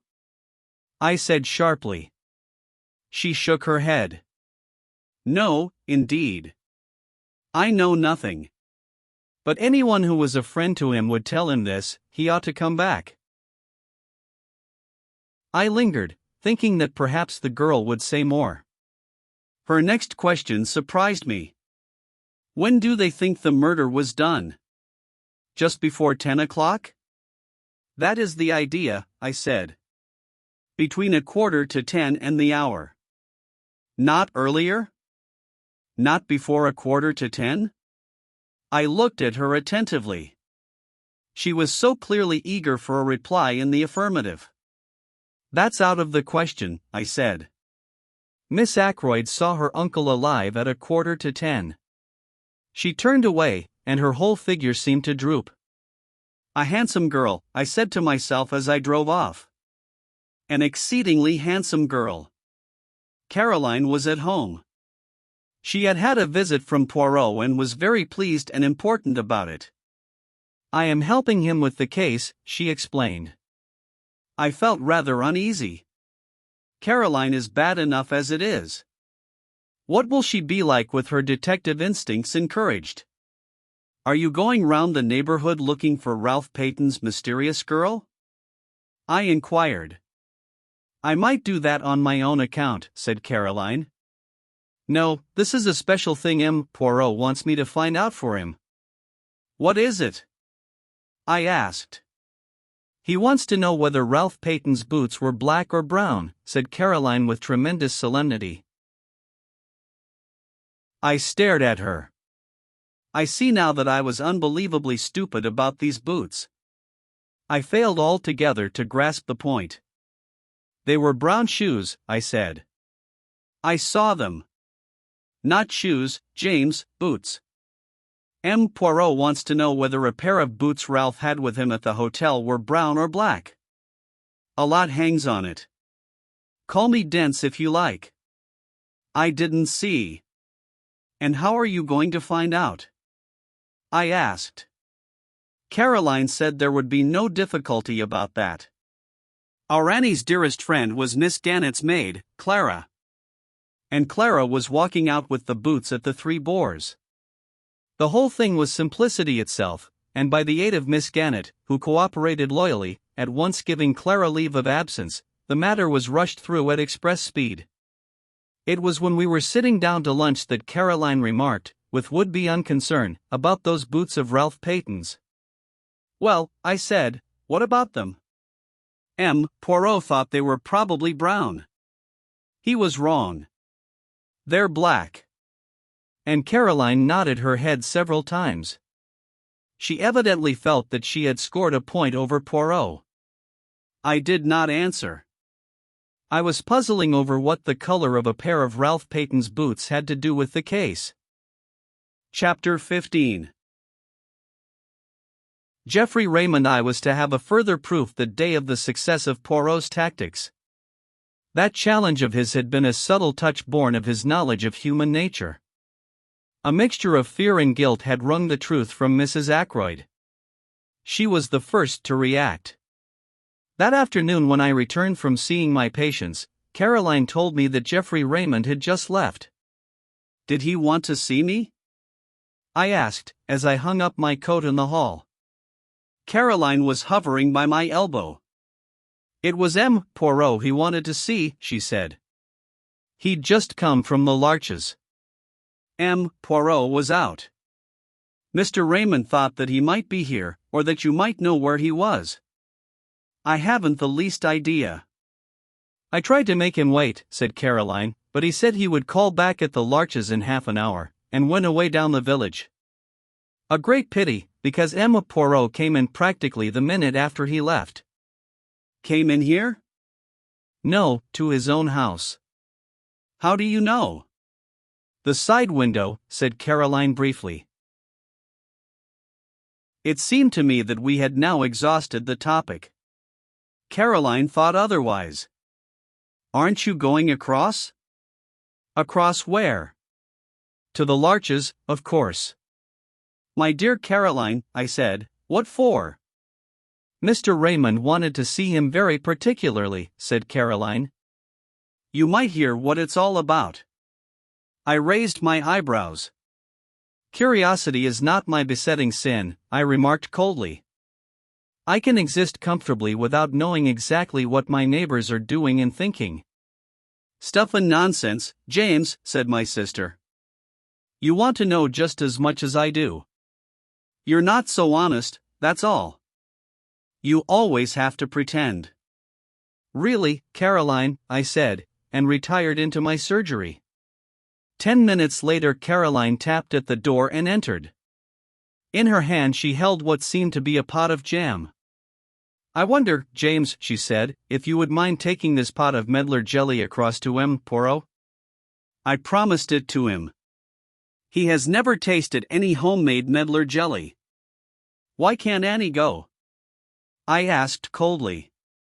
She's doing some mending. I can't spare her.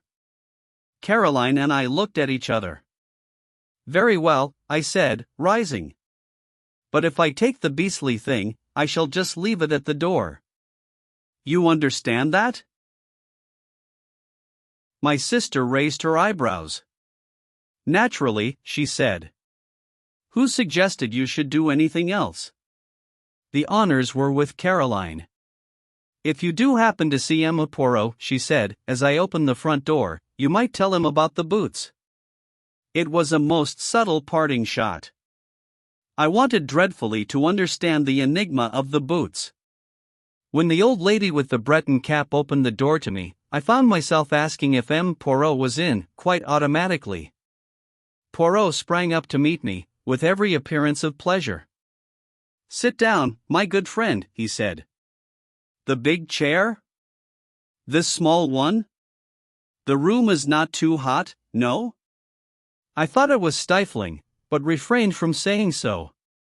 The windows were closed, and a large fire burned in the grate. The English people, they have a mania for the fresh air, declared Poirot. The big air, it is all very well outside, where it belongs. Why admit it to the house? But let us not discuss such banalities. You have something for me, yes? 2 things, I said. First, this, from my sister. I handed over the pot of medlar jelly. How kind of Mademoiselle Caroline. She has remembered her promise. And the second thing? Information of a kind. And I told him of my interview with Mrs. Ackroyd. He listened with interest, but not much excitement. It clears the ground, he said thoughtfully. And it has a certain value as confirming the evidence of the housekeeper. She said, you remember, that she found the silver table lid open and closed it down in passing. What about her statement that she went into the drawing room to see if the flowers were fresh? Ah! We never took that very seriously, did we, my friend? It was patently an excuse, trumped up in a hurry, by a woman who felt it urgent to explain her presence, which, by the way, you would probably never have thought of questioning. I considered it possible that her agitation might arise from the fact that she had been tampering with the silver table, but I think now that we must look for another cause. Yes, I said. Whom did she go out to meet? And why? You think she went to meet someone? I do. Poirot nodded. So do I, he said thoughtfully. There was a pause. By the way, I said, I've got a message for you from my sister. Ralph Peyton's boots were black, not brown. I was watching him closely as I gave the message, and I fancied that I saw a momentary flicker of discomposure. If so, it passed almost immediately. She is absolutely positive they are not brown? Absolutely. Ah, said Poirot regretfully. That is a pity. And he seemed quite crestfallen. He entered into no explanations, but at once started a new subject of conversation. The housekeeper, Miss Russell, who came to consult you on that Friday morning, is it indiscreet to ask what passed at the interview apart from the medical details, I mean? Not at all, I said. When the professional part of the conversation was over, we talked for a few minutes about poisons, and the ease or difficulty of detecting them, and about drug-taking in drug-takers. With special reference to cocaine, asked Poirot. How did you know? I asked, somewhat surprised. For answer, the little man rose and crossed the room to where newspapers were filed. He brought me a copy of the Daily Budget, dated Friday, September 16th, and showed me an article dealing with the smuggling of cocaine. It was a somewhat lurid article, written with an eye to picturesque effect. That is what put cocaine into her head, my friend, he said. I would have catechized him further, for I did not quite understand his meaning, but at that moment the door opened and Geoffrey Raymond was announced. He came in fresh and debonair as ever, and greeted us both. How are you, Doctor? Am Poirot, this is the second time I've been here this morning. I was anxious to catch you. Perhaps I'd better be off, I suggested rather awkwardly. Not on my account, Doctor. No, it's just this, he went on, seating himself at a wave of invitation from Poirot. I've got a confession to make. En vérité, said Poirot, with an air of polite interest. Oh, it's of no consequence, really. But, as a matter of fact, my conscience has been pricking me ever since yesterday afternoon. You accused us all of keeping back something, Poirot. I plead guilty. I've had something up my sleeve. And what is that, Raymond?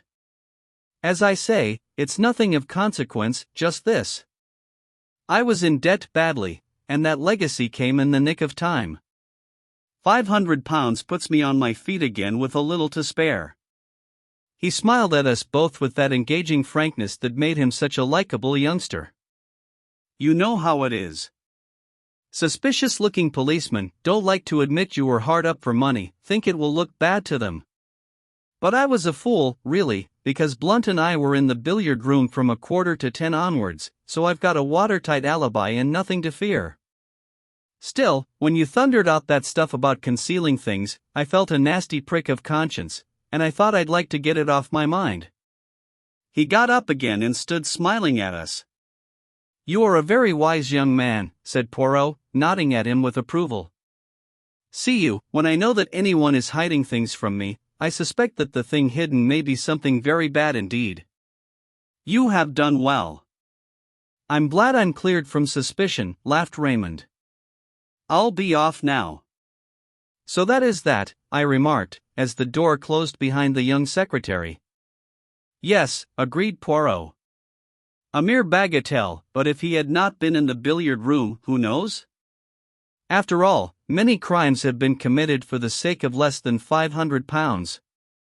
It all depends on what sum is sufficient to break a man. A question of the relativity, is it not so? Have you reflected, my friend, that many people in that house stood to benefit by Mr. Ackroyd's death? Mrs. Ackroyd, Miss Flora, young Mr. Raymond, the housekeeper, Miss Russell. Only one, in fact, does not, Major Blunt. His tone in uttering that name was so peculiar that I looked up, puzzled. I don't quite understand you? I said. Two of the people I accused have given me the truth. You think Major Blunt has something to conceal also? As for that, remarked Poirot nonchalantly, there is a saying, is there not, that Englishmen conceal only one thing, their love? And Major Blunt, I should say, is not good at concealments. Sometimes, I said, I wonder if we haven't rather jumped to conclusions on one point. What is that? We've assumed that the blackmailer of Mrs. Ferrars is necessarily the murderer of Mr. Ackroyd. Mightn't we be mistaken? Poirot nodded energetically. Very good. Very good indeed. I wondered if that idea would come to you. Of course it is possible. But we must remember one point.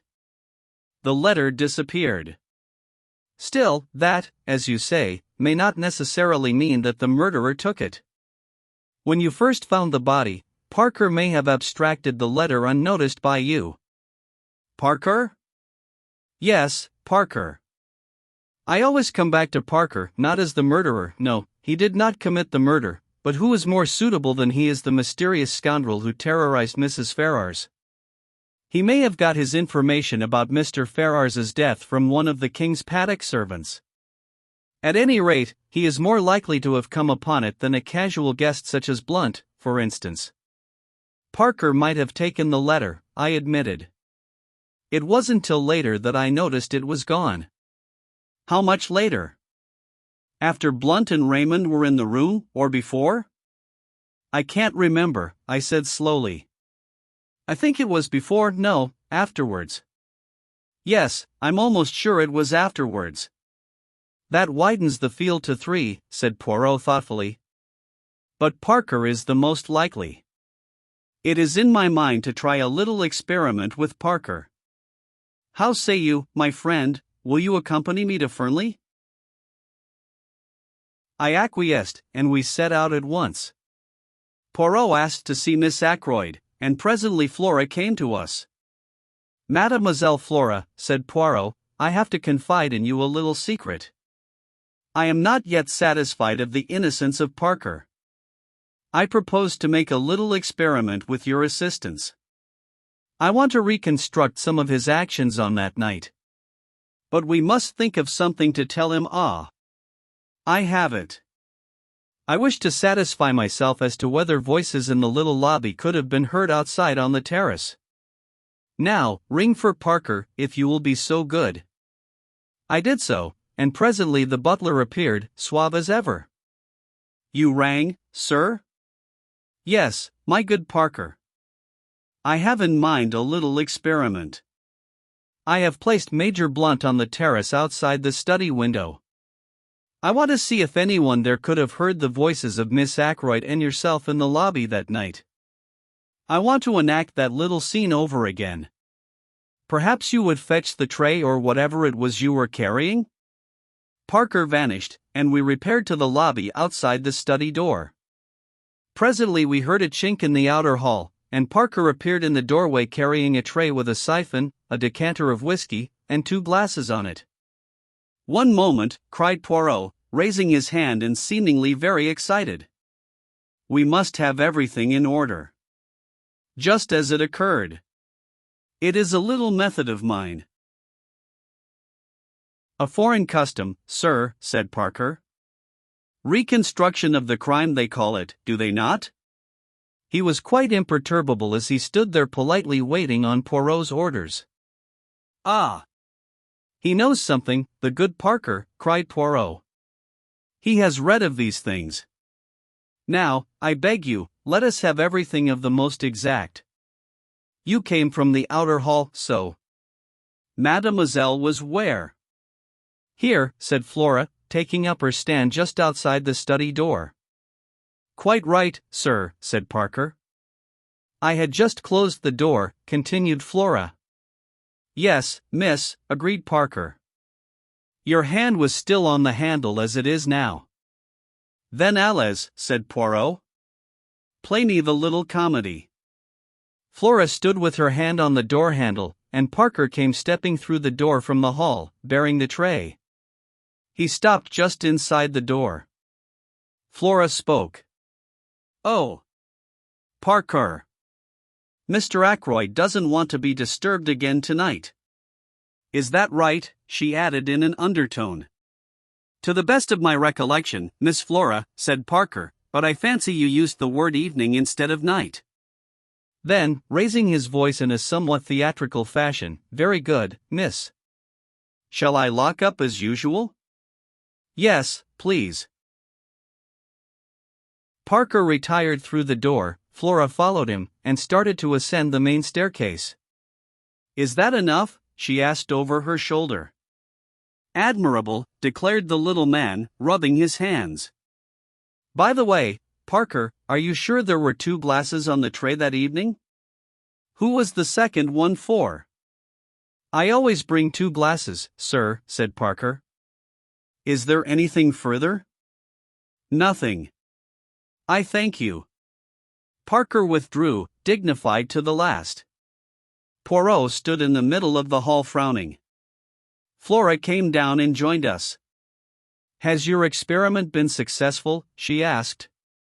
I don't quite understand, you know. Poirot smiled admiringly at her. It is not necessary that you should, he said. But tell me, were there indeed 2 glasses on Parker's tray that night? Flora wrinkled her brows a minute. I really can't remember, she said. I think there were. Is that the object of your experiment? Poirot took her hand and patted it. Put it this way, he said. I am always interested to see if people will speak the truth. And did Parker speak the truth? I rather think he did, said Poirot thoughtfully. A few minutes later saw us retracing our steps to the village. What was the point of that question about the glasses? I asked curiously. Poirot shrugged his shoulders. One must say something, he remarked. That particular question did as well as any other. I stared at him. At any rate, my friend, he said more seriously, I know now something I wanted to know. Let us leave it at that. Chapter 16. An evening at Mahjong. That night we had a little Mahjong party. This kind of simple entertainment is very popular in King's Abbot.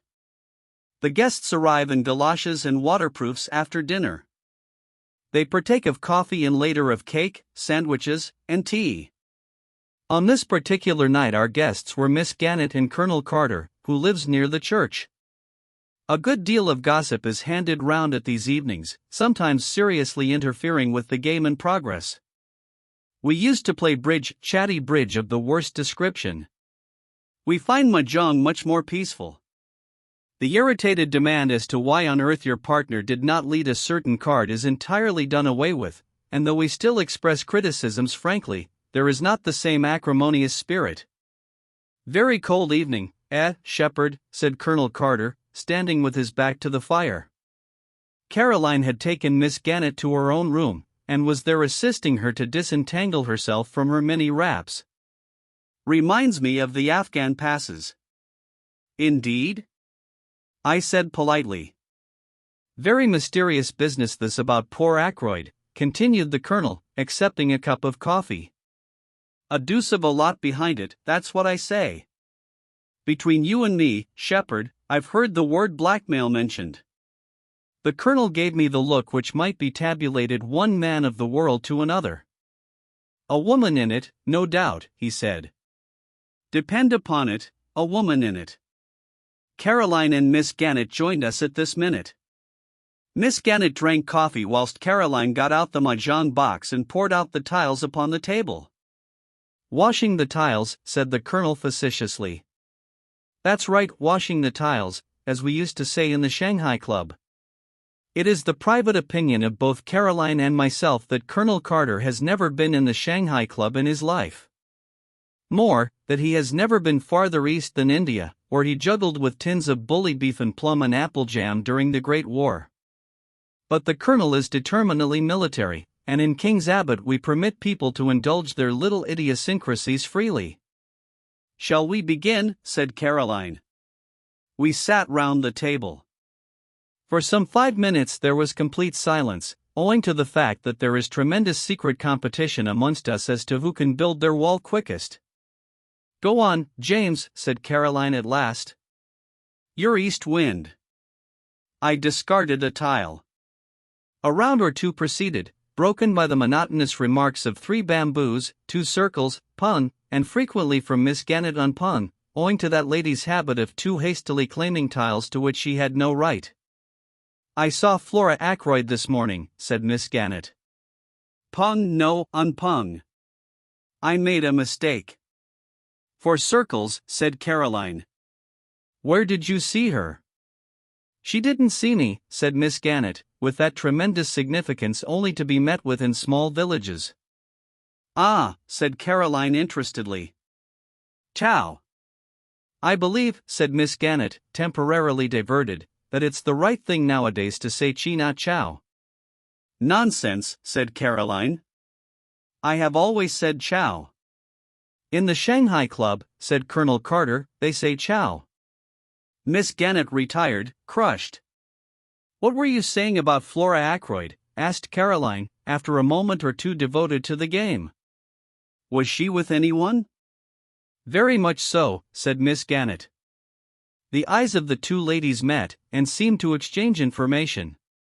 "Really?" said Caroline interestedly. "Is that it?" "Well, it doesn't surprise me in the least." "We're waiting for you to discard, Miss Caroline," said the Colonel. He sometimes affects the pose of the bluff male, intent on the game and indifferent to gossip. But nobody is deceived. "If you ask me," said Miss Gannett. "Was that a bamboo you discarded, dear?" "Oh. No, I see now, it was a circle. As I was saying, if you ask me, Flora's been exceedingly lucky." "Exceedingly lucky she's been." "How's that, Miss Gannett?" asked the Colonel. "I'll pung that green dragon."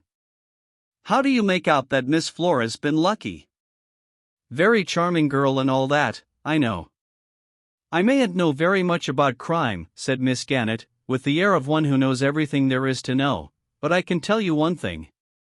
The first question that's always asked is, who last saw the deceased alive? And the person who did is regarded with suspicion. Now, Flora Ackroyd last saw her uncle alive. It might have looked very nasty for her, very nasty indeed. It's my opinion, and I give it for what it's worth, that Ralph Peyton is staying away on her account, to draw suspicion away from her." "Come, now," I protested mildly, "you surely can't suggest that a young girl like Flora Ackroyd is capable of stabbing her uncle in cold blood?" "Well, I don't know," said Miss Gannett. "I've just been reading a book from the library about the underworld of Paris, and it says that some of the worst women criminals are young girls with the faces of angels." "That's in France," said Caroline instantly. "Just so," said the Colonel. "Now, I'll tell you a very curious thing, a story that was going round the bazaars in India." The Colonel's story was one of interminable length, and of curiously little interest. A thing that happened in India many years ago cannot compare for a moment with an event that took place in King's Abbot the day before yesterday. It was Caroline who brought the Colonel's story to a close by fortunately going mahjong. After the slight unpleasantness always occasioned by my corrections of Caroline's somewhat faulty arithmetic, we started a new hand.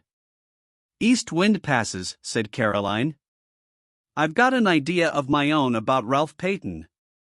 3 characters. But I'm keeping it to myself for the present." "Are you, dear?" said Miss Gannett. "Chow, I mean pung." "Yes," said Caroline firmly. "Was it all right about the boots?" asked Miss Gannett. "Their being black, I mean?" "Quite all right," said Caroline. What was the point, do you think? Asked Miss Gannett. Caroline pursed up her lips and shook her head with an air of knowing all about it. Pung, said Miss Gannett. No, unpung. I suppose that now the doctor's in with M. Poirot he knows all the secrets? Far from it, I said. James is so modest, said Caroline.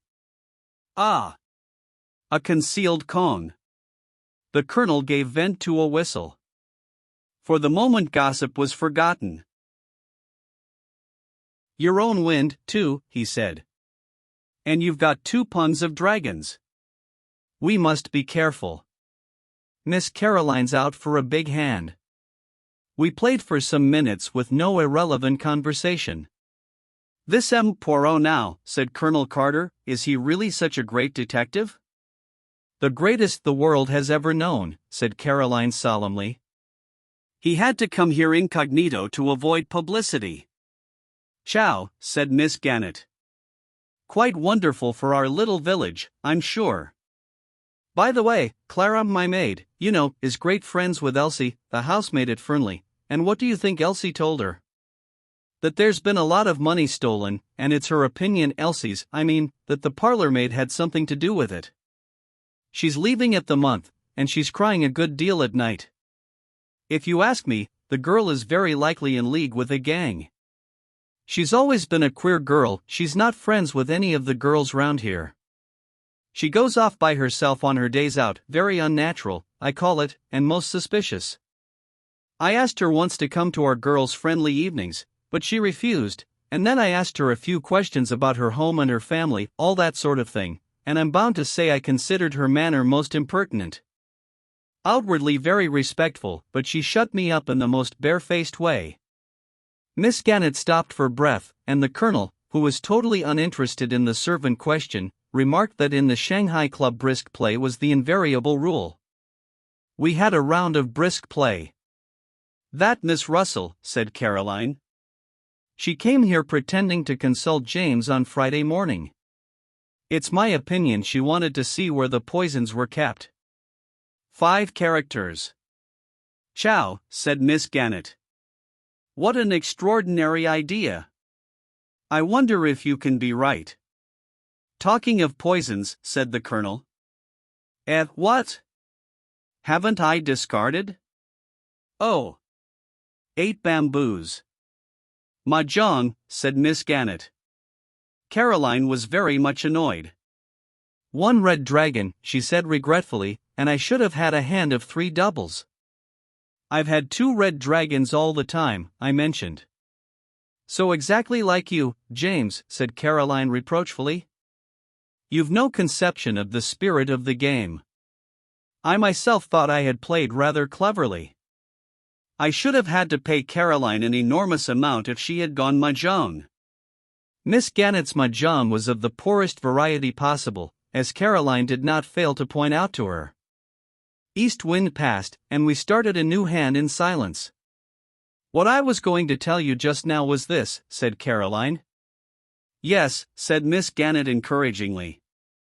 My idea about Ralph Peyton, Yes, dear, said Miss Gannett, still more encouragingly. Chow. It's a sign of weakness to chow so early, said Caroline severely. You should go for a big hand. I know, said Miss Gannett. You were saying about Ralph Peyton, you know? Yes. Well, I've a pretty shrewd idea where he is. We all stopped to stare at her. This is very interesting, Miss Caroline, said Colonel Carter. All your own idea, eh? Well, not exactly. I'll tell you about it. You know that big map of the county we have in the hall? We all said yes. As M. Poirot was going out the other day, he stopped and looked at it, and he made some remark, I can't remember exactly what it was. Something about Cranchester being the only big town anywhere near us, which is true, of course. But after he had gone, it came to me suddenly. What came to you? His meaning. Of course Ralph is in Cranchester. It was at that moment that I knocked down the rack that held my pieces. My sister immediately reproved me for clumsiness, but half-heartedly. She was intent on her theory. "Cranchester, Miss Caroline," said Colonel Carter. "Surely not Cranchester. It's so near." "That's exactly it," cried Caroline triumphantly. "It seems quite clear by now that he didn't get away from here by train. He must simply have walked into Cranchester. And I believe he's there still. No one would dream of his being so near at hand." I pointed out several objections to the theory, but when once Caroline has got something firmly into her head, nothing dislodges it.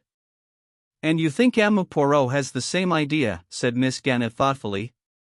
"It's a curious coincidence, but I was out for a walk this afternoon on the Cranchester Road, and he passed me in a car coming from that direction." We all looked at each other. "Why, dear me," said Miss Gannett suddenly, "I'm mahjong all the time, and I never noticed it." Caroline's attention was distracted from her own inventive exercises. She pointed out to Miss Gannett that a hand consisting of mixed suits and too many chows was hardly worth going mahjong on. Miss Gannett listened imperturbably and collected her counters. "Yes, dear, I know what you mean," she said. "But it rather depends on what kind of a hand you have to start with, doesn't it?" "You'll never get the big hands if you don't go for them," urged Caroline. "Well, we must all play our own way, mustn't we?" said Miss Gannett. She looked down at her counters. "After all, I'm up, so far." Caroline, who was considerably down, said nothing. East wind passed, and we set to once more. Annie brought in the tea things. Caroline and Miss Gannett were both slightly ruffled, as is often the case during one of these festive evenings. "If you would only play a little quicker, dear," said Caroline, as Miss Gannett hesitated over her discard. "The Chinese put down the tiles so quickly it sounds like little birds pattering." For some few minutes we played like the Chinese. "You haven't contributed much to the sum of information, Sheppard," said Colonel Carter genially. "You're a sly dog. Hand in glove with the great detective, and not a hint as to the way things are going." "James is an extraordinary creature," said Caroline. "He cannot bring himself to part with information." She looked at me with some disfavor. "I assure you," I said, "that I don't know anything. Poirot keeps his own counsel." "Wise man," said the Colonel with a chuckle. "He doesn't give himself away. But they're wonderful fellows, these foreign detectives. Up to all sorts of dodges, I believe." "Pung," said Miss Gannett, in a tone of quiet triumph. "And mahjong." The situation became more strained. It was annoyance at Miss Gannett's going mahjong for the third time running which prompted Caroline to say to me as we built a fresh wall, "You are too tiresome, James. You sit there like a deadhead, and say nothing at all." "But, my dear," I protested, "I have really nothing to say, that is, of the kind you mean." "Nonsense," said Caroline, as she sorted her hand. "You must know something interesting." I did not answer for a moment. I was overwhelmed and intoxicated. I had read of there being such a thing as the perfect winning, going mahjong on one's original hand. I had never hoped to hold the hand myself. With suppressed triumph I laid my hand face upwards on the table. "As they say in the Shanghai Club," I remarked, "Tin Ho, the perfect winning." The Colonel's eyes nearly bulged out of his head. "Upon my soul," he said. "What an extraordinary thing. I never saw that happen before." It was then that I went on, goaded by Caroline's jibes, and rendered reckless by my triumph. "And as to anything interesting," I said. "What about a gold wedding ring with a date and from our inside?" I pass over the scene that followed. I was made to say exactly where this treasure was found. I was made to reveal the date. "March 13th, said Caroline. "Just 6 months ago." Ah! Out of the babble of excited suggestions and suppositions 3 theories were evolved. 1. That of Colonel Carter, that Ralph was secretly married to Flora. The first or most simple solution. 2. That of Miss Gannett, that Roger Ackroyd had been secretly married to Mrs. Ferrars. 3. That of my sister, that Roger Ackroyd had married his housekeeper, Miss Russell. A fourth or super theory was propounded by Caroline later as we went up to bed. "Mark my words," she said suddenly, "I shouldn't be at all surprised if Geoffrey Raymond and Flora weren't married." "Surely it would be from G, not from R then," I suggested. "You never know. Some girls call men by their surnames." "And you heard what Miss Gannett said this evening about Flora's carryings on?" Strictly speaking, I had not heard Miss Gannett say anything of the kind, but I respected Caroline's knowledge of innuendos. "How about Hector Blunt?" I hinted. "If it's anybody, nonsense," said Caroline. "I dare say he admires her, may even be in love with her. But depend upon it, a girl isn't going to fall in love with a man old enough to be her father when there's a good-looking young secretary about. She may encourage Major Blunt just as a blind. Girls are very artful. But there's one thing I do tell you, James Sheppard. Flora Ackroyd does not care a penny piece for Ralph Peyton, and never has. You can take it from me." I took it from her meekly. Chapter 17. Parker. It occurred to me the next morning that under the exhilaration produced by Tinho, or the perfect winning, I might have been slightly indiscreet. True, Poirot had not asked me to keep the discovery of the ring to myself. On the other hand, he had said nothing about it whilst at Fernley, and as far as I knew, I was the only person aware that it had been found. I felt distinctly guilty. The fact was by now spreading through King's Abbot like wildfire. I was expecting wholesale reproaches from Poirot any minute. The joint funeral of Mrs. Ferrars and Roger Ackroyd was fixed for 11 o'clock. It was a melancholy and impressive ceremony. All the party from Fernley were there. After it was over, Poirot, who had also been present, took me by the arm, and invited me to accompany him back to the Larches. He was looking very grave, and I feared that my indiscretion of the night before had got round to his ears. But it soon transpired that his thoughts were occupied by something of a totally different nature. "See you," he said. "We must act. With your help I propose to examine a witness.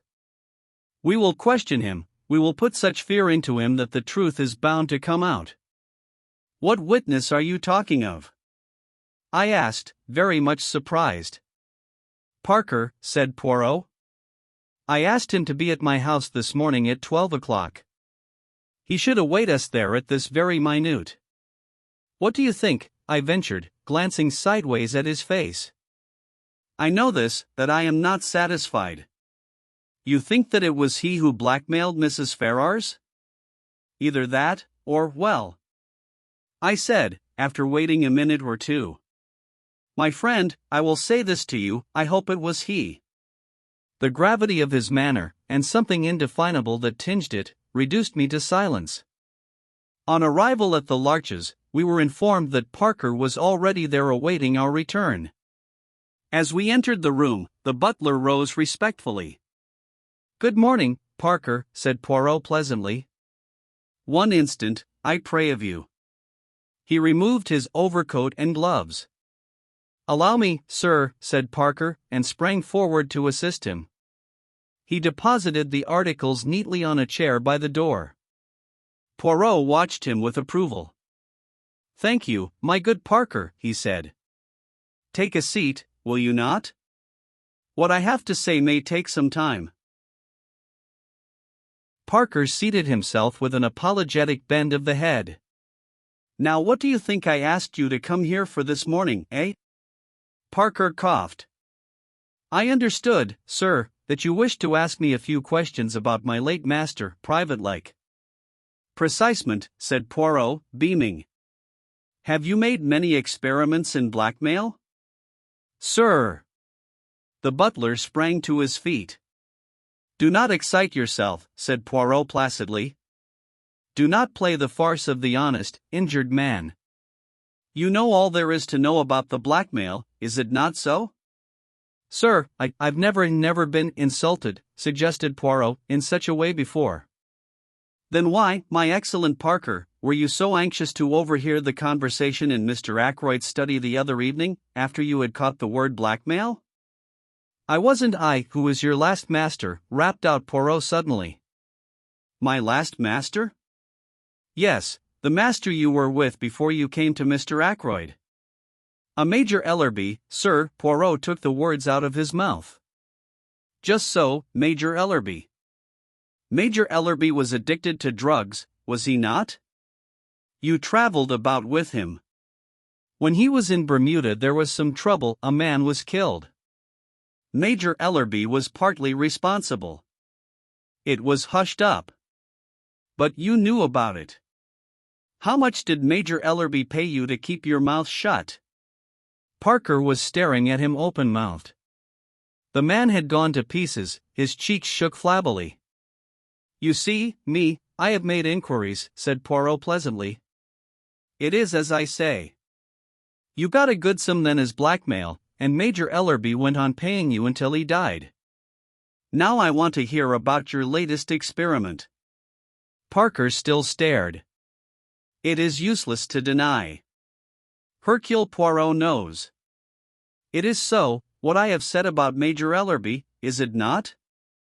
As though against his will, Parker nodded reluctantly once. His face was ashen pale. But I never hurt a hair of Mr. Ackroyd's head, he moaned. Honest to God, sir, I didn't. I've been afraid of this coming all the time. And I tell you I didn't kill him. His voice rose almost to a scream.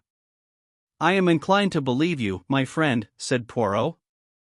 You have not the nerve, the courage. But I must have the truth. I'll tell you anything, sir, anything you want to know. It's true that I tried to listen that night. A word or two I heard made me curious. And Mr. Ackroyd's wanting not to be disturbed, and shutting himself up with the doctor the way he did. It's God's own truth what I told the police. I heard the word blackmail, sir, and well. He paused. You thought there might be something in it for you, suggested Poirot smoothly. Well, yes, I did, sir. I thought that if Mr. Ackroyd was being blackmailed, why shouldn't I have a share of the pickings? A very curious expression passed over Poirot's face. He leaned forward. Had you any reason to suppose before that night that Mr. Ackroyd was being blackmailed? No, indeed, sir. It was a great surprise to me. Such a regular gentleman in all his habits. How much did you overhear? Not very much, sir. There seemed what I might call a spite against me. Of course I had to attend to my duties in the pantry. And when I did creep along once or twice to the study it was no use. The first time Dr. Sheppard came out and almost caught me in the act, and another time Mr. Raymond passed me in the big hall and went that way, so I knew it was no use, and when I went with the tray, Miss Flora headed me off. Poirot stared for a long time at the man, as if to test his sincerity. Parker returned his gaze earnestly. I hope you believe me, sir. I've been afraid all along the police would rake up that old business with Major Ellerby and be suspicious of me in consequence. Eh bien, said Poirot at last. I am disposed to believe you. But there is one thing I must request of you, to show me your bank book. You have a bank book, I presume? Yes, sir, as a matter of fact, I have it with me now. With no sign of confusion, he produced it from his pocket. Poirot took the slim, green-covered book and perused the entries. Ah! I perceive you have purchased £500 of National Savings Certificates this year? Yes, sir. I have already over £1,000 saved, the result of my connection with my late master, Major Ellerby. And I have had quite a little flutter on some horses this year, very successful. If you remember, sir, a rank outsider won the Jubilee. I was fortunate enough to back it, £20. Poirot handed him back the book. I will wish you good morning. I believe that you have told me the truth. If you have not, so much the worse for you, my friend. When Parker had departed, Poirot picked up his overcoat once more. Going out again? I asked. Yes, we will pay a little visit to the good M. Hammond.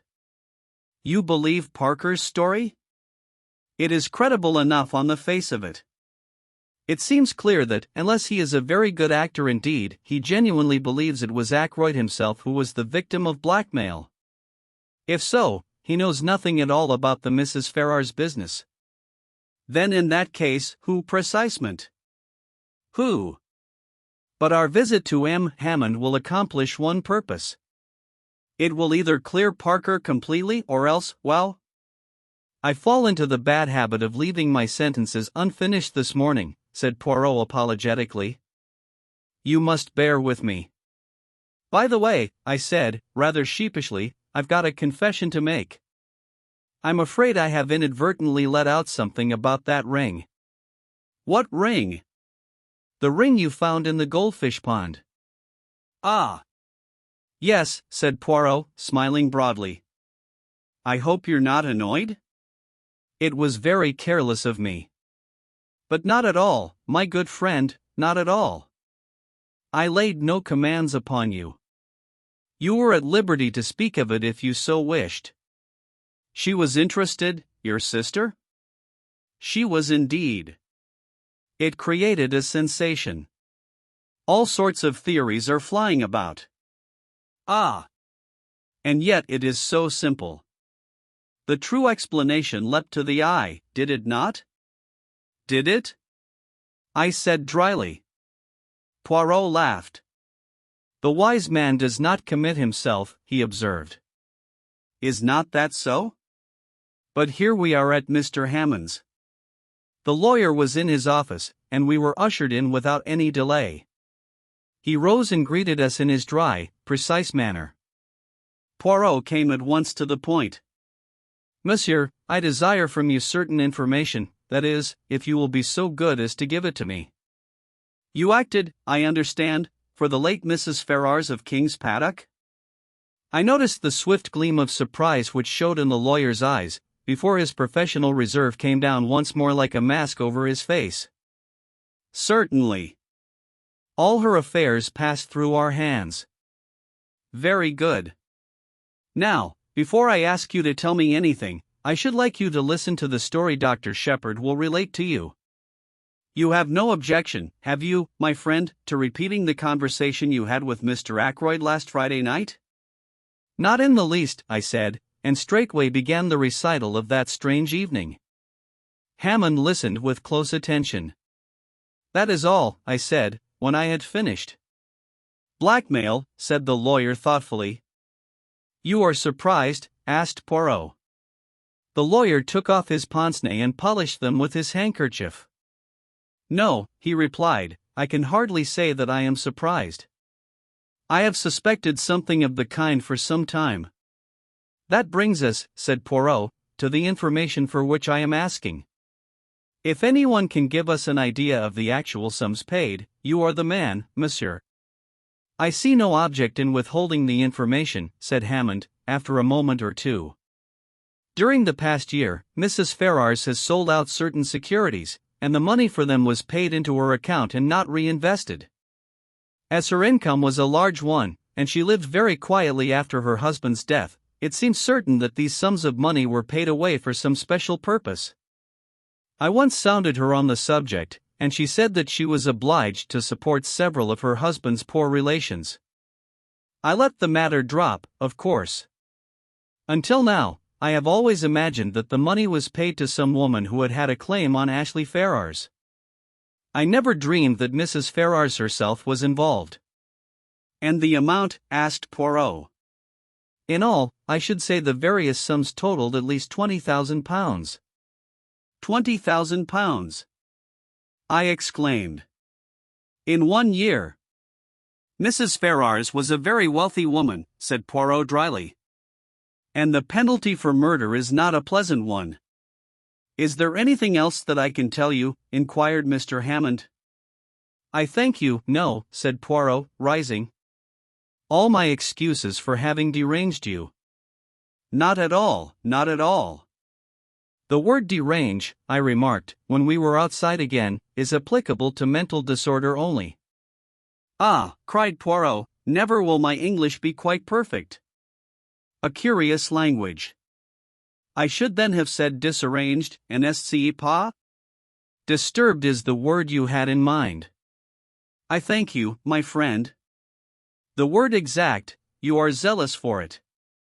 Eh bien, what about our friend Parker now? With £20,000 in hand, would he have continued being a butler? Je pense pas. It is, of course, possible that he banked the money under another name, but I am disposed to believe he spoke the truth to us.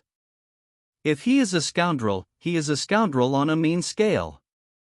He has not the big ideas.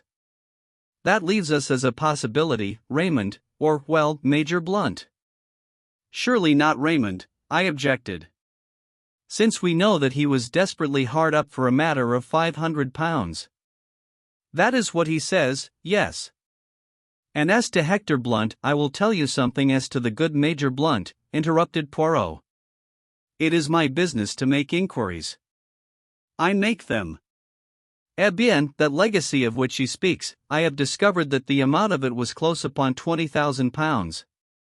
What do you think of that? I was so taken aback that I could hardly speak. It's impossible, I said at last. A well-known man like Hector Blunt. Poirot shrugged his shoulders. Who knows? At least he is a man with big ideas. I confess that I hardly see him as a blackmailer, but there is another possibility that you have not even considered. What is that? The fire, my friend. Ackroyd himself may have destroyed that letter, blue envelope and all, after you left him. I hardly think that likely, I said slowly. And yet, of course, it may be so. He might have changed his mind. We had just arrived at my house, and on the spur of the moment I invited Poirot to come in and take potluck. I thought Caroline would be pleased with me, but it is hard to satisfy one's women folk. It appears that we were eating chops for lunch, the kitchen staff being regaled on tripe and onions. And 2 chops set before 3 people are productive of embarrassment. But Caroline is seldom daunted for long. With magnificent mendacity, she explained to Poirot that although James laughed at her for doing so, she adhered strictly to a vegetarian diet. She descanted ecstatically on the delights of nut cutlets, which I am quite sure she has never tasted, and ate a Welsh rarebit with gusto and frequent cutting remarks as to the dangers of flesh foods. Afterwards, when we were sitting in front of the fire and smoking, Caroline attacked Poirot directly. Not found Ralph Peyton yet, she asked. Where should I find him, mademoiselle? I thought, perhaps, you'd found him in Cranchester, said Caroline, with intense meaning in her tone. Poirot looked merely bewildered. In Cranchester? But why in Cranchester? I enlightened him with a touch of malice. One of our ample staff of private detectives happened to see you in a car on the Cranchester road yesterday, I explained. Poirot's bewilderment vanished. He laughed heartily. Ah, that. A simple visit to the dentist, say tout. My tooth, it aches. I go there. My tooth, it is at once better. I think to return quickly. The dentist, he says no. Better to have it out. I argue. He insists. He has his way. That particular tooth, it will never ache again. Caroline collapsed rather like a pricked balloon. We fell to discussing Ralph Peyton. A weak nature, I insisted. But not a vicious one. Ah, said Poirot. But weakness, where does it end? Exactly, said Caroline. Take James here, weak as water, if I weren't about to look after him. My dear Caroline, I said irritably, can't you talk without dragging in personalities? You are weak, James, said Caroline, quite unmoved. I'm 8 years older than you are. Oh.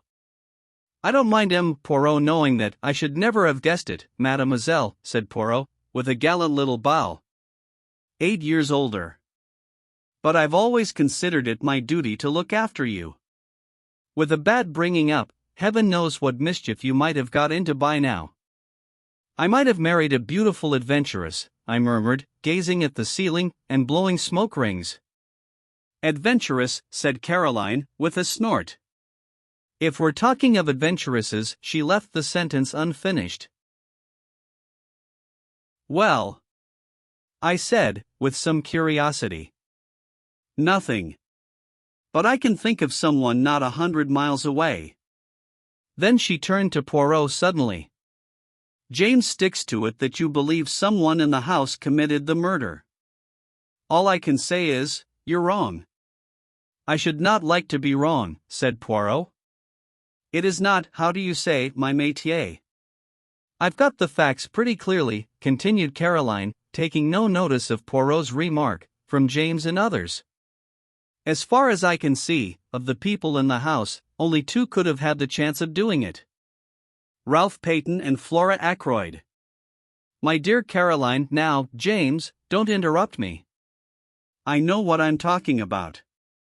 Parker met her outside the door, didn't he? He didn't hear her uncle saying good night to her. She could have killed him then and there.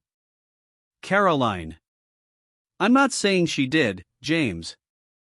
I'm saying she could have done. As a matter of fact, though Flora is like all these young girls nowadays, with no veneration for their betters and thinking they know best on every subject under the sun, I don't for a minute believe she'd kill even a chicken. But there it is. Mr. Raymond and Major Blunt have alibis. Mrs. Ackroyd's got an alibi. Even that Russell woman seems to have one, and a good job for her it is she has. Who is left? Only Ralph and Flora. And say what you will, I don't believe Ralph Peyton is a murderer. A boy we've known all our lives. Poirot was silent for a minute, watching the curling smoke rise from his cigarette. When at last he spoke, it was in a gentle faraway voice that produced a curious impression. It was totally unlike his usual manner. Let us take a man, a very ordinary man. A man with no idea of murder in his heart. There is in him somewhere a strain of weakness deep down. It has so far never been called into play. Perhaps it never will be, and if so he will go to his grave honored and respected by everyone. But let us suppose that something occurs. He is in difficulties, or perhaps not that even. He may stumble by accident on a secret involving life or death to someone. And his first impulse will be to speak out, to do his duty as an honest citizen. And then the strain of weakness tells. Here is a chance of money, a great amount of money. He wants money, he desires it, and it is so easy. He has to do nothing for it, just keep silence. That is the beginning. The desire for money grows. He must have more and more. He is intoxicated by the gold mine which has opened at his feet. He becomes greedy. And in his greed he overreaches himself. One can press a man as far as one likes, but with a woman one must not press too far. For a woman has at heart a great desire to speak the truth. How many husbands who have deceived their wives go comfortably to their graves, carrying their secret with them? How many wives who have deceived their husbands wreck their lives by throwing the fact in those same husbands' teeth? They have been pressed too far. In a reckless moment, which they will afterwards regret, bien entendu, they fling safety to the winds and turn at bay, proclaiming the truth with great momentary satisfaction to themselves. So it was, I think, in this case. The strain was too great. And so there came your proverb, the death of the goose that laid the golden eggs. But that is not the end. Exposure faced the man of whom we are speaking. And he is not the same man he was, say, a year ago. His moral fiber is blunted. He is desperate. He is fighting a losing battle, and he is prepared to take any means that come to his hand, for exposure means ruin to him. And so, the dagger strikes. He was silent for a moment. It was as though he had laid a spell upon the room. I cannot try to describe the impression his words produced. There was something in the merciless analysis and the ruthless power of vision which struck fear into both of us. Afterwards, he went on softly, the danger removed, he will be himself again, normal, kindly. But if the need again arises, then once more he will strike. Caroline roused herself at last. You are speaking of Ralph Peyton, she said. You may be right, you may not, but you have no business to condemn a man unheard. The telephone bell rang sharply. I went out into the hall and took off the receiver. What? I said. Yes. Dr. Sheppard speaking. I listened for a minute or two, then replied briefly. Replacing the receiver, I went back into the drawing room. Poirot, I said, they have detained a man at Liverpool. His name is Charles Kent, and he is believed to be the stranger who visited Fernley that night. They want me to go to Liverpool at once and identify him. Chapter 18. Charles Kent half an hour later saw Poirot, myself, and Inspector Raglan in the train on the way to Liverpool. The inspector was clearly very excited. We may get a line on the blackmailing part of the business, if on nothing else, he declared jubilantly. He's a rough customer, this fellow, by what I heard over the phone. Takes dope, too. We ought to find it easy to get what we want out of him. If there was the shadow of a motive, nothing's more likely than that he killed Mr. Ackroyd. But in that case, why is young Peyton keeping out of the way? The whole thing's a muddle, that's what it is. By the way, Emma Poirot, you were quite right about those fingerprints. They were Mr. Ackroyd's own. I had rather the same idea myself, but I dismissed it as hardly feasible. I smiled to myself. Inspector Raglan was so very plainly saving his face. As regards this man, said Poirot, he is not yet arrested, eh? No, detained under suspicion.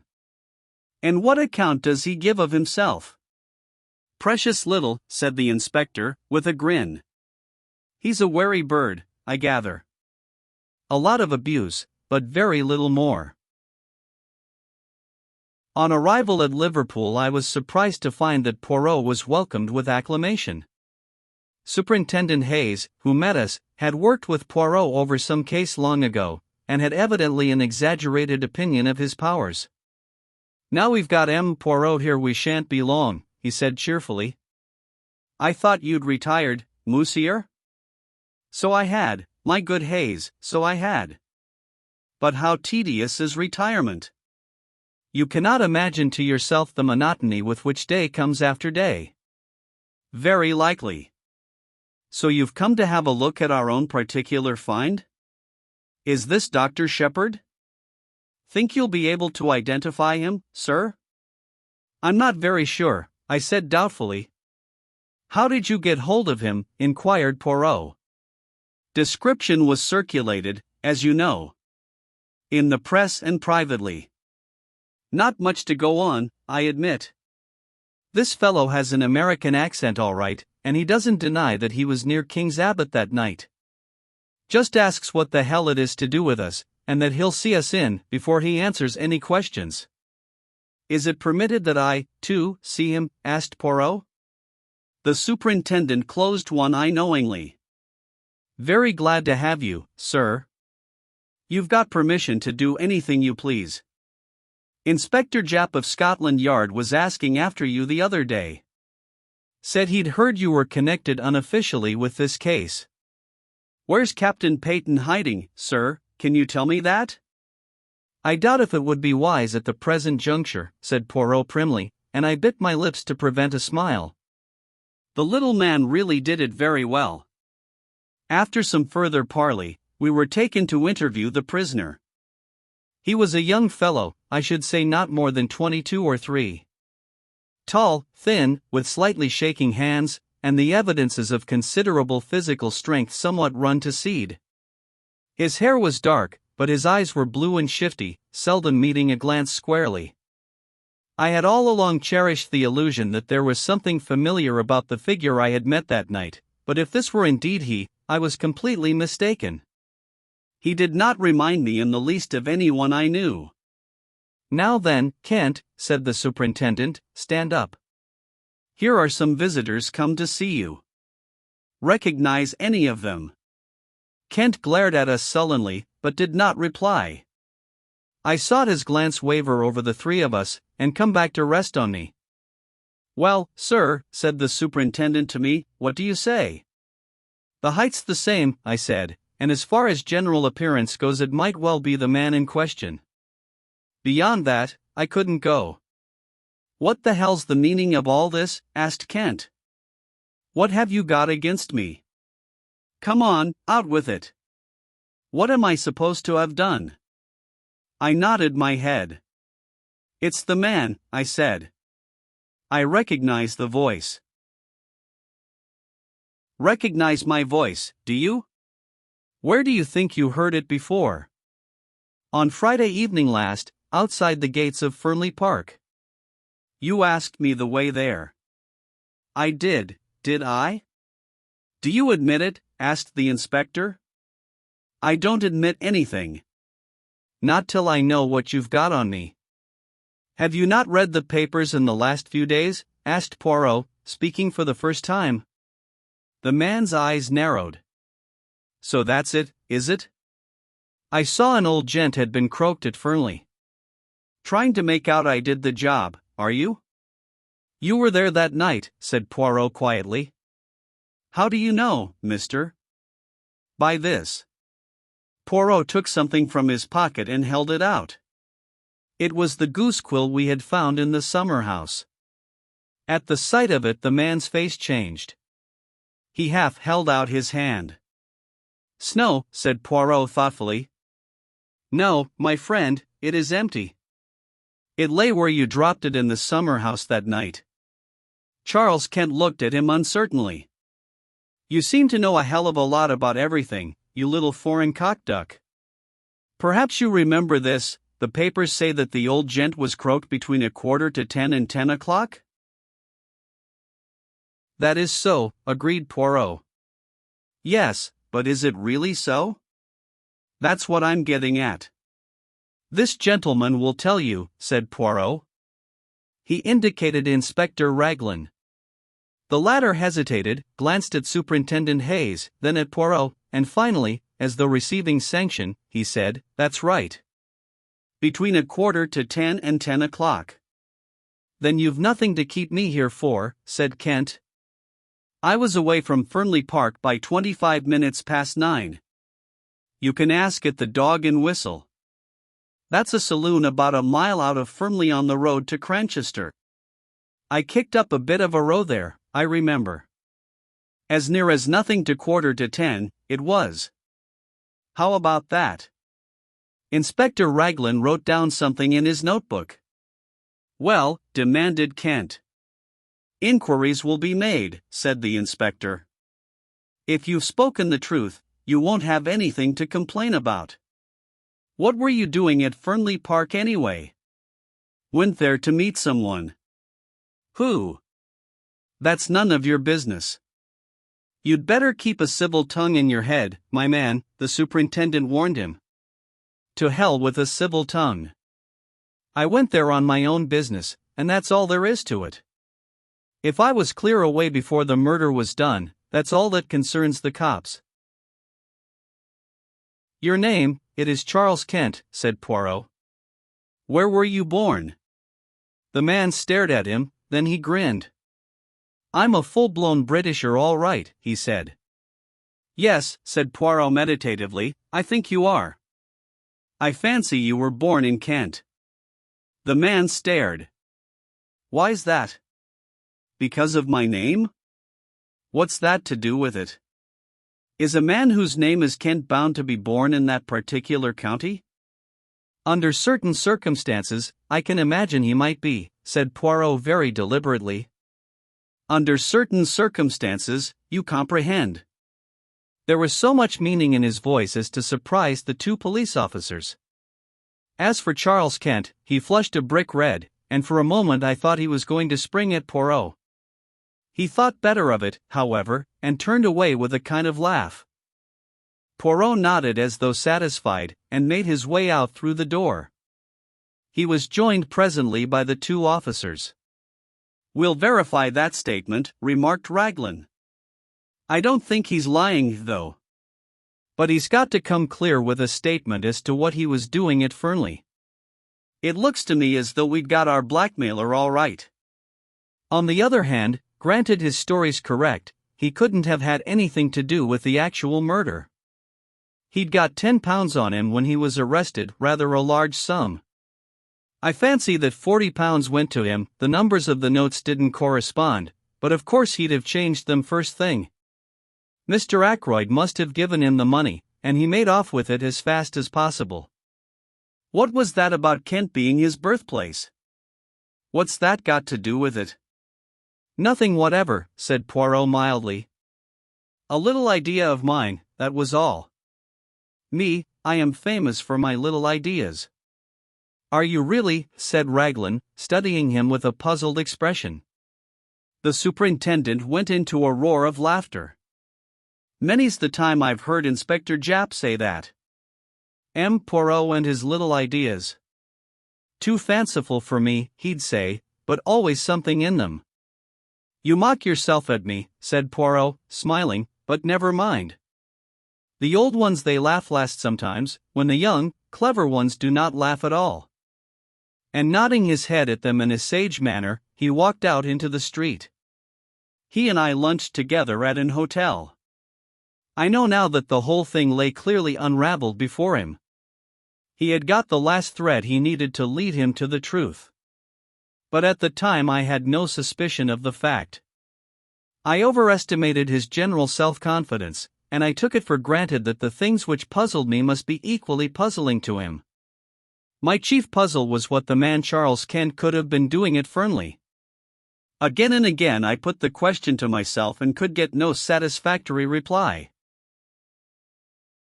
At last I ventured a tentative query to Poirot.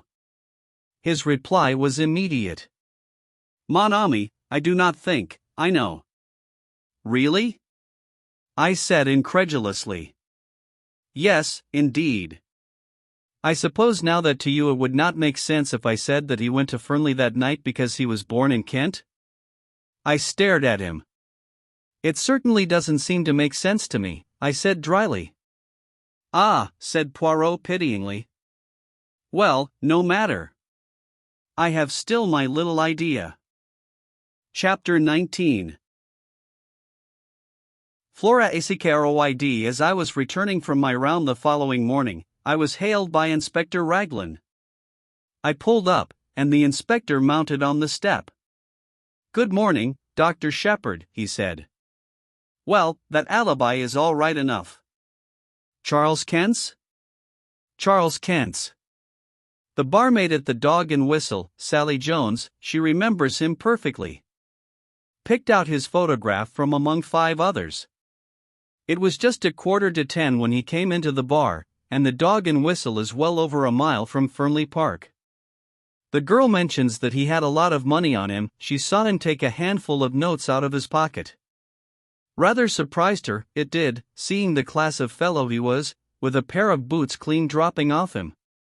That's where that £40 went right enough. The man still refuses to give an account of his visit to Fernley? Obstinate as a mule he is. I had a chat with Hayes at Liverpool over the wire this morning. Hercule Poirot says he knows the reason the man went there that night, I observed. Does he? Cried the inspector eagerly. Yes, I said maliciously. He says he went there because he was born in Kent. I felt a distinct pleasure in passing on my own discomfiture. Raglan stared at me for a moment or two uncomprehendingly. Then a grin overspread his weaselly countenance and he tapped his forehead significantly. Bit gone here, he said. I've thought so for some time. Poor old chap, so that's why he had to give up and come down here. In the family, very likely. He's got a nephew who's quite off his crumpet. Poirot has? I said, very surprised. Yes. Hasn't he ever mentioned him to you? Quite docile, I believe, and all that, but mad as a hatter, poor lad. Who told you that? Again a grin showed itself on Inspector Raglan's face. Your sister, Miss Sheppard, she told me all about it. Really, Caroline is amazing. She never rests until she knows the last details of everybody's family secrets. Unfortunately, I have never been able to instill into her the decency of keeping them to herself. Jump in, Inspector, I said, opening the door of the car.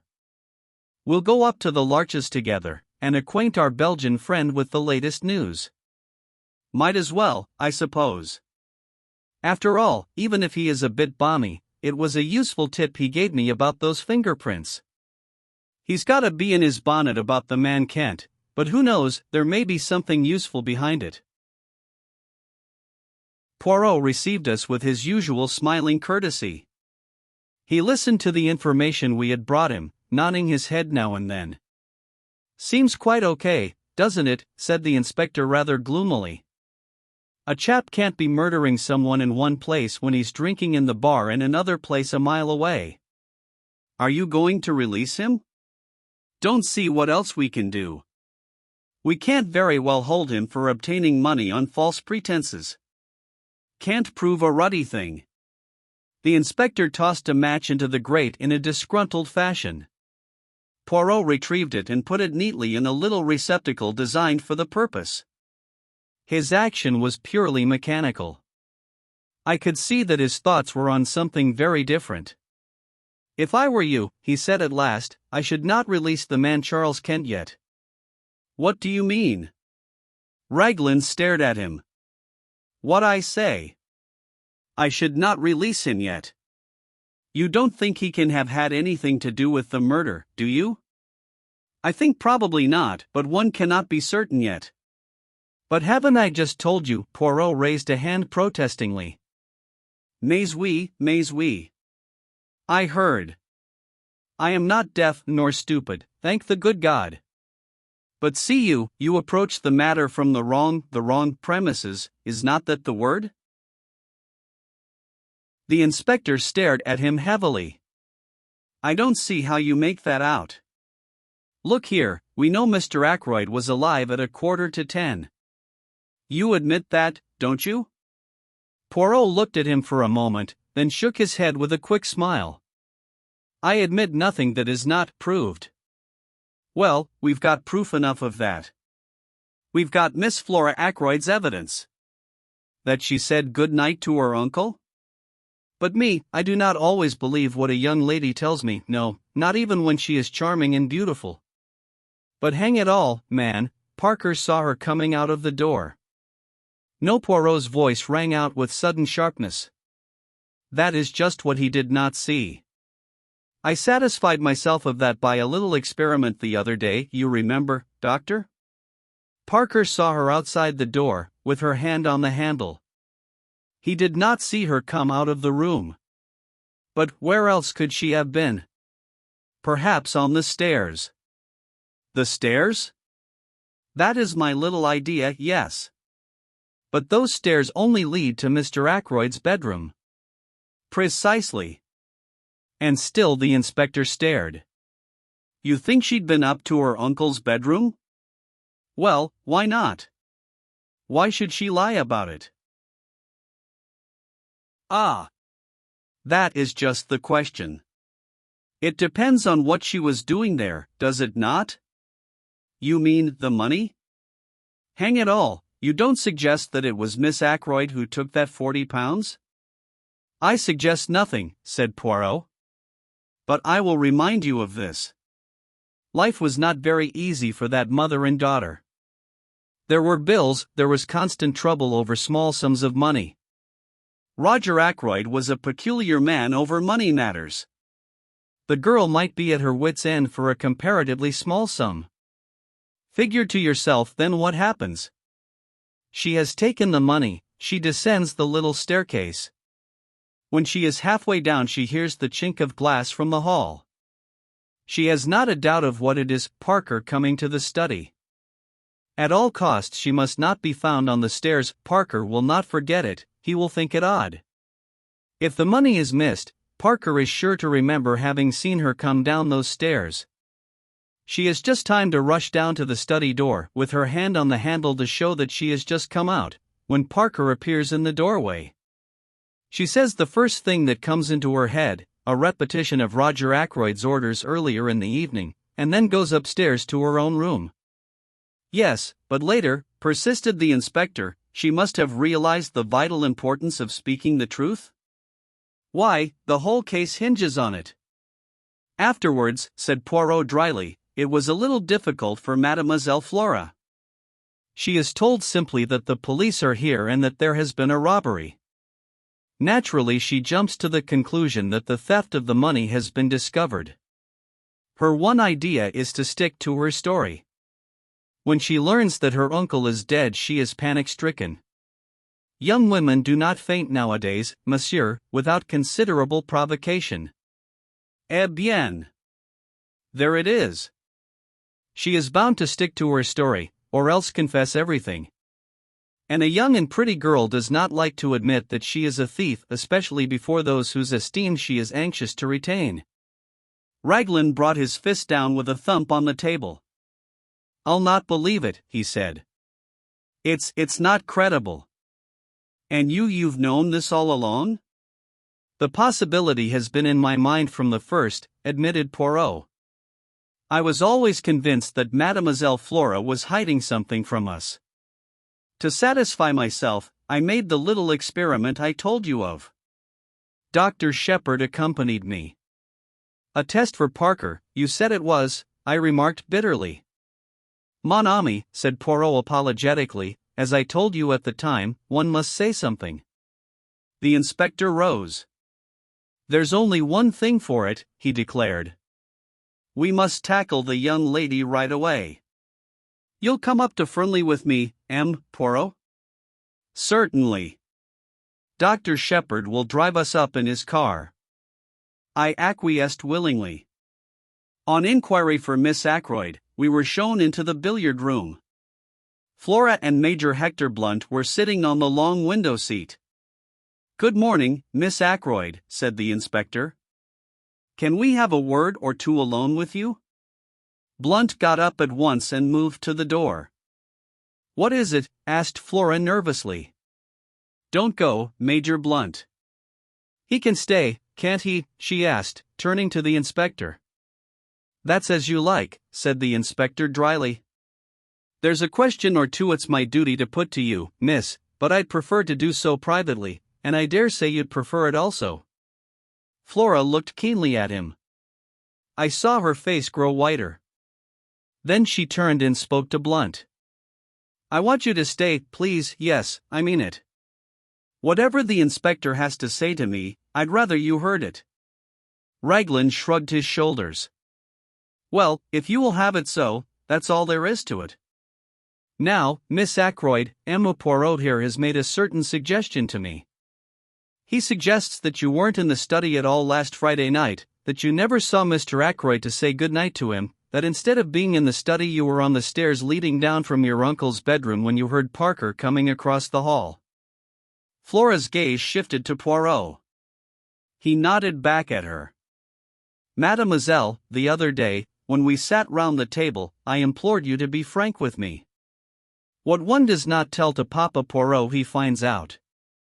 It was that, was it not? See, I will make it easy for you. You took the money, did you not? The money, said Blunt sharply. There was a silence which lasted for at least a minute. Then Flora drew herself up and spoke. Poirot is right. I took that money. I stole. I am a thief, yes, a common, vulgar little thief. Now you know. I am glad it has come out. It's been a nightmare, these last few days. She sat down suddenly and buried her face in her hands. She spoke huskily through her fingers. You don't know what my life has been since I came here. Wanting things, scheming for them, lying, cheating, running up bills, promising to pay. Oh, I hate myself when I think of it all. That's what brought us together, Ralph and I.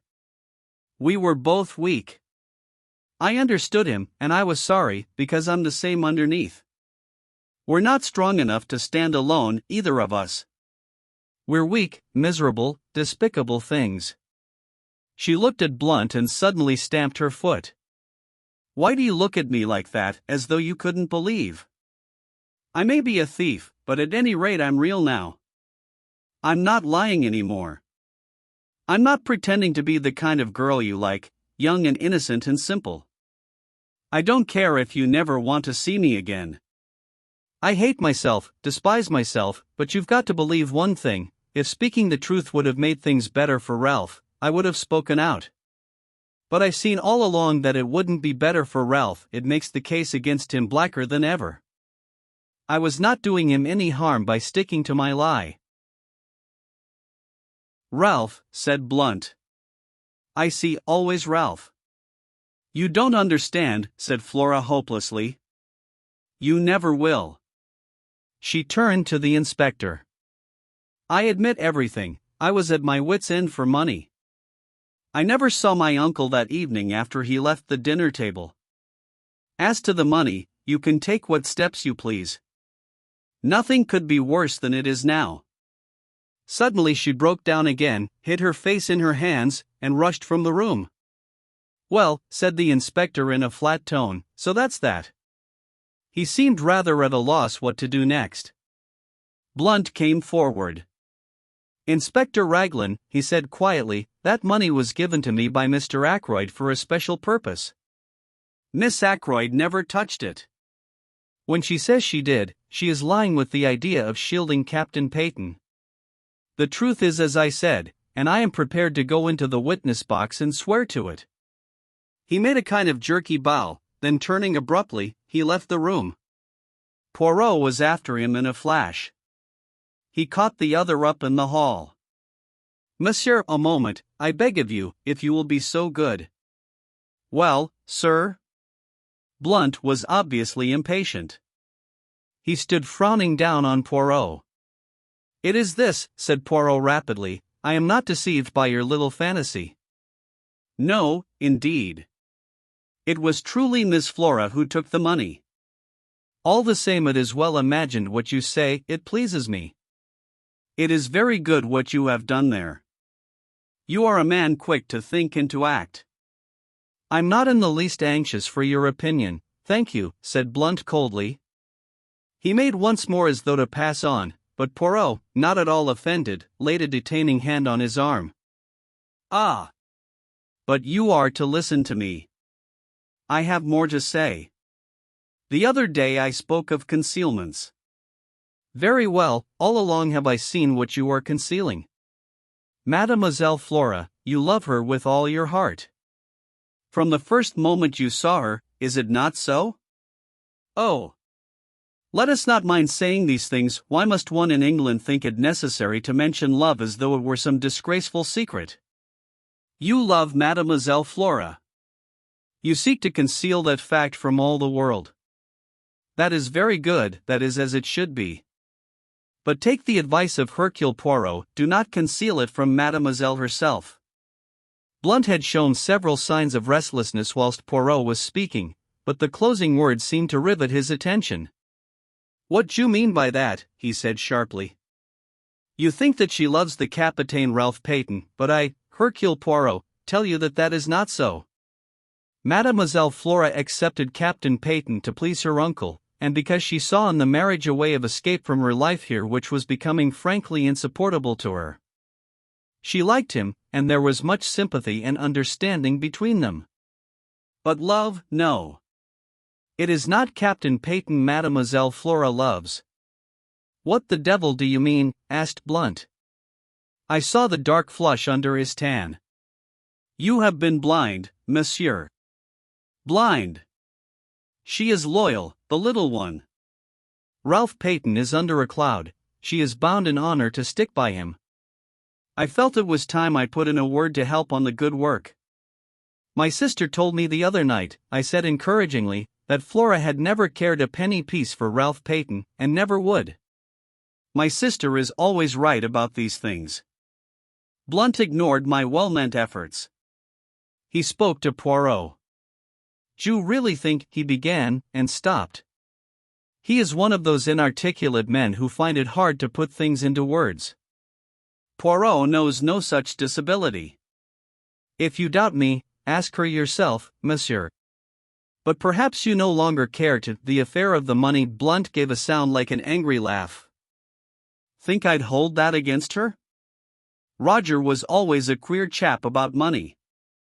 She got in a mess and didn't dare tell him. Poor kid. Poor lonely kid." Poirot looked thoughtfully at the side door. "Mademoiselle Flora went into the garden, I think," he murmured. "I've been every kind of a fool," said Blunt abruptly. "Rum conversation we've been having. Like one of those Danish plays. But you're a sound fellow, M. Poirot." "Thank you." He took Poirot's hand and gave it a grip which caused the other to wince in anguish. Then he strode to the side door and passed out into the garden. "Not every kind of a fool," murmured Poirot, tenderly nursing the injured member. "Only one kind, the fool in love." Chapter 20. Miss Russell. Inspector Raglan had received a bad jolt. He was not deceived by Blunt's valiant lie any more than we had been. Our way back to the village was punctuated by his complaints. "This alters everything, this does. I don't know whether you've realized it, Monsieur Poirot?" "I think so, yes, I think so," said Poirot. "You see, I have been familiar with the idea for some time." Inspector Raglan, who had only had the idea presented to him a short half-hour ago, looked at Poirot unhappily, and went on with his discoveries. "Those alibis now. Worthless. Absolutely worthless. Got to start again. Find out what everyone was doing from 9:30 onwards. 9:30, that's the time we've got to hang on to. You were quite right about the man Kent, we don't release him yet a while. Let me see now, 9:45 at the Dog and Whistle. He might have got there in a quarter of an hour if he ran. It's just possible that it was his voice Mr. Raymond heard talking to Mr. Ackroyd, asking for money which Mr. Ackroyd refused. But one thing's clear, it wasn't he who sent the telephone message. The station is half a mile in the other direction, over a mile and a half from the Dog and Whistle, and he was at the Dog and Whistle until about 10 minutes past 10. Dang that telephone call. We always come up against it." "We do indeed," agreed Poirot. "It is curious. It's just possible that if Captain Peyton climbed into his uncle's room and found him there murdered, he may have sent it. Got the wind up, thought he'd be accused, and cleared out. That's possible, isn't it?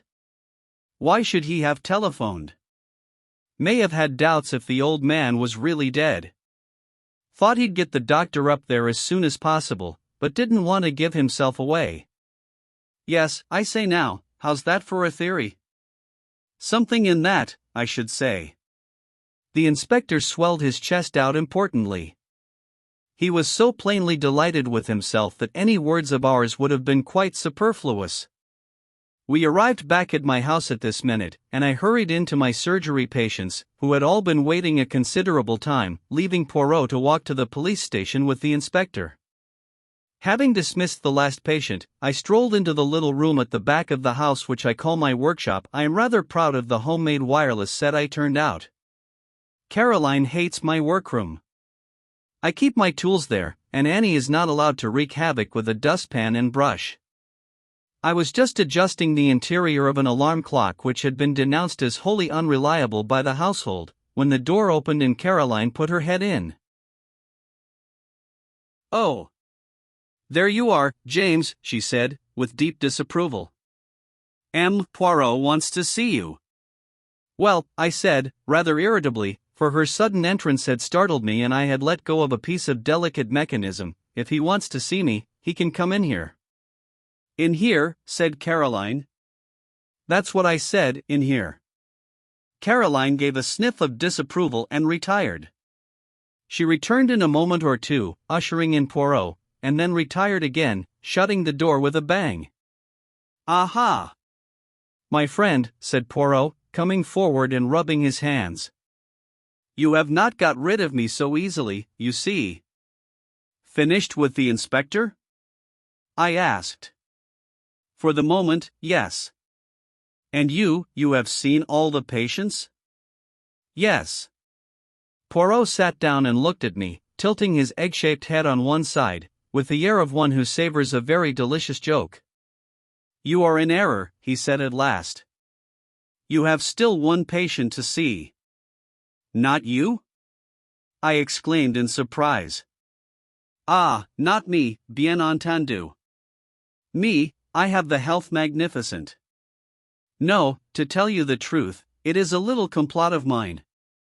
There is someone I wish to see, you understand, and at the same time it is not necessary that the whole village should intrigue itself about the matter, which is what would happen if the lady were seen to come to my house, for it is a lady. But to you she has already come as a patient before." "Miss Russell!" I exclaimed. "Precisement. I wish much to speak with her, so I send her the little note and make the appointment in your surgery." "You are not annoyed with me?"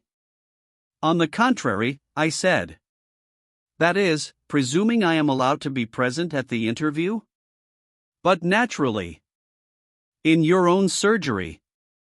"You know," I said, throwing down the pincers I was holding, "it's extraordinarily intriguing, the whole thing. Every new development that arises is like the shake you give to a kaleidoscope, the thing changes entirely in aspect.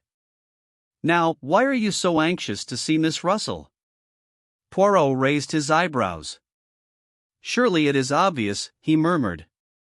"There you go again," I grumbled. "According to you everything is obvious. But you leave me walking about in a fog." Poirot shook his head genially at me. "You mock yourself at me. Take the matter of Mademoiselle Flora." The inspector was surprised, "But you were not." "I never dreamed of her being the thief," I expostulated. "That, perhaps no. But I was watching your face and you were not, like Inspector Raglan, startled and incredulous. I thought for a minute or two." "Perhaps you are right," I said at last. "All along I felt that Flora was keeping back something, so the truth, when it came, was subconsciously expected. It upset Inspector Raglan very much indeed, poor man." "Ah. Pourcier, oui. The poor man must rearrange all his ideas. I profited by his state of mental chaos to induce him to grant me a little favor." "What was that?" Poirot took a sheet of notepaper from his pocket. Some words were written on it, and he read them aloud.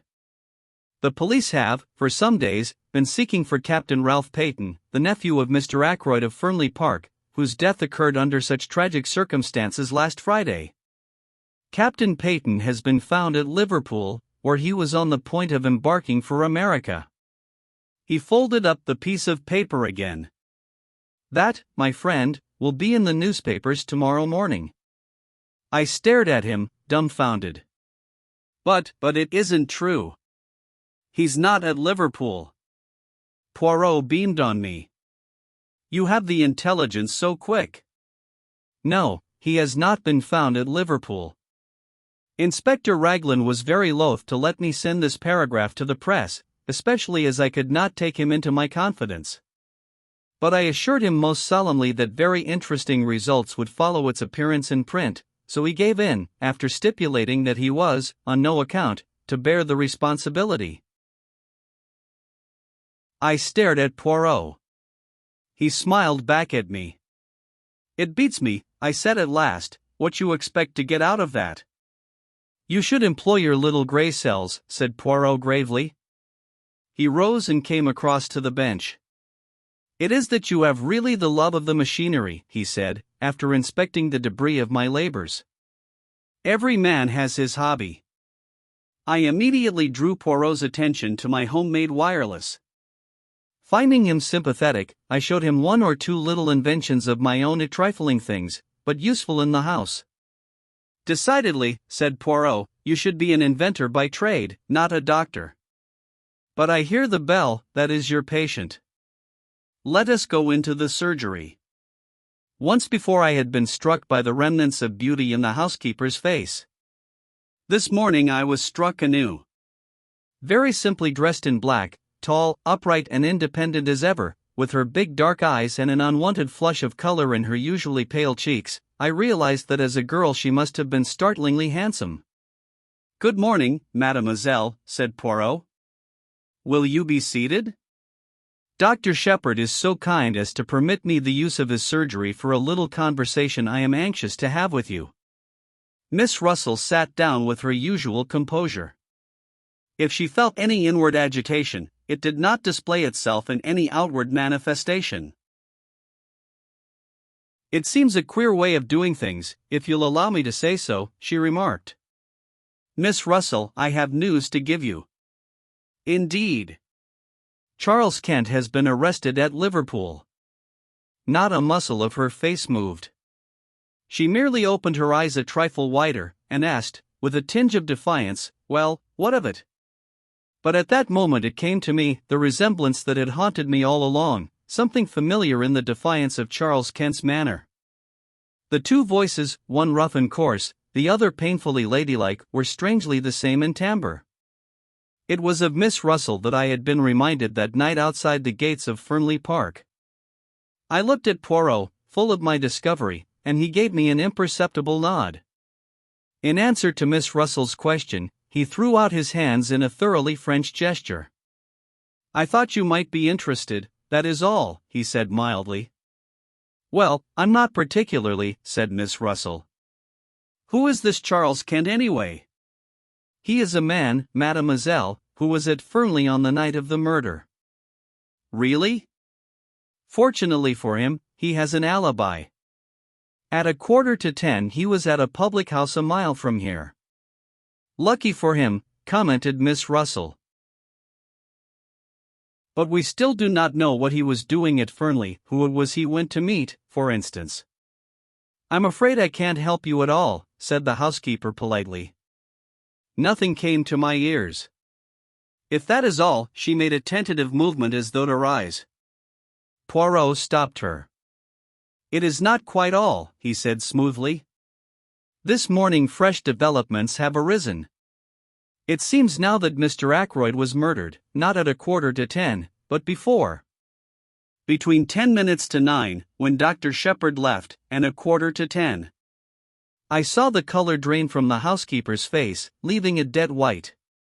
She leaned forward, her figure swaying. But Miss Ackroyd has admitted that she was lying. She was never in the study at all that evening. Then it would seem that in this Charles Kent we have the man we are looking for. He came to Fernley, can give no account of what he was doing there. I can tell you what he was doing there. He never touched a hair of old Ackroyd's head, he never went near the study. He didn't do it, I tell you. She was leaning forward. That iron self-control was broken through at last. Terror and desperation were in her face. M. Poirot. M. Poirot. Oh, do believe me. Poirot got up and came to her. He patted her reassuringly on the shoulder. But yes, I will believe. I had to make you speak, you know. For an instant suspicion flared up in her. Is what you said true? That Charles Kent is suspected of the crime? Yes, that is true. You alone can save him, by telling the reason for his being at Fernley. He came to see me. She spoke in a low, hurried voice. I went out to meet him in the summer house. Yes, I know. How do you know? Mademoiselle, it is the business of Hercule Poirot to know things. I know that you went out earlier in the evening, that you left a message in the summer house to say what time you would be there. Yes, I did. I had heard from him, saying he was coming. I dared not let him come to the house. I wrote to the address he gave me and said I would meet him in the summer house, and described it to him so that he would be able to find it. Then I was afraid he might not wait there patiently, and I ran out and left a piece of paper to say I would be there about 10 minutes past 9. I didn't want the servants to see me, so I slipped out through the drawing-room window. As I came back, I met Dr. Sheppard, and I fancied that he would think it queer. I was out of breath, for I had been running. I had no idea that he was expected to dinner that night. She paused. Go on, said Poirot. You went out to meet him at 10 minutes past 9. What did you say to each other? It's difficult. You see, mademoiselle, said Poirot, interrupting her, in this matter I must have the whole truth. What you tell us need never go beyond these four walls. Dr. Sheppard will be discreet, and so shall I. See, I will help you.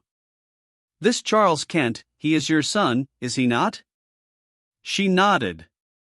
The color had flamed into her cheeks. No one has ever known. It was long ago, down in Kent. I was not married. So you took the name of the county as a surname for him. I understand. I got work.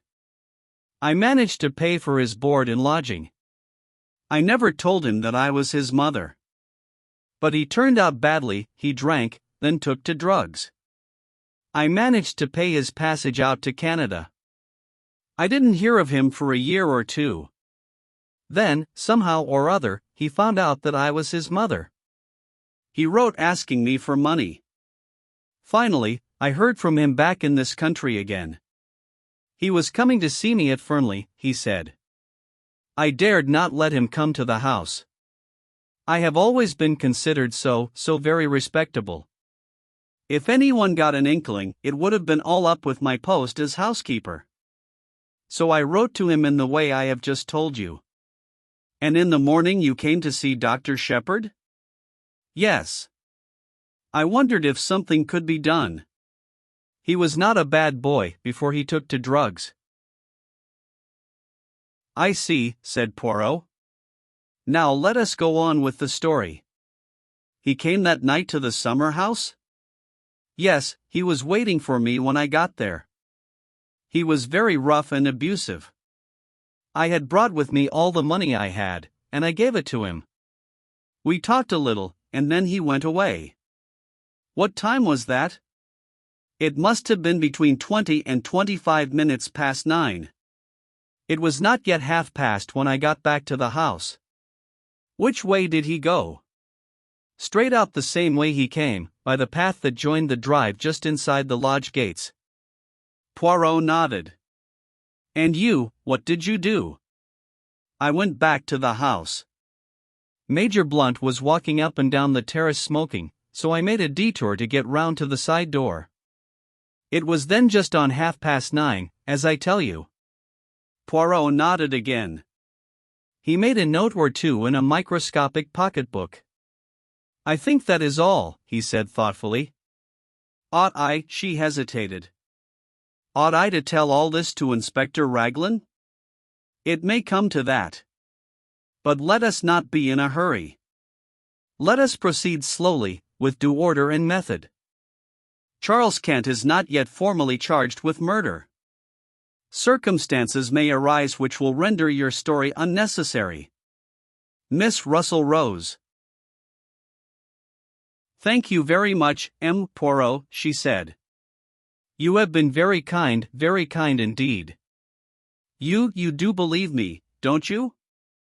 That Charles had nothing to do with this wicked murder. There seems no doubt that the man who was talking to Mr. Ackroyd in the library at 9:30 could not possibly have been your son. Be of good courage, mademoiselle. All will yet be well. Miss Russell departed. Poirot and I were left together. So that's that, I said. Every time we come back to Ralph Peyton. How did you manage to spot Miss Russell as the person Charles Kent came to meet? Did you notice the resemblance? I had connected her with the unknown man long before we actually came face to face with him. As soon as we found that quill. The quill suggested dope, and I remembered your account of Miss Russell's visit to you. Then I found the article on cocaine in that morning's paper. It all seemed very clear. She had heard from someone that morning, someone addicted to drugs. She read the article in the paper, and she came to you to ask a few tentative questions. She mentioned cocaine, since the article in question was on cocaine.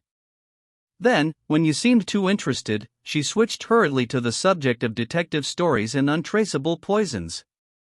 I suspected a son or a brother, or some other undesirable male relation. Ah! But I must go.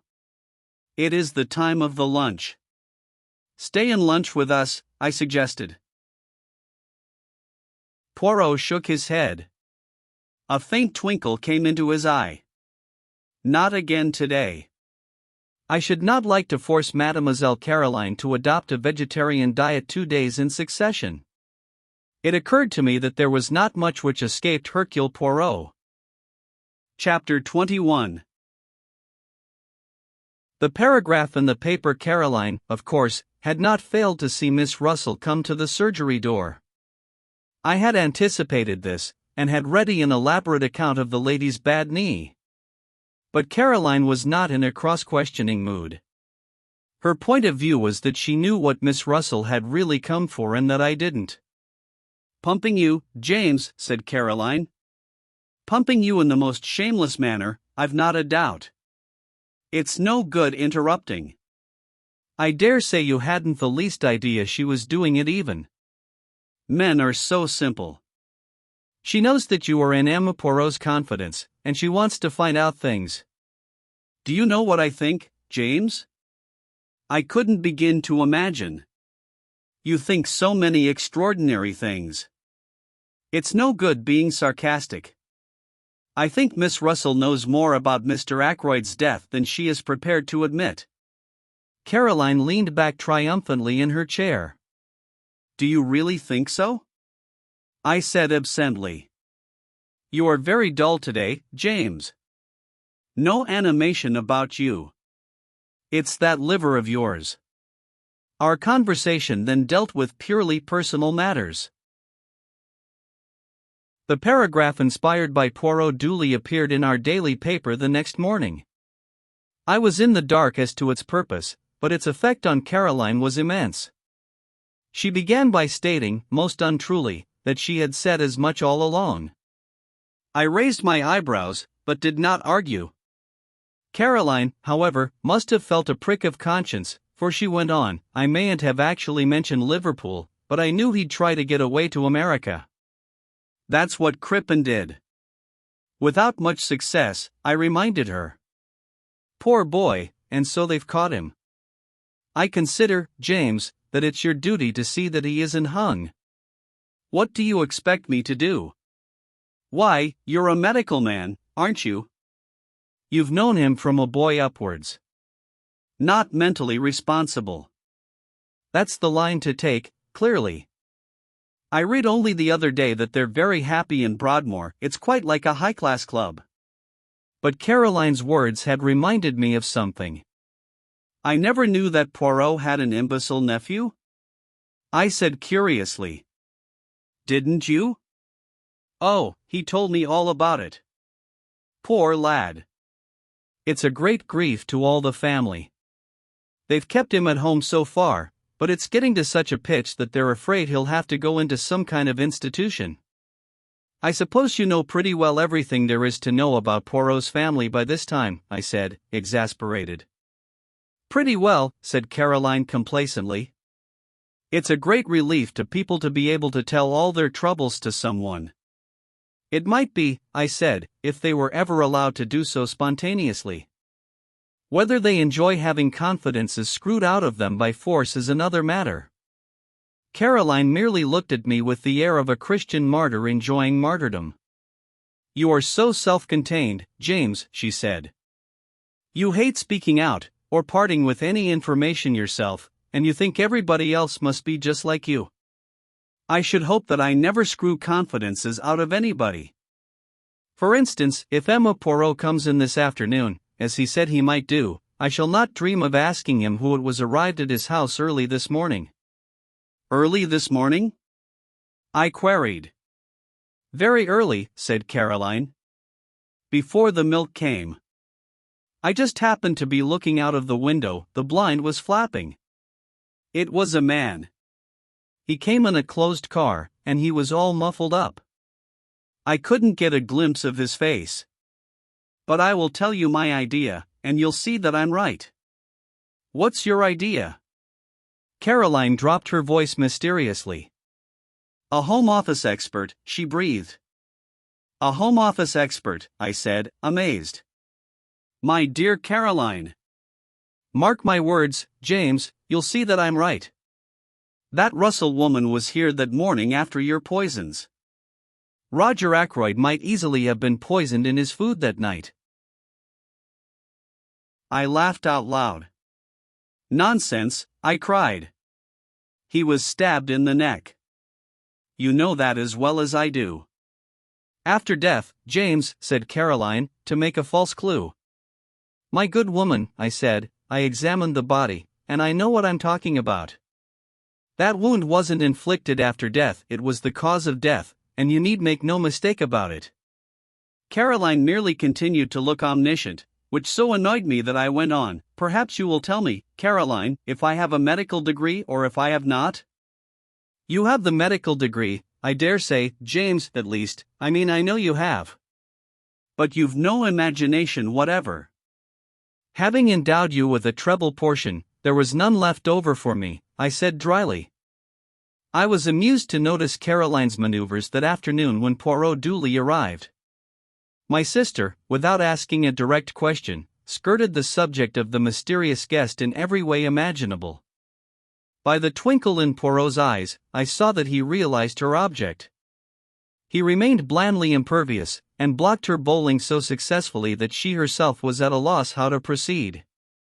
Having, I suspect, quietly enjoyed the little game, he rose to his feet and suggested a walk. It is that I need to reduce the figure a little, he explained.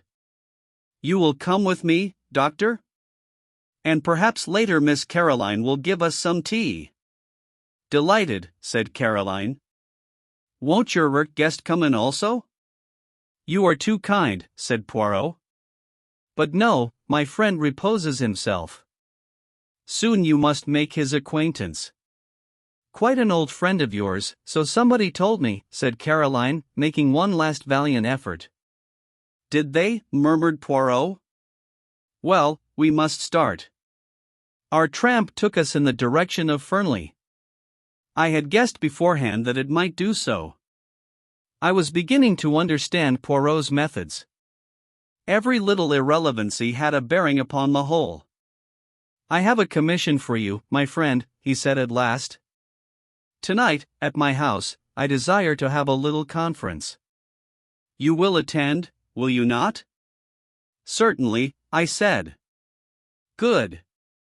I need also all those in the house, that is to say, Mrs. Ackroyd, Mademoiselle Flora, Major Blunt, Emma Raymond. I want you to be my ambassador. This little reunion is fixed for 9 o'clock. You will ask them, yes? With pleasure, but why not ask them yourself? Because they will then put the questions, why? What for? They will demand what my idea is. And, as you know, my friend, I much dislike to have to explain my little ideas until the time comes. I smiled a little. My friend Hastings, he of whom I told you, used to say of me that I was the human oyster. But he was unjust. Of facts, I keep nothing to myself, but to everyone his own interpretation of them. When do you want me to do this? Now, if you will. We are close to the house. Aren't you coming in? No, I will promenade myself in the grounds. I will rejoin you by the lodge gates in a quarter of an hour's time. I nodded, and set off on my task. The only member of the family at home proved to be Mrs. Ackroyd, who was sipping an early cup of tea. She received me very graciously. "So grateful to you, Doctor," she murmured, "for clearing up that little matter with M. Poirot. But life is one trouble after another. You have heard about Flora, of course?" "What exactly?" I asked cautiously. "This new engagement. Flora and Hector Blunt. Of course, not such a good match as Ralph would have been. But after all, happiness comes first. What dear Flora needs is an older man, someone steady and reliable, and then Hector is really a very distinguished man in his way." "You saw the news of Ralph's arrest in the paper this morning?" "Yes," I said, "I did." "Horrible."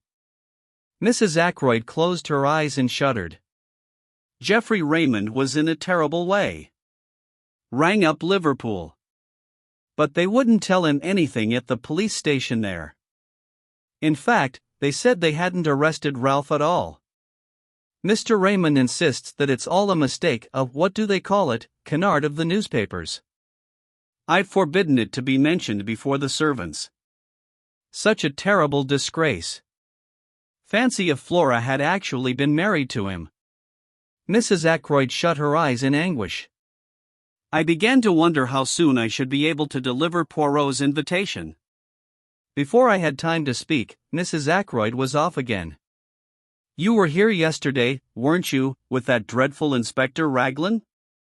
Brute of a man, he terrified Flora into saying she took that money from poor Roger's room. And the matter was so simple, really. The dear child wanted to borrow a few pounds, didn't like to disturb her uncle since he'd given strict orders against it, but knowing where he kept his notes she went there and took what she needed." "Is that Flora's account of the matter?" I asked.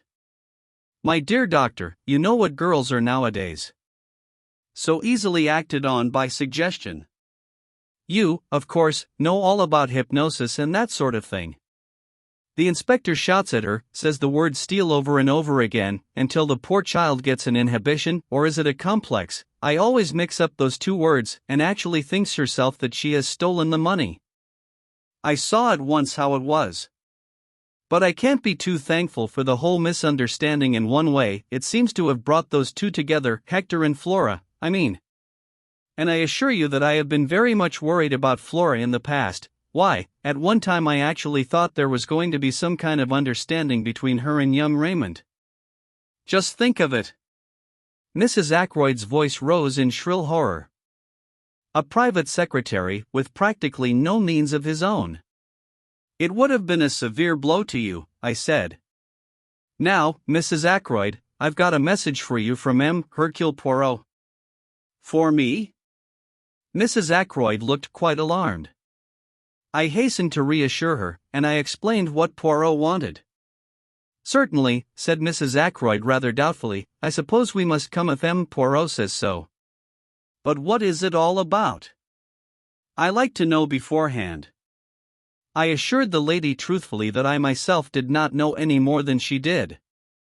"Very well," said Mrs. Ackroyd at last, rather grudgingly, "I will tell the others, and we will be there at 9 o'clock. Thereupon I took my leave, and joined Poirot at the agreed meeting place. "I've been longer than a quarter of an hour, I'm afraid," I remarked. "But once that good lady starts talking it's a matter of the utmost difficulty to get a word in edgeways." "It is of no matter," said Poirot. "Me, I have been well amused. This park is magnificent." We set off homewards. When we arrived, to our great surprise Caroline, who had evidently been watching for us, herself opened the door. She put her fingers to her lips. Her face was full of importance and excitement. "Ursula Bourne," she said, "the parlor maid from Fernley. She's here. I've put her in the dining room. She's in a terrible way, poor thing. Says she must see M. Poirot at once. I've done all I could. Taken her a cup of hot tea. It really goes to one's heart to see anyone in such a state." "In the dining room?" asked Poirot. "This way," I said, and flung open the door. Ursula Bourne was sitting by the table. Her arms were spread out in front of her, and she had evidently just lifted her head from where it had been buried. Her eyes were red with weeping. "Ursula Bourne," I murmured. But Poirot went past me with outstretched hands. "No," he said, "that is not quite right, I think. It is not Ursula Bourne, is it, my child, but Ursula Peyton? Mrs. Ralph Peyton." Chapter 22. Ursula's story. For a moment or two the girl looked mutely at Poirot. Then, her reserve breaking down completely, she nodded her head once, and burst into an outburst of sobs. Caroline pushed past me, and putting her arm round the girl, patted her on the shoulder. There, my dear," she said soothingly, "it will be all right. You'll see, everything will be all right." Buried under curiosity and scandal-mongering there is a lot of kindness in Caroline. For the moment, even the interest of Poirot's revelation was lost in the sight of the girl's distress.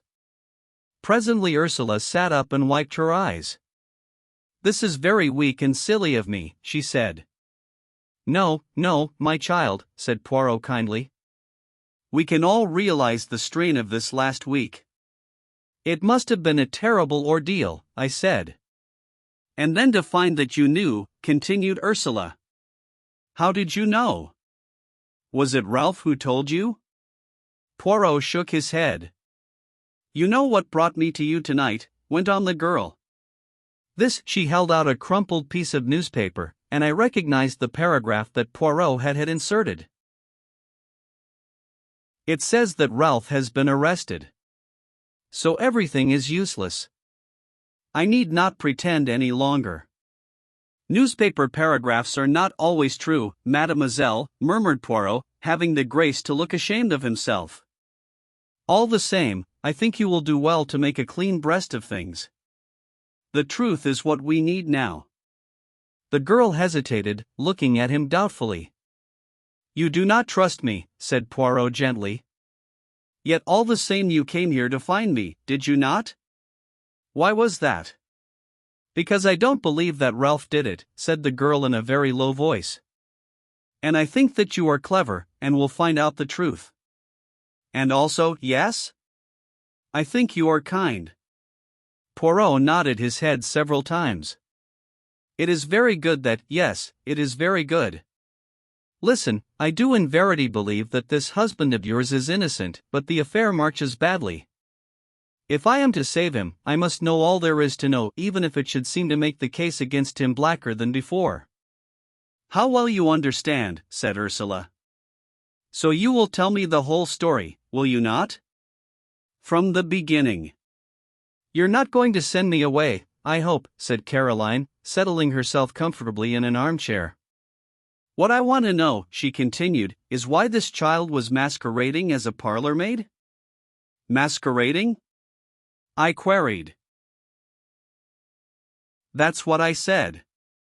Why did you do it, child? For a wager?" "For a living," said Ursula dryly. And encouraged, she began the story which I reproduce here in my own words. Ursula Bourne, it seemed, was one of a family of 7 impoverished Irish gentlefolk. On the death of her father, most of the girls were cast out into the world to earn their own living. Ursula's eldest sister was married to Captain Folliot. It was she whom I had seen that Sunday, and the cause of her embarrassment was clear enough now. Determined to earn her living and not attracted to the idea of being a nursery governess, the one profession open to an untrained girl, Ursula preferred the job of parlor maid. She scorned to label herself a lady parlor maid. She would be the real thing, her reference being supplied by her sister. At Fernley, despite an aloofness which, as has been seen, caused some comment, she was a success at her job, quick, competent, and thorough. "I enjoyed the work," she explained. "And I had plenty of time to myself." And then came her meeting with Ralph Peyton, and the love affair which culminated in a secret marriage. Ralph had persuaded her into that, somewhat against her will. He had declared that his stepfather would not hear of his marrying a penniless girl. Better to be married secretly, and break the news to him at some later and more favorable minute. And so the deed was done, and Ursula Bourne became Ursula Peyton. Ralph had declared that he meant to pay off his debts, find a job, and then, when he was in a position to support her, and independent of his adopted father, they would break the news to him. But to people like Ralph Peyton, turning over a new leaf is easier in theory than in practice. He hoped that his stepfather, whilst still in ignorance of the marriage, might be persuaded to pay his debts and put him on his feet again. But the revelation of the amount of Ralph's liabilities nearly enraged Roger Ackroyd, and he refused to do anything at all. Some months passed, and then Ralph was bidden once more to Fernley. Roger Ackroyd did not beat about the bush. It was the desire of his heart that Ralph should marry Flora, and he put the matter plainly before the young man. And here it was that the innate weakness of Ralph Peyton showed itself. As always, he grasped at the easy, the immediate solution.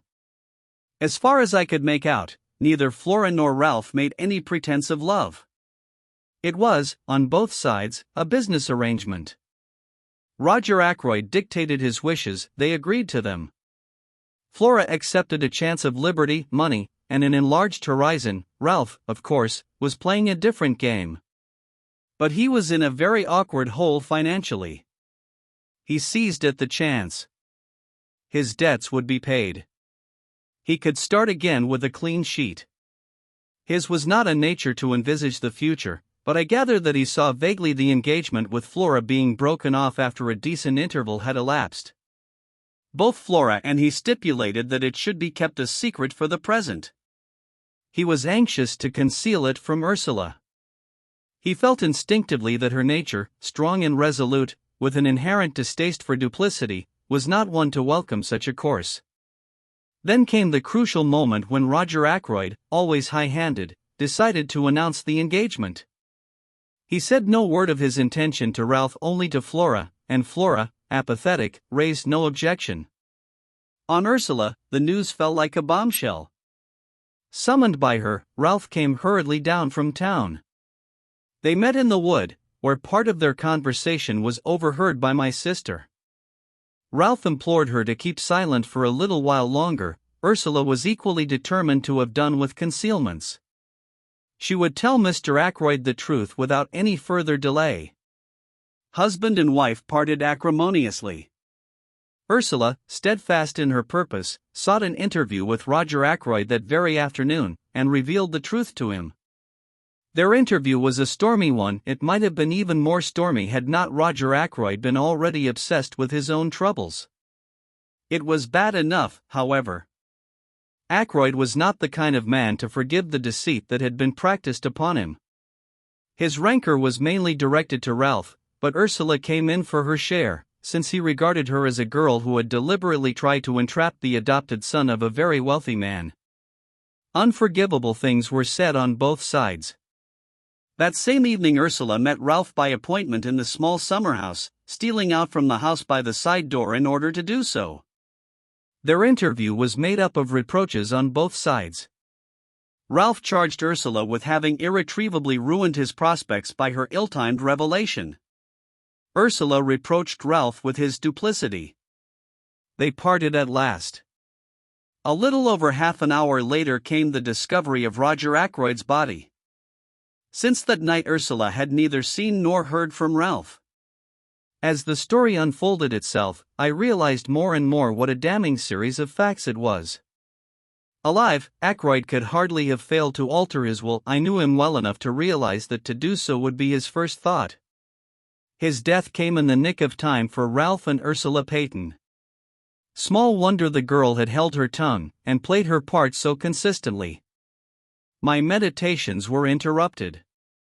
It was Poirot's voice speaking, and I knew from the gravity of his tone that he, too, was fully alive to the implications of the position. "Mademoiselle, I must ask you one question, and you must answer it truthfully, for on it everything may hang. What time was it when you parted from Captain Ralph Peyton in the summer house? Now, take a little minute so that your answer may be very exact." The girl gave a half laugh, bitter enough in all conscience. "Do you think I haven't gone over that again and again in my own mind?" It was just 9:30 when I went out to meet him. Major Blunt was walking up and down the terrace, so I had to go round through the bushes to avoid him. It must have been about 27 minutes to 10 when I reached the summer house. Ralph was waiting for me. I was with him 10 minutes, not longer, for it was just 9:15 when I got back to the house. I saw now the insistence of her question the other day. If only Ackroyd could have been proved to have been killed before 9:45, and not after. I saw the reflection of that thought in Poirot's next question. Who left the summer house first? I did. Leaving Ralph Peyton in the summer house? Yes, but you don't think, mademoiselle, it is of no importance what I think. What did you do when you got back to the house? I went up to my room. And stayed there until when? Until about 10 o'clock. Is there anyone who can prove that? Prove? That I was in my room, you mean? Oh. No. But surely I see, they might think I saw the dawning horror in her eyes. Poirot finished the sentence for her. That it was you who entered by the window and stabbed Mr. Ackroyd as he sat in his chair? Yes, they might think just that. Nobody but a fool would think any such thing, said Caroline indignantly. She patted Ursula on the shoulder. The girl had her face hidden in her hands. Horrible, she was murmuring. Horrible. Caroline gave her a friendly shake. Don't worry, my dear, she said. Poirot doesn't think that really. As for that husband of yours, I don't think much of him, and I tell you so candidly. Running away and leaving you to face the music. But Ursula shook her head energetically. Oh, no, she cried. It wasn't like that at all. Ralph would not run away on his own account. I see now. If he heard of his stepfather's murder, he might think himself that I had done it. He wouldn't think any such thing, said Caroline. I was so cruel to him that night, so hard and bitter. I wouldn't listen to what he was trying to say, wouldn't believe that he really cared. I just stood there telling him what I thought of him, and saying the coldest, cruelest things that came into my mind, trying my best to hurt him. Do him no harm, said Caroline. Never worry about what you say to a man. They're so conceited that they never believe you mean it if it's unflattering. Ursula went on, nervously twisting and untwisting her hands. When the murder was discovered and he didn't come forward, I was terribly upset. Just for a moment I wondered, but then I knew he couldn't. But I wished he would come forward and say openly that he'd had nothing to do with it. I knew that he was very fond of Dr. Sheppard, and I fancied that perhaps Dr. Sheppard might know where he was hiding. She turned to me. That's why I said what I did to you that day. I thought, if you knew where he was, you might pass on the message to him. I exclaimed. Why should James know where he was? Demanded Caroline sharply. It was very unlikely, I know, admitted Ursula, but Ralph had often spoken of Dr. Sheppard, and I knew that he would be likely to consider him as his best friend in King's Abbot. My dear child, I said, I have not the least idea where Ralph Peyton is at the present moment. That is true enough, said Poirot. But Ursula held out the newspaper cutting in a puzzled fashion. Ah! That, said Poirot, slightly embarrassed, a bagatelle, mademoiselle. A rien du tout. Not for a moment do I believe that Ralph Peyton has been arrested. But then, began the girl slowly. Poirot went on quickly, there is one thing I should like to know, did Captain Peyton wear shoes or boots that night? Ursula shook her head. I can't remember.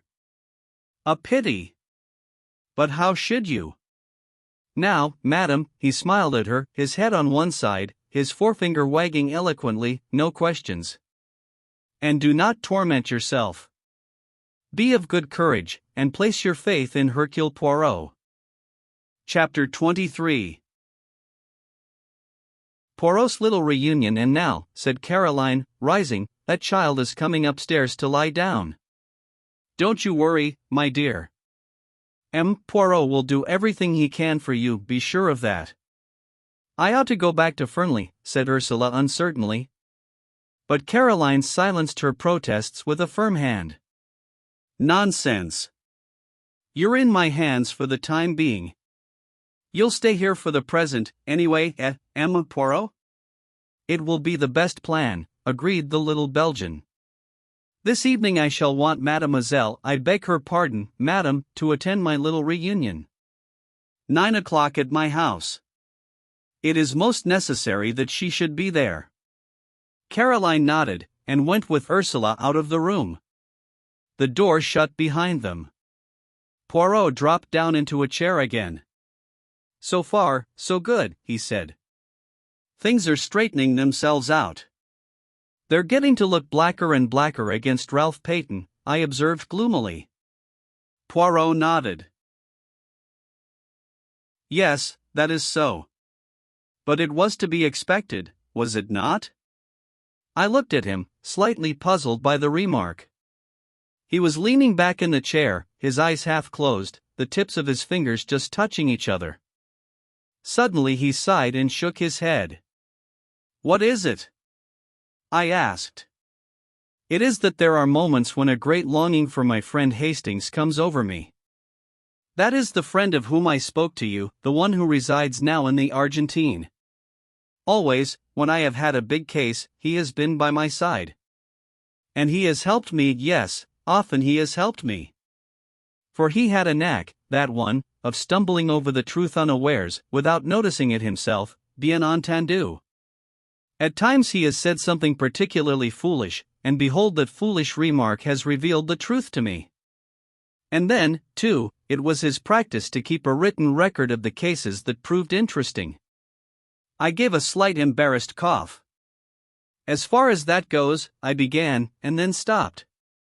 Poirot sat upright in his chair. His eyes sparkled. "But yes? What is it that you would say?"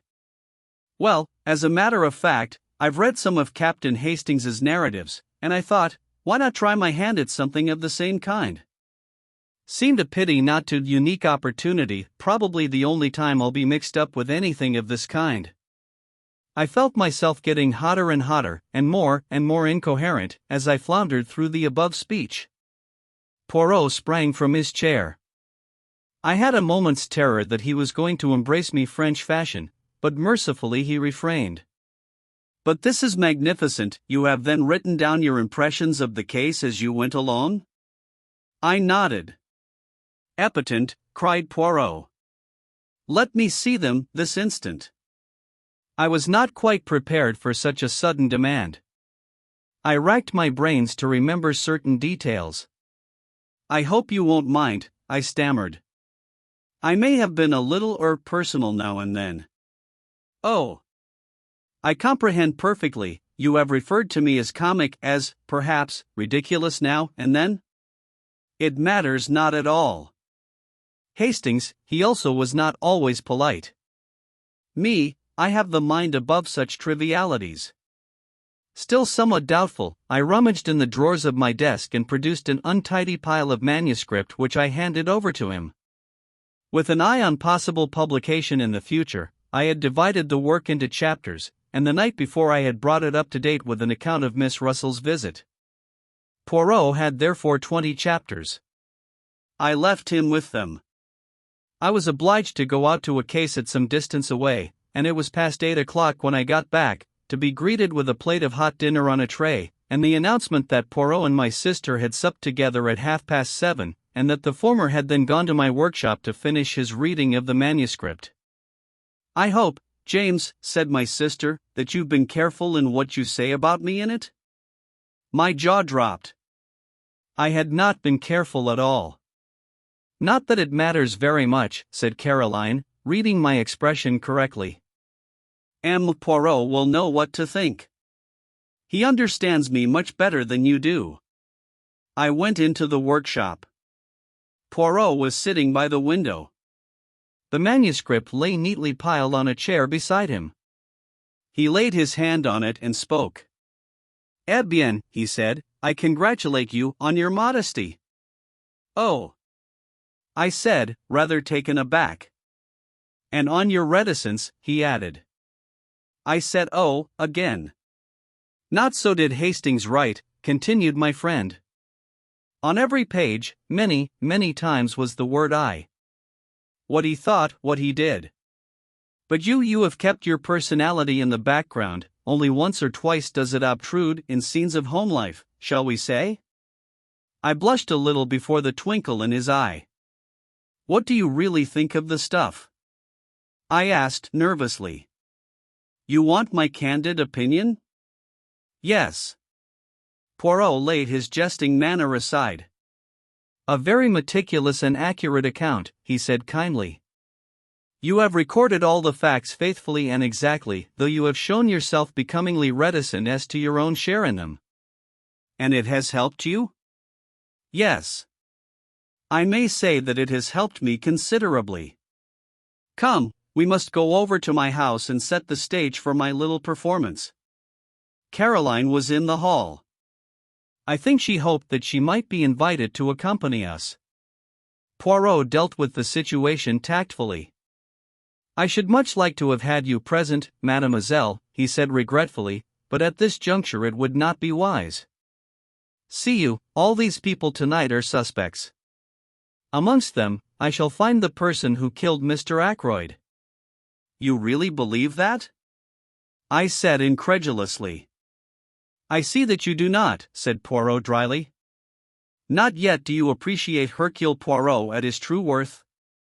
At that minute Ursula came down the staircase. "You are ready, my child," said Poirot. "That is good. We will go to my house together. Mademoiselle Caroline, believe me, I do everything possible to render you service. Good evening." We went out, leaving Caroline, rather like a dog who has been refused a walk, standing on the front doorstep gazing after us. The sitting room at the Larches had been got ready. On the table were various syrups in glasses. Also a plate of biscuits. Several chairs had been brought in from the other room. Poirot ran to and fro rearranging things. Pulling out a chair here, altering the position of a lamp there, occasionally stooping to straighten one of the mats that covered the floor. He was specially fussy over the lighting. The lamps were arranged in such a way as to throw a clear light on the side of the room where the chairs were grouped, at the same time leaving the other end of the room, where I presumed Poirot himself would sit, in a dim twilight. Ursula and I watched him. Presently a bell was heard. "They arrive," said Poirot. "Good, all is in readiness." The door opened and the party from Fernley filed in. Poirot went forward and greeted Mrs. Ackroyd and Flora. "It is most good of you to come," he said. "And Major Blunt and Mr. Raymond." The secretary was debonair as ever. "What's the great idea?" he said, laughing. "Some scientific machine? Do we have bands round our wrists which register guilty heartbeats? There is such an invention, isn't there?" "I have read of it, yes," admitted Poirot. "But me, I am old-fashioned. I use the old methods. I work only with the little gray cells. Now let us begin, but first I have an announcement to make to you all." He took Ursula's hand and drew her forward. "This lady is Mrs. Ralph Peyton. She was married to Captain Peyton last March." A little shriek burst from Mrs. Ackroyd. "Ralph! Married! Last March! Oh! But it's absurd. How could he be?" She stared at Ursula as though she had never seen her before. "Married to Bourne," she said. "Really, M. Poirot, I don't believe you." Ursula flushed and began to speak, but Flora forestalled her. Going quickly to the other girl's side, she passed her hand through her arm. "You must not mind our being surprised," she said. "You see, we had no idea of such a thing. You and Ralph have kept your secret very well. I am very glad about it. You are very kind, Miss Ackroyd, said Ursula in a low voice, and you have every right to be exceedingly angry. Ralph behaved very badly, especially to you. You needn't worry about that, said Flora, giving her arm a consoling little pat. Ralph was in a corner and took the only way out. I should probably have done the same in his place. I do think he might have trusted me with the secret, though. I wouldn't have let him down. Poirot rapped gently on a table and cleared his throat significantly. The board meeting's going to begin, said Flora. Poirot hints that we mustn't talk. But just tell me one thing. Where is Ralph? You must know if anyone does. But I don't, cried Ursula, almost in a wail. That's just it, I don't. Isn't he detained at Liverpool? Asked Raymond. It said so in the paper. He is not at Liverpool, said Poirot shortly. In fact, I remarked, no one knows where he is. Excepting Hercule Poirot, said Raymond. Poirot replied seriously to the other's banter. Me, I know everything. Remember that. Geoffrey Raymond lifted his eyebrows. Everything? He whistled. Phew. That's a tall order. Do you mean to say you can really guess where Ralph Peyton is hiding? I asked incredulously. You call it guessing. I call it knowing, my friend. In Cranchester? I hazarded. No, replied Poirot gravely, not in Cranchester. He said no more, but at a gesture from him the assembled party took their seats. As they did so, the door opened once more and two other people came in and sat down near the door. They were Parker and the housekeeper. The number is complete, said Poirot. Everyone is here. There was a ring of satisfaction in his tone. And with the sound of it I saw a ripple of something like uneasiness pass over all those faces grouped at the other end of the room. There was a suggestion in all this as of a trap that had closed. Poirot read from a list in an important manner. Mrs. Ackroyd, Miss Flora Ackroyd, Major Blunt, Mr. Geoffrey Raymond, Mrs. Ralph Peyton, John Parker, Elizabeth Russell. He laid the paper down on the table. What's the meaning of all this? Began Raymond. The list I have just read, said Poirot, is a list of suspected persons. Every one of you present had the opportunity to kill Mr. Ackroyd. With a cry Mrs. Ackroyd sprang up, her throat working. I don't like it, she wailed. I don't like it. I would much prefer to go home. You cannot go home, madam, said Poirot sternly, until you have heard what I have to say. He paused a moment, then cleared his throat. I will start at the beginning. When Miss Ackroyd asked me to investigate the case, I went up to Fernley Park with the good Dr. Sheppard.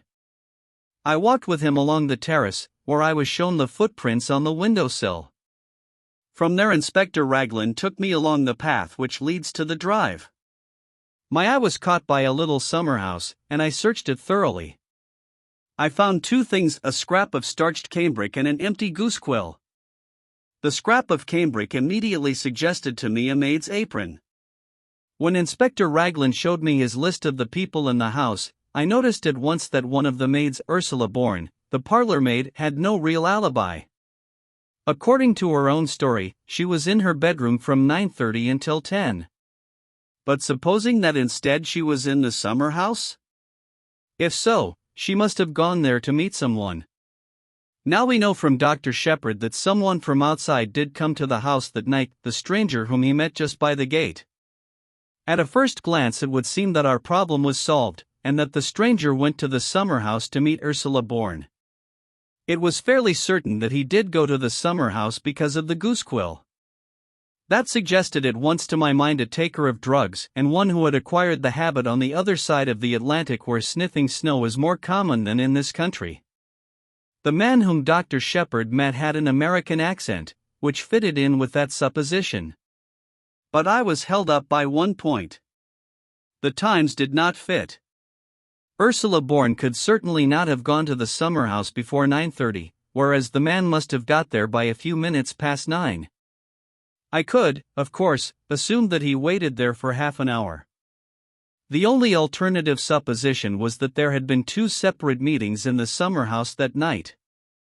Eh bien, as soon as I went into that alternative, I found several significant facts. I discovered that Miss Russell, the housekeeper, had visited Dr. Sheppard that morning, and had displayed a good deal of interest in cures for victims of the drug habit. Taking that in conjunction with the goose quill, I assumed that the man in question came to Fernley to meet the housekeeper, and not Ursula Bourne. Who, then, did Ursula Bourne come to the rendezvous to meet? I was not long in doubt. First I found a wedding ring with Framar, and a date inside it. Then I learnt that Ralph Peyton had been seen coming up the path which led to the summer house at 25 minutes past 9, and I also heard of a certain conversation which had taken place in the wood near the village that very afternoon, a conversation between Ralph Peyton and some unknown girl. So I had my facts succeeding each other in a neat and orderly manner. A secret marriage, an engagement announced on the day of the tragedy, the stormy interview in the wood, and the meeting arranged for the summer house that night. Incidentally, this proved to me one thing, that both Ralph Peyton and Ursula Bourne, or Peyton, had the strongest motives for wishing Mr. Ackroyd out of the way. And it also made one other point unexpectedly clear. It could not have been Ralph Peyton who was with Mr. Ackroyd in the study at 9:30. So we come to another and most interesting aspect of the crime. Who was it in the room with Mr. Ackroyd at 9:30? Not Ralph Peyton, who was in the summer house with his wife. Not Charles Kent, who had already left. Who, then? I posed my cleverest, my most audacious question: was anyone with him? Poirot leaned forward and shot the last words triumphantly at us, drawing back afterwards with the air of one who has made a decided hit. Raymond, however, did not seem impressed, and lodged a mild protest. I don't know if you're trying to make me out a liar, M. Poirot, but the matter does not rest on my evidence alone, except perhaps as to the exact words used. Remember, Major Blunt also heard Mr. Ackroyd talking to someone. He was on the terrace outside, and couldn't catch the words clearly, but he distinctly heard the voices. Poirot nodded. I have not forgotten, he said quietly. But Major Blunt was under the impression that it was you to whom Mr. Ackroyd was speaking. For a moment Raymond seemed taken aback. Then he recovered himself. Blunt knows now that he was mistaken, he said. Exactly, agreed the other man. Yet there must have been some reason for his thinking so, mused Poirot.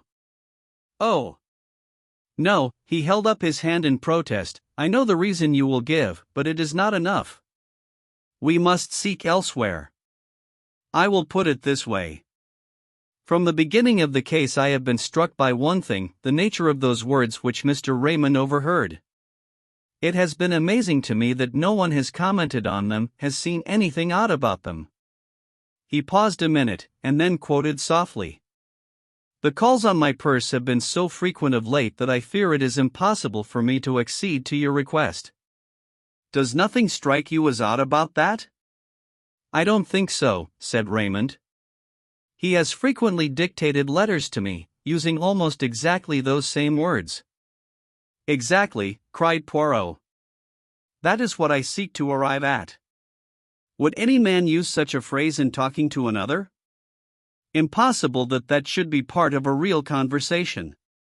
Now, if he had been dictating a letter. You mean he was reading a letter aloud, said Raymond slowly. Even so, he must have been reading to someone. But why? We have no evidence that there was anyone else in the room. No other voice but Mr. Ackroyd's was heard, remember. Surely a man wouldn't read letters of that type aloud to himself, not unless he was, well, going balmy. You have all forgotten one thing, said Poirot softly, the stranger who called at the house the preceding Wednesday. They all stared at him. But yes, said Poirot, nodding encouragingly, on Wednesday. The young man was not of himself important. But the firm he represented interested me very much. The dictaphone company, gasped Raymond. I see it now. A dictaphone. That's what you think? Poirot nodded. Mr. Ackroyd had promised to invest in a dictaphone, you remember. I had the curiosity to inquire of the company in question. Their reply is that Mr. Ackroyd did purchase a dictaphone from their representative.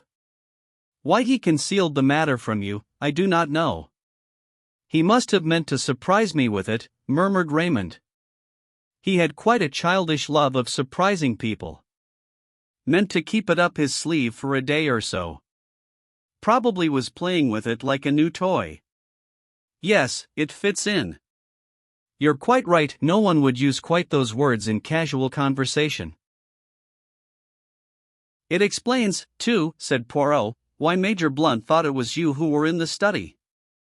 Such scraps as came to him were fragments of dictation, and so his subconscious mind deduced that you were with him. His conscious mind was occupied with something quite different, the white figure he had caught a glimpse of. He fancied it was Miss Ackroyd. Really, of course, it was Ursula Bourne's white apron he saw as she was stealing down to the summer house. Raymond had recovered from his first surprise. All the same, he remarked, this discovery of yours, brilliant though it is, I'm quite sure I should never have thought of it, leaves the essential position unchanged. Mr. Ackroyd was alive at 9:30, since he was speaking into the dictaphone. It seems clear that the man Charles Kent was really off the premises by then. As to Ralph Peyton? He hesitated, glancing at Ursula. Her color flared up, but she answered steadily enough. Ralph and I parted just before 9:45. He never went near the house, I am sure of that. He had no intention of doing so. The last thing on earth he wanted was to face his stepfather. He would have funked it badly. It isn't that I doubt your story for a moment, explained Raymond. I've always been quite sure Captain Peyton was innocent. But one has to think of a court of law and the questions that would be asked. He is in a most unfortunate position, but if he were to come forward. Poirot interrupted. That is your advice, yes? That he should come forward? Certainly. If you know where he is, I perceive that you do not believe that I do know. And yet I have told you just now that I know everything. The truth of the telephone call, of the footprints on the windowsill, of the hiding place of Ralph Peyton. Where is he? Said Blunt sharply. Not very far away, said Poirot, smiling. In Cranchester? I asked. Poirot turned towards me. Always you ask me that. The idea of Cranchester, it is with you and Ide Feeks. No, he is not in Cranchester. He is there. He pointed a dramatic forefinger. Everyone's head turned. Ralph Peyton was standing in the doorway. Chapter 24. Ralph Peyton's story. It was a very uncomfortable minute for me. I hardly took in what happened next, but there were exclamations and cries of surprise. When I was sufficiently master of myself to be able to realize what was going on, Ralph Peyton was standing by his wife, her hand in his, and he was smiling across the room at me. Poirot, too, was smiling, and at the same time shaking an eloquent finger at me. Have I not told you at least 36 times that it is useless to conceal things from Hercule Poirot? He demanded. That in such a case he finds out? He turned to the others. One day, you remember, we held a little séance about a table, just the 6 of us. I accused the other 5 persons present of concealing something from me. 4 of them gave up their secret. Dr. Sheppard did not give up his. But all along I have had my suspicions. Dr. Sheppard went to the 3 Boars that night hoping to find Ralph. He did not find him there, but supposing, I said to myself, that he met him in the street on his way home? Dr. Sheppard was a friend of Captain Peyton's, and he had come straight from the scene of the crime. He must know that things looked very black against him. Perhaps he knew more than the general public did. I did, I said ruefully. I suppose I might as well make a clean breast of things now.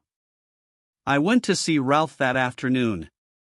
At first he refused to take me into his confidence, but later he told me about his marriage, and the hole he was in.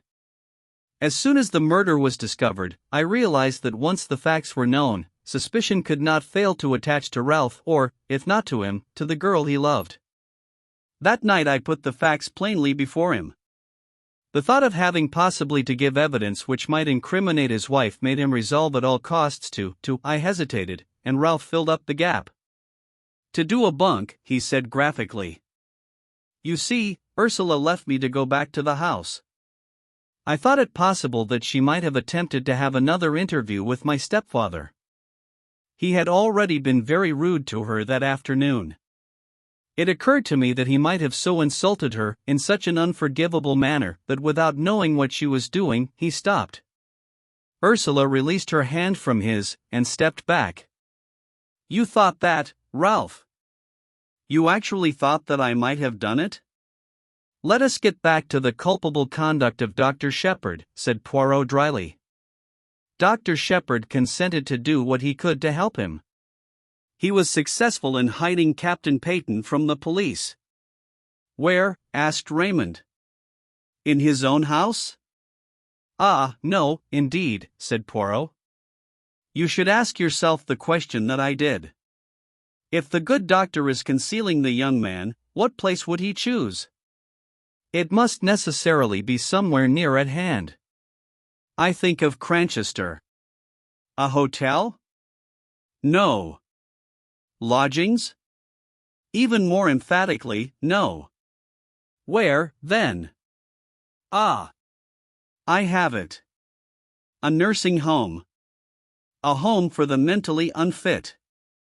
I test my theory. I invent a nephew with mental trouble. I consult Mademoiselle Sheppard as to suitable homes. She gives me the names of 2 near Cranchester to which her brother has sent patients. I make inquiries. Yes, at one of them a patient was brought there by the doctor himself early on Saturday morning.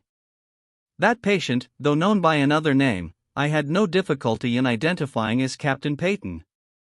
After certain necessary formalities, I was allowed to bring him away.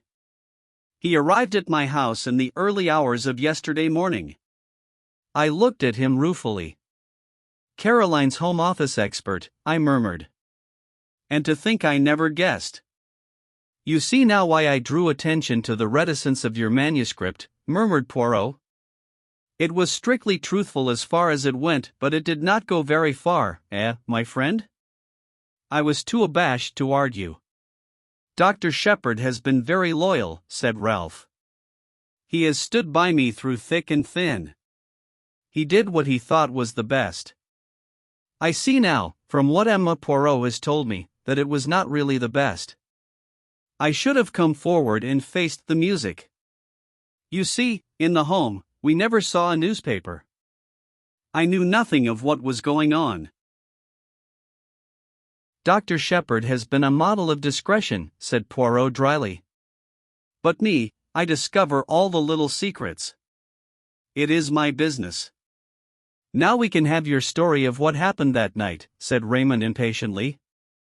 You know it already, said Ralph.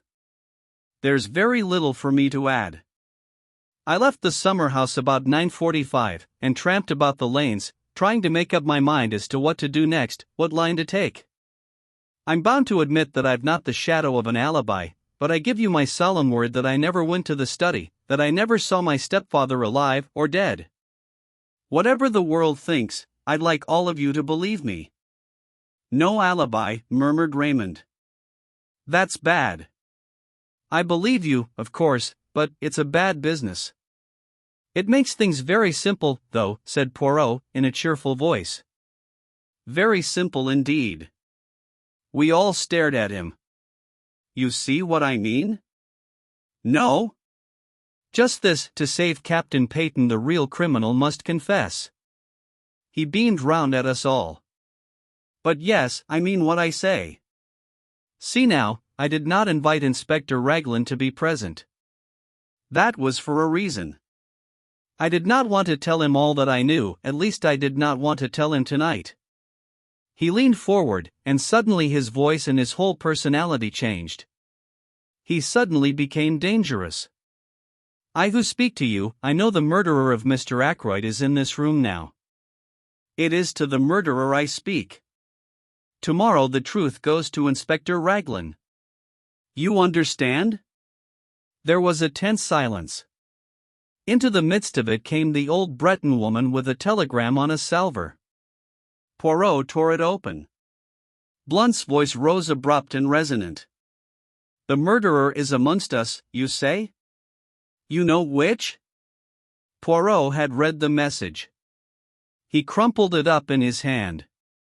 I know now. He tapped the crumpled ball of paper. What is that? Said Raymond sharply. A wireless message from a steamer now on her way to the United States. There was a dead silence. Poirot rose to his feet bowing. Messieurs et mesdames, this reunion of mine is at an end. Remember, the truth goes to Inspector Raglan in the morning. Chapter 25. The whole truth. A slight gesture from Poirot enjoined me to stay behind the rest. I obeyed, going over to the fire and thoughtfully stirring the big logs on it with the toe of my boot. I was puzzled. For the first time I was absolutely at sea as to Poirot's meaning. For a moment I was inclined to think that the scene I had just witnessed was a gigantic piece of bombast, that he had been what he called playing the comedy with a view to making himself interesting and important. But, in spite of myself, I was forced to believe in an underlying reality. There had been real menace in his words, a certain indisputable sincerity. But I still believed him to be on entirely the wrong tack. When the door shut behind the last of the party, he came over to the fire. Well, my friend, he said quietly, and what do you think of it all? I don't know what to think, I said frankly. What was the point? Why not go straight to Inspector Raglan with the truth instead of giving the guilty person this elaborate warning? Poirot sat down and drew out his case of tiny Russian cigarettes. He smoked for a minute or two in silence. Then, use your little gray cells, he said. There is always a reason behind my actions. I hesitated for a moment, and then I said slowly, the first one that occurs to me is that you yourself do not know who the guilty person is, but that you are sure that he is to be found amongst the people here tonight. Therefore your words were intended to force a confession from the unknown murderer? Poirot nodded approvingly. A clever idea, but not the truth. I thought, perhaps, that by making him believe you knew, you might force him out into the open, not necessarily by confession. He might try to silence you as he formerly silenced Mr. Ackroyd, before you could act tomorrow morning. A trap with myself as the bait. Merci, mon ami, but I am not sufficiently heroic for that. Then I fail to understand you. Surely you are running the risk of letting the murderer escape by thus putting him on his guard? Poirot shook his head. He cannot escape, he said gravely. There is only one way out, and that way does not lead to freedom. You really believe that one of those people here tonight committed the murder? I asked incredulously. Yes, my friend. Which one? There was a silence for some minutes. Then Poirot tossed the stump of his cigarette into the grate and began to speak in a quiet, reflective tone. I will take you the way that I have traveled myself. Step by step you shall accompany me, and see for yourself that all the facts point indisputably to one person. Now, to begin with, there were two facts and one little discrepancy in time which especially attracted my attention. The first fact was the telephone call. If Ralph Peyton were indeed the murderer, the telephone call became meaningless and absurd. Therefore, I said to myself, Ralph Peyton is not the murderer. I satisfied myself that the call could not have been sent by anyone in the house, yet I was convinced that it was amongst those present on the fatal evening that I had to look for my criminal. Therefore, I concluded that the telephone call must have been sent by an accomplice. I was not quite pleased with that deduction, but I let it stand for the minute. I next examined the motive for the call. That was difficult. I could only get at it by judging its result, which was that the murder was discovered that night instead of, in all probability, the following morning. You agree with that? Yes, I admitted. Yes. As you say, Mr. Ackroyd, having given orders that he was not to be disturbed, nobody would have been likely to go to the study that night. Très bien. The affair marches, does it not? But matters were still obscure. What was the advantage of having the crime discovered that night in preference to the following morning? The only idea I could get hold of was that the murderer, knowing the crime was to be discovered at a certain time, could make sure of being present when the door was broken in, or at any rate immediately afterwards. And now we come to the second fact: the chair pulled out from the wall. Inspector Raglan dismissed that as of no importance. I, on the contrary, have always regarded it as of supreme importance. In your manuscript you have drawn a neat little plan of the study. If you had it with you this minute you would see that, the chair being drawn out in the position indicated by Parker, it would stand in a direct line between the door and the window. The window, I said quickly. You, too, have my first idea. I imagined that the chair was drawn out so that something connected with the window should not be seen by anyone entering through the door. But I soon abandoned that supposition, for though the chair was a grandfather with a high back, it obscured very little of the window, only the part between the sash and the ground. No, mon ami, but remember that just in front of the window there stood a table with books and magazines upon it. Now the table was completely hidden by the drawn-out chair, and immediately I had my first shadowy suspicion of the truth. Supposing that there had been something on that table not intended to be seen? Something placed there by the murderer? As yet I had no inkling of what that something might be. But I knew certain very interesting facts about it. For instance, it was something that the murderer had not been able to take away with him at the time that he committed the crime. At the same time, it was vital that it should be removed as soon as possible after the crime had been discovered. And so, the telephone message, and the opportunity for the murderer to be on the spot when the body was discovered. Now 4 people were on the scene before the police arrived. Yourself, Parker, Major Blunt, and Mr. Raymond. Parker I eliminated at once, since at whatever time the crime was discovered, he was the one person certain to be on the spot. Also, it was he who told me of the pulled-out chair. Parker, then, was cleared of the murder, that is. I still thought it possible that he had been blackmailing Mrs. Ferrars. Raymond and Blunt, however, remained under suspicion since, if the crime had been discovered in the early hours of the morning, it was quite possible that they might have arrived on the scene too late to prevent the object on the round table being discovered. Now, what was that object? You heard my arguments tonight in reference to the scrap of conversation overheard? As soon as I learned that a representative of a dictaphone company had called, the idea of a dictaphone took root in my mind. You heard what I said in this room not half an hour ago? They all agreed with my theory, but one vital fact seems to have escaped them. Granted that a dictaphone was being used by Mr. Ackroyd that night, why was no dictaphone found? I never thought of that, I said. We know that a dictaphone was supplied to Mr. Ackroyd. But no dictaphone has been found amongst his effects.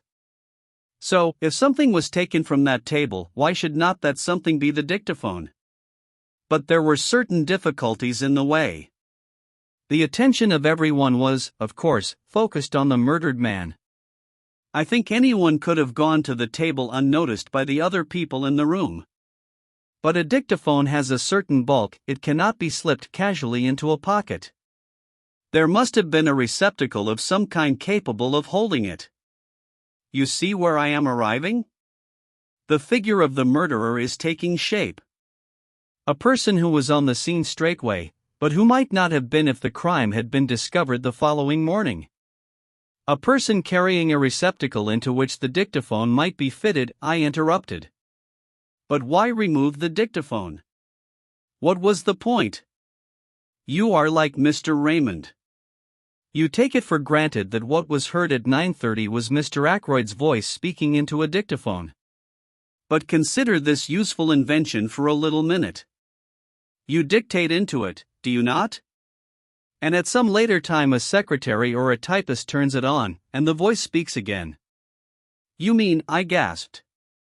Poirot nodded. Yes, I mean that. At 9:30 Mr. Ackroyd was already dead. It was the dictaphone speaking, not the man. And the murderer switched it on. Then he must have been in the room at that minute? Possibly. But we must not exclude the likelihood of some mechanical device having been applied, something after the nature of a time lock, or even of a simple alarm clock. But in that case we must add two qualifications to our imaginary portrait of the murderer. It must be someone who knew of Mr. Ackroyd's purchase of the dictaphone and also someone with the necessary mechanical knowledge. I had got thus far in my own mind when we came to the footprints on the window ledge. Here there were three conclusions open to me. 1. They might really have been made by Ralph Peyton. He had been it firmly that night, and might have climbed into the study and found his uncle dead there. That was one hypothesis. 2. There was the possibility that the footmarks might have been made by somebody else who happened to have the same kind of studs in his shoes.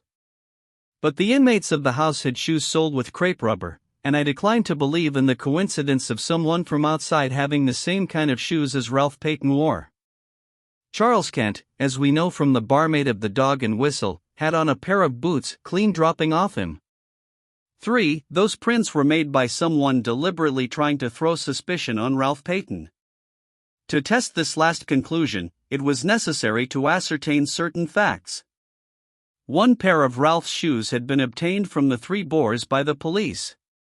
Neither Ralph nor anyone else could have worn them that evening, since they were downstairs being cleaned. According to the police theory, Ralph was wearing another pair of the same kind, and I found out that it was true that he had two pairs.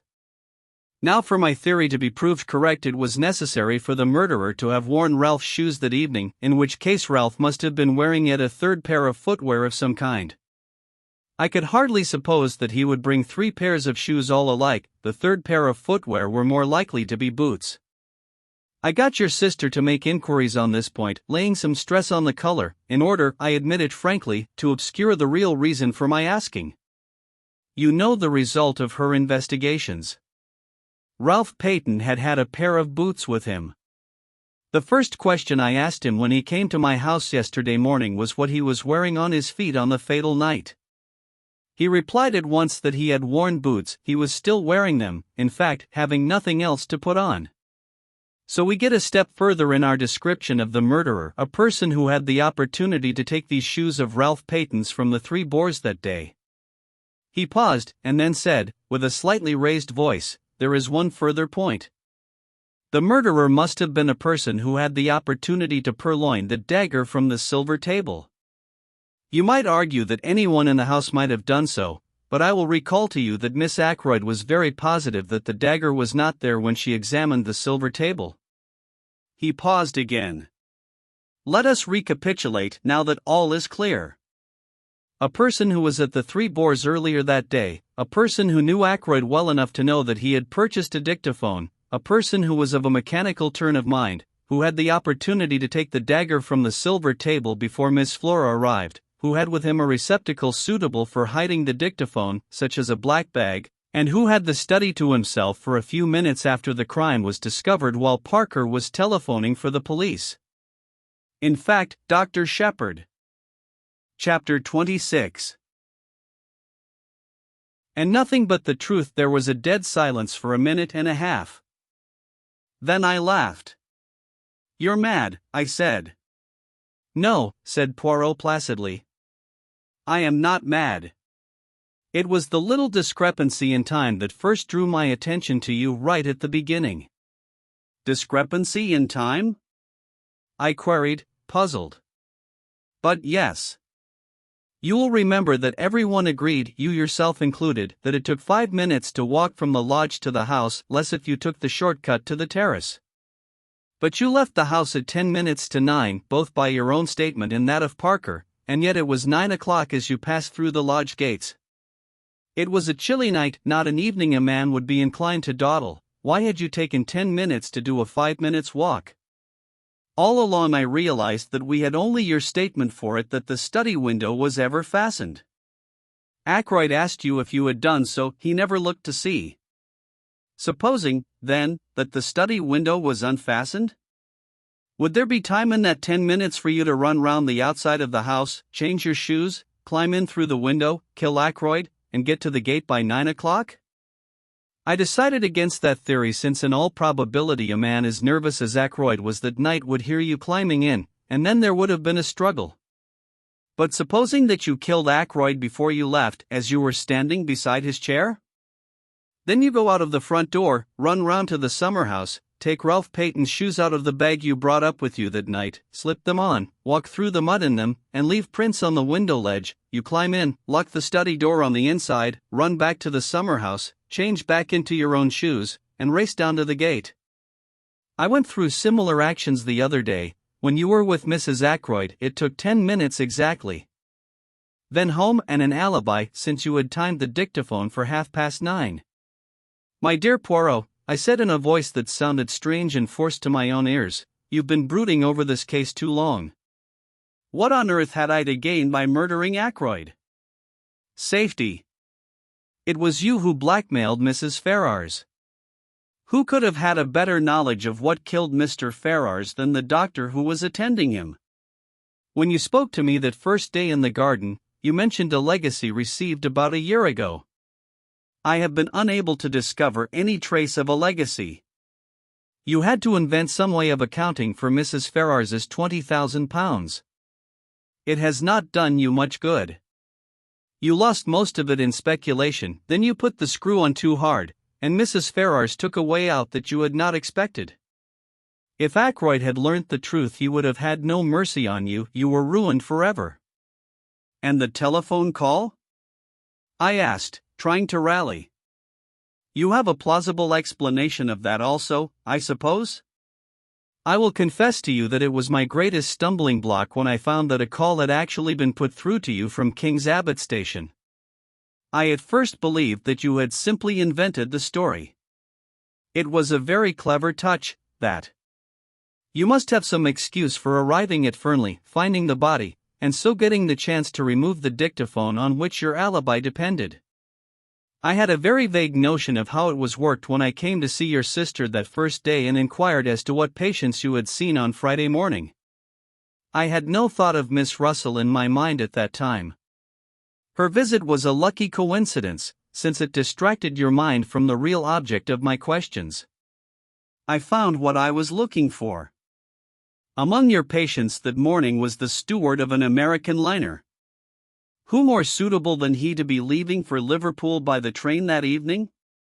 And afterwards he would be on the high seas, well out of the way.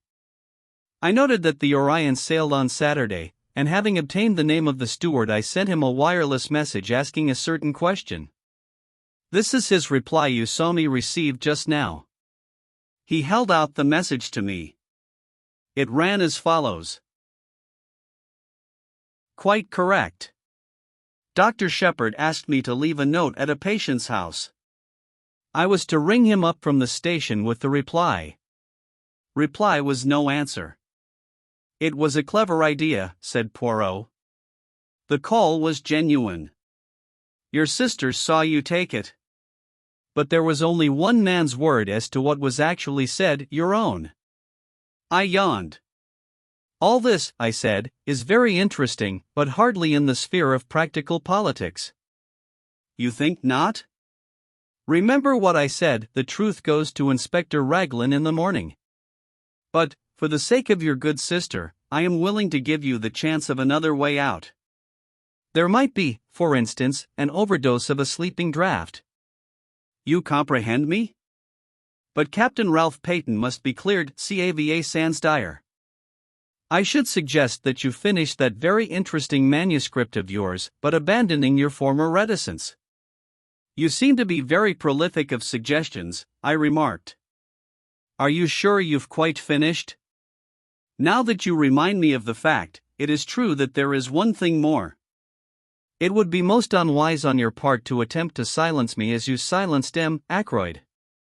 That kind of business does not succeed against Hercule Poirot, you understand. My dear Poirot, I said, smiling a little, whatever else I may be, I am not a fool. I rose to my feet. Well, I said, with a slight yawn, I must be off home. Thank you for a most interesting and instructive evening. Poirot also rose and bowed with his accustomed politeness as I passed out of the room. Chapter 27. Apologia 5 a.m. I am very tired, but I have finished my task. My arm aches from writing. A strange end to my manuscript. I meant it to be published someday as the history of one of Poirot's failures. Odd, how things pan out. All along I've had a premonition of disaster, from the moment I saw Ralph Peyton and Mrs. Ferrars with their heads together. I thought then that she was confiding in him. As it happened, I was quite wrong there, but the idea persisted even after I went into the study with Ackroyd that night, until he told me the truth. Poor old Ackroyd. I'm always glad that I gave him a chance. I urged him to read that letter before it was too late. Or let me be honest, didn't I subconsciously realize that with a pig-headed chap like him, it was my best chance of getting him not to read it? His nervousness that night was interesting psychologically. He knew danger was close at hand. And yet he never suspected me. The dagger was an afterthought. I'd brought up a very handy little weapon of my own, but when I saw the dagger lying in the silver table, it occurred to me at once how much better it would be to use a weapon that couldn't be traced to me. I suppose I must have meant to murder him all along. As soon as I heard of Mrs. Ferrars's death, I felt convinced that she would have told him everything before she died.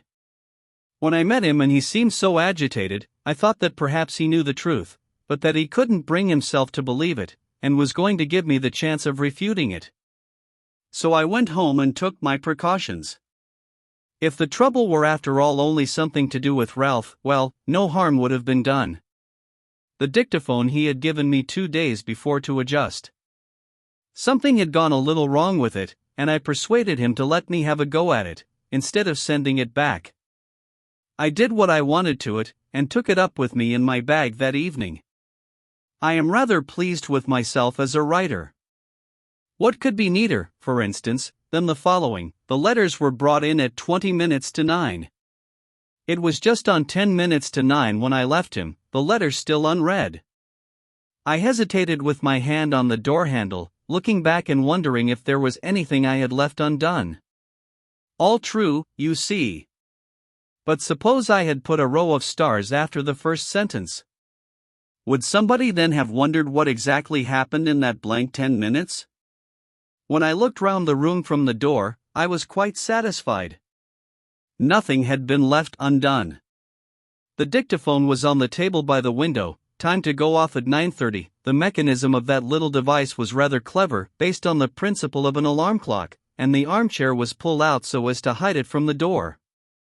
I must admit that it gave me rather a shock to run into Parker just outside the door. I have faithfully recorded that fact.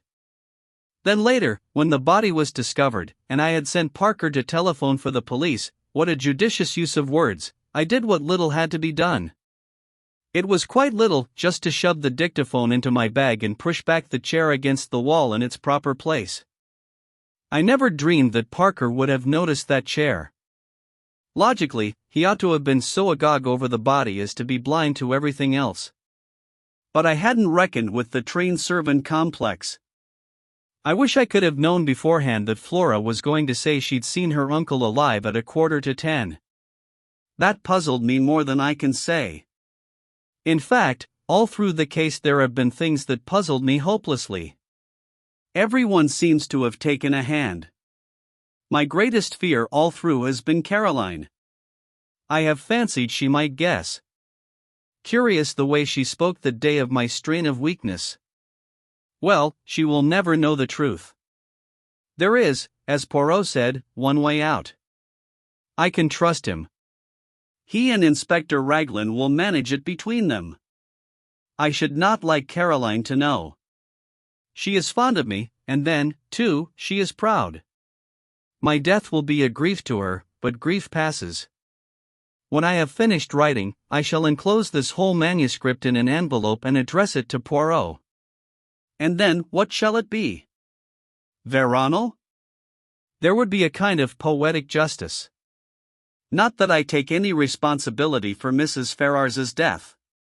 It was the direct consequence of her own actions. I feel no pity for her. I have no pity for myself either. So let it be Veronal. But I wish Hercule Poirot had never retired from work and come here to grow vegetable marrows. The end. The books you like to read at the price you like to pay. There are two sides to everything, including the wrapper which covers every Grosset and Dunlap book. When you feel in the mood for a good romance, refer to the carefully selected list of modern fiction comprising most of the successes by prominent writers of the day, which is printed on the back of every Grosset and Dunlap book wrapper. You will find more than 500 titles to choose from, books for every mood and every taste in every pocketbook. Don't forget the other side, but in case the wrapper is lost, write to the publishers for a complete catalog. There is a Grosset and Dunlap book for every mood and for every taste. The novels of Vida Hurst may be had wherever books are sold. Ask for Grosset and Dunlap's list. Vida Hurst is recognized as one of the foremost authors of romances of the modern girl.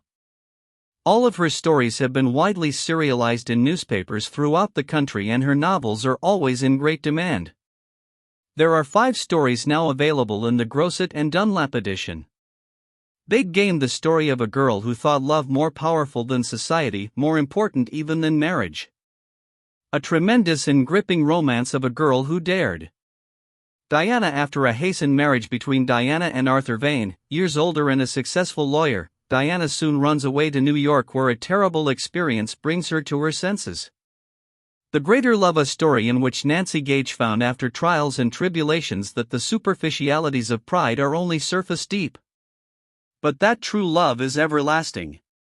Sonia Marsh goes to San Francisco to seek a new life and a happy one, but she finds everything is not smooth sailing. After many harrowing experiences, she finally marries the man she loves. Sequel to Sonia: it continues the life story of Sonia Marsh, who left her small town to go to the city, where she falls in love with a doctor and marries him. Grosset and Dunlap, Publishers, New York. Raphael Sabatini's novels may be had wherever books are sold. Ask for Grosset and Dunlap's list. Jessi, a diminutive city of the Italian Marches, was the birthplace of Raphael Sabatini. He first went to school in Switzerland and from there to Lycée of Oporto, Portugal, and has never attended an English school. But English is hardly an adopted language for him, as he learned it from his mother, an English woman. Today, Raphael Sabatini is regarded as the Alexander Dumas of modern fiction. The lion's skin, the shame of Motley, the trampling of the lilies, the gates of doom, the strolling saint, the banner of the bull, the Carolinian St. Martin's summer mistress, Wilding Fortune's fool, Bardley's the magnificent, the snare, Captain Blood, the Essayhawk, Scaramouche.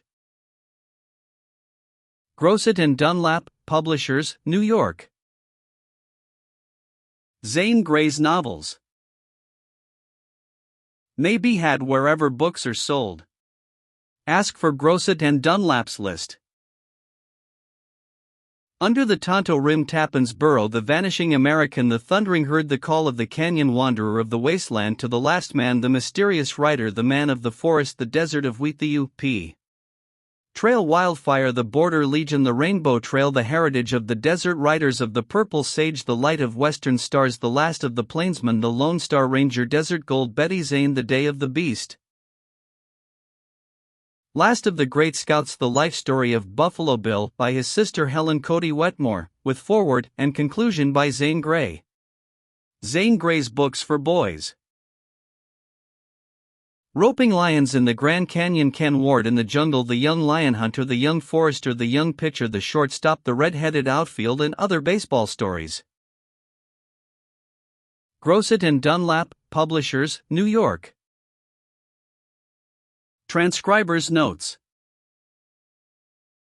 Blank pages have been removed. Obvious typographical errors have been silently corrected.